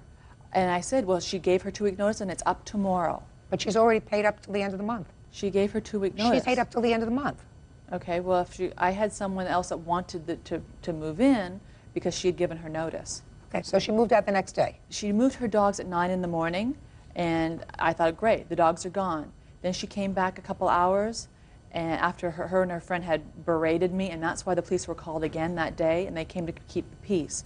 So the police were there the day she moved out with her truck, and upon leaving, she decided to vandalize my car. I have pictures here. She scratched to 3-foot scratch across my brand new car. Who saw her do that? The neighbor across the street. Where's the neighbor? They didn't want to be on camera. Everybody doesn't want to be on camera. You must have people who are wanted for something. Let me explain something to you. I take testimony. Right. I'll hear a witness. Yes, there is a witness here. Who? Carrie is a neighbor down the block that testified to her dogs being out. I'm not interested in the dogs being out. I'm interested in vandalizing your car. Oh, this is the picture. I'm not interested in the picture. I'm interested in somebody who saw her vandalize your car. Well, I didn't see her actually do it. Fine.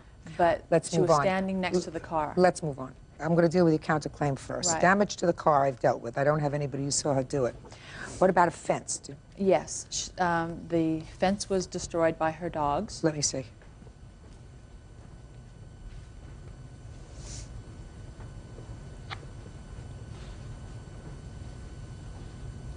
Did your dogs do this? I have no idea. This is the first I've heard of it. She has a dog as well, so I don't know whether mine How did did or- they do this to the fence? The Rottweiler dug under the fence, and the lab started chewing on the fence and ripped it off. I made a police report the day that the police came to keep the peace, and they saw it, and they made a note of it in the Your report. Honor, I'm the one who called the police. Just a second. No, you didn't. Just a second. You have a police report? I About this fence? called the police Do you that have a police day. report about the fence? They didn't say it in there, but they want to know about the car incident as well. I don't know about the car. I'm talking about the fence. It doesn't say anything about the fence, but it Fine. shows an investigation. Fine. I want to know about the fence. Right. You said this is the whole incident. Is there anything in there about the fence? The answer It is doesn't yes say the or word no. fence. Now, reimbursement of cleaning costs. What are the cleaning costs? Yes, $70 per hour, 2-hour minimum. For what? For cleaning up the state of the room that she left it. I have pictures of the way she left the room. Can I see it, please? You have to look closely on the floor. There's about an inch thick of dog hair.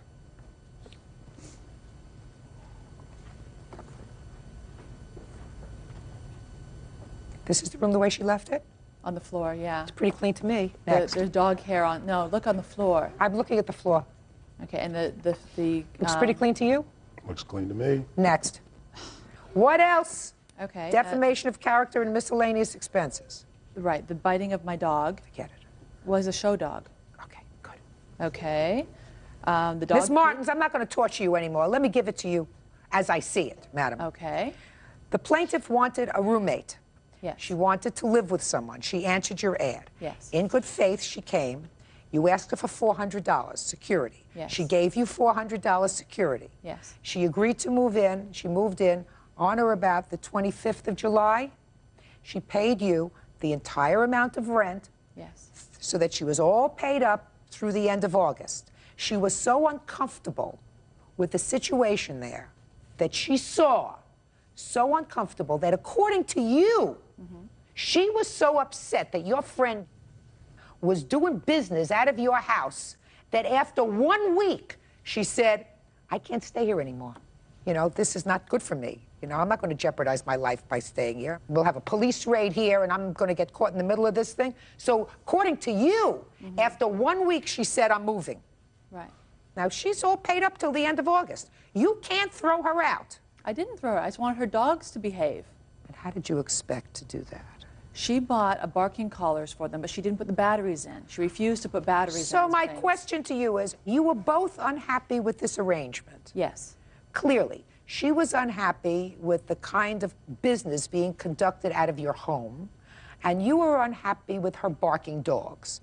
So clearly this was a situation that should just go away by her moving out. Right? Yes. Perfect. What monies do you think you are owed? Listen to me carefully, because her counterclaim is gone. I'm dismissing it. She has no counterclaim. Right. But what about her scratching my car? I mean, that's a $400 damage. I don't believe she did it. I didn't. Since I don't believe very much else of what you tell me, Miss Martins, I don't believe that she scratched your car. She scratched my car. Okay, good.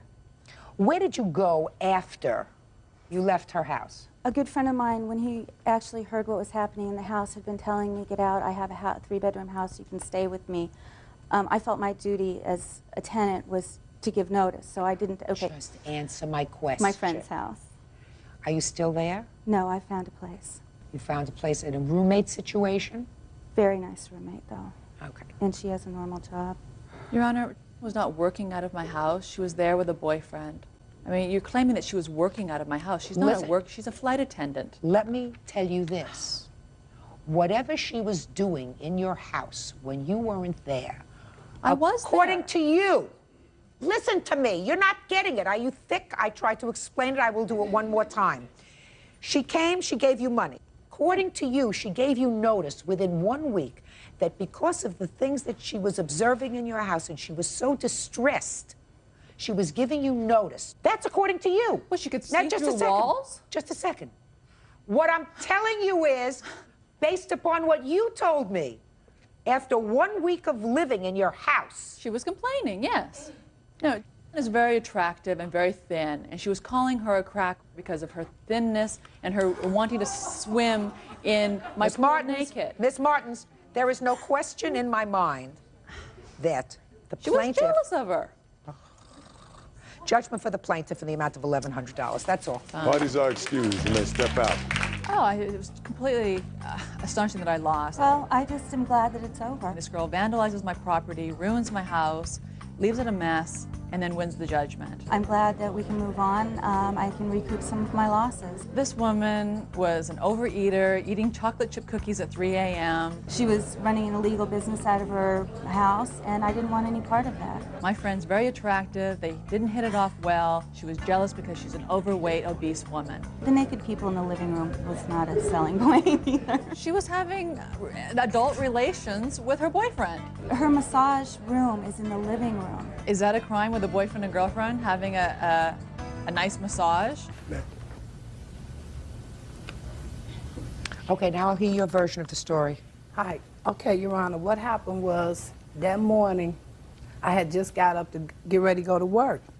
So I was sitting up watching my gospel like I usually do on Sunday mornings. So I looked out the window and I seen her car on my bumper. Now, we've been feuding for 2 years. Okay, I have a 7-year-old son that I have to get up every morning at 6:30 and send him to school. She don't have any kids. She plays her TV all night long. She have a dog that barks all night long. Every time when I go to her door and try to talk to her and I say, could you please turn your TV down?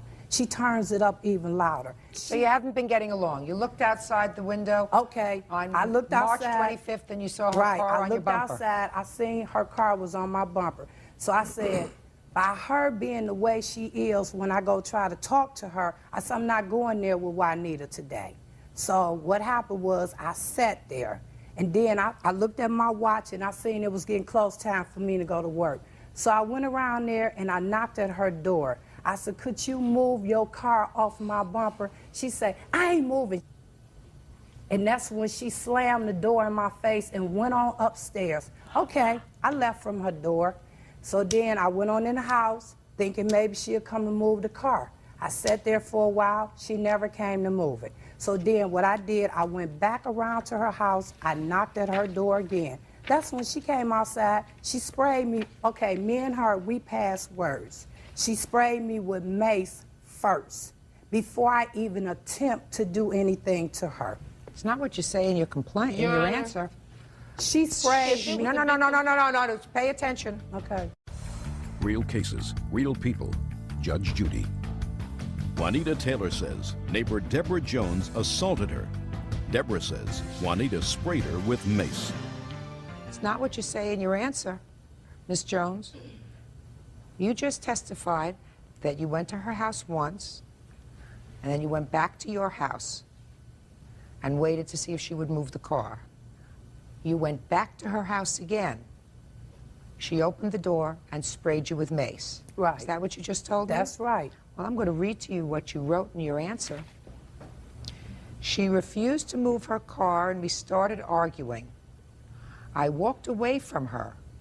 Then she followed me around the building. The next thing I knew, she sprayed my eyes with mace. That's what you wrote in your answer. That's different from what you just told me. Well, what happened, Your Honor, I left her house. When we got into a fight, that's when she followed me around the building. What I meant to say is, after she maced me, she followed me around the building. No. Okay. So what you're telling me is she opened the door. She opened the door. She sprayed you with mace. Yes, she did. And you just walked away. In my nightgown. Wait a minute. Quiet. And you just walked away. Okay, what happened, Your Honor? When she sprayed me and her got to tussling, and I pulled her around the building, trying to defend myself. That's what happened. Where'd you get the stick from? Huh? Where'd you get the stick It was from? on the ground. She was macing me. I was defending myself to keep her from hurting me. Why didn't you have your boyfriend move his car? What happened was, He tried to move his car, Your Honor, but what happened, his battery had went down on his car. But he got his battery fixed. Huh? Somehow it got fixed because he did move his car. You know how it got fixed? I'm Okay. asking you a question. Somehow it got fixed because he moved his car. What he did was, once she moved her car, he went and bought some cables. And he When did she move her car? What'd you say? When did she move her car? She moved her car after the policemen got there. That's true. I was telling them she was on my bumper, and I was giving them a small version of the story. They told me to go on and move my car up. I went back outside with my nightgown on when I saw the police coming. The only thing she said was true, was that I did move my car up and the stick was on the ground. Where did you buy the mace? Kmart. We need a license. We can't have pepper spray up into a certain degree. I've looked into all of this. You bought it at Kmart? Yes. But what I'm Look saying, at it. Your Honor, she It's not makes nothing. me first. If Look she at it. would have moved Here are her my keys car right here. like I asked her to, would none of this would have even started. There's no question in my mind. Listen to me, Miss Jones. There isn't a question in my mind that Miss Taylor pulled her car up on your bumper. The two of you have been feuding for a long time. You went to her house in the morning. You were angry. There also isn't a question in my mind, Miss Taylor, that you answered her when she said, move your car, and she didn't say it in a very nice way, would you please move your car? But you also said to her, I'm not moving anything. The only reason you went outside was because she threatened to hit your car. You watched her. You saw that she did, in fact, hit your car, even though it was no damage, so you went outside. You should have moved your car. May I say something before Yeah, you go back? sure. We have had problems constantly. What What are the problems, Miss Taylor? My TV being up too loud, my music being on when I'm not even home. Again, I work third shift. She would say I play my music late. Is it possible, Miss Taylor, that you're playing your television too loud? I just want you to think carefully. Is it possible? Ma'am, I work third shift. No, it's not. Has she asked you to turn it down? She's asked me to turn everything down. Okay. Is it possible that she hears these things through the walls of the apartment? Your Honor, we've had conversations through the wall. She's complained about my water. She's complained about my bath water running too loud. I come home when I'm not working the full shift. I come home 3 o'clock in the morning running bath water. I hear her over there cussing and fussing. She's too loud over there. I'm coming home running a bath water. She has sent police over to my house when I have not even been there. He has been there for just silly reasons. He would tell me the police just left, well, what are you doing? I just got in and they're asking for the lease owner. You think she's got nothing better to do? I don't think so, because she's heard conversations. She has heard a conversation going on between me and my best friend, and now we cuss to each other, and I be on the phone, my windows will be open or whatever, and we talk about each other. She has sat there, a neighbor came to me and told me, well, number one, how do I know that you were... Okay, well, they have come to me and told me things that I've said on the phone. Miss Taylor? Okay. Let's start on the 24th of March. The 24th of March, you did a very foolish thing. Knowing that you had, and that you were in a rather acrimonious relationship with your neighbor, you exacerbated that situation by pulling your car right up to the bumper of her car. There's no question in my mind that you did that. Okay. Because despite the fact that she may be angry, she's on her way to work. She's not going to take the time to go out, come up to you, start an argument, if she could get her car out without doing that. So she came up to your house. I'm speaking now. Okay. So you did a foolish thing because the two of you really don't like each other. And if you don't really like each other, then what you're supposed to do is stay as far away as possible. And that may mean even parking your car someplace else, but certainly not parking your car right up on her bumper, which makes everybody very angry. Doesn't that make you angry? I'm speaking. Okay. Does it make you angry when somebody parks up on your bumper? Yeah. It makes me really angry if somebody parks up on my bumper and I can't get out. Number two, I also believe that you had absolutely no intention of moving your car at the time that she came screaming at your door at 9 o'clock in the morning to move your car because you don't like her. And you figured let her sweat for a while. And the only reason you went outside was because you heard her say she was going to hit your car. Now, There is never a way that I am going to be able to tell who sprayed who with mace first and who hit who with a stick first. Certainly. Your Honor, she hit me with a closed fist first. She then sprayed me this first. is how it went. David is She the hit me with a witness. closed. If she hit me with a there. If Were I you there, sprayed David? her, David then how was did there. she hit? Step up, please. It was just me, her, and David. How you doing, I don't Your know Honor? who he Just is. a second. He wasn't I don't there, want to Your hear Honor. anything. No, he was not there. Quiet. Okay. You were there. Yes, ma'am, I was there. Okay. How long have you been living in this apartment? Oh, I don't live there. You were just there that night. Yes. The battery in my car had went down, so I left my car there. I came back over the next morning and asked Deborah, could she give me a jump? She didn't have no cables. So what it was, I pushed my car back. She never did come out to move her car, period.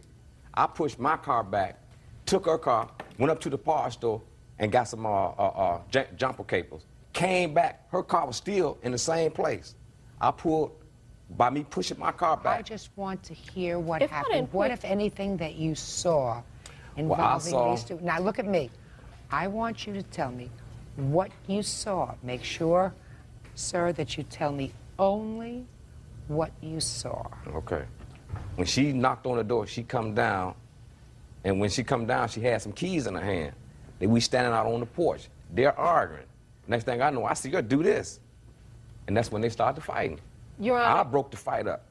if I may, if it was a big deal when she went out and looked at the car, she could have sent the police over to my house like she did all those other nights.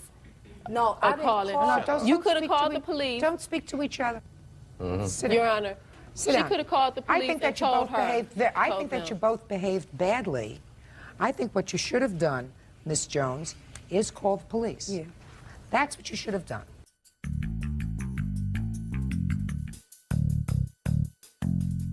I believe that you were both injured.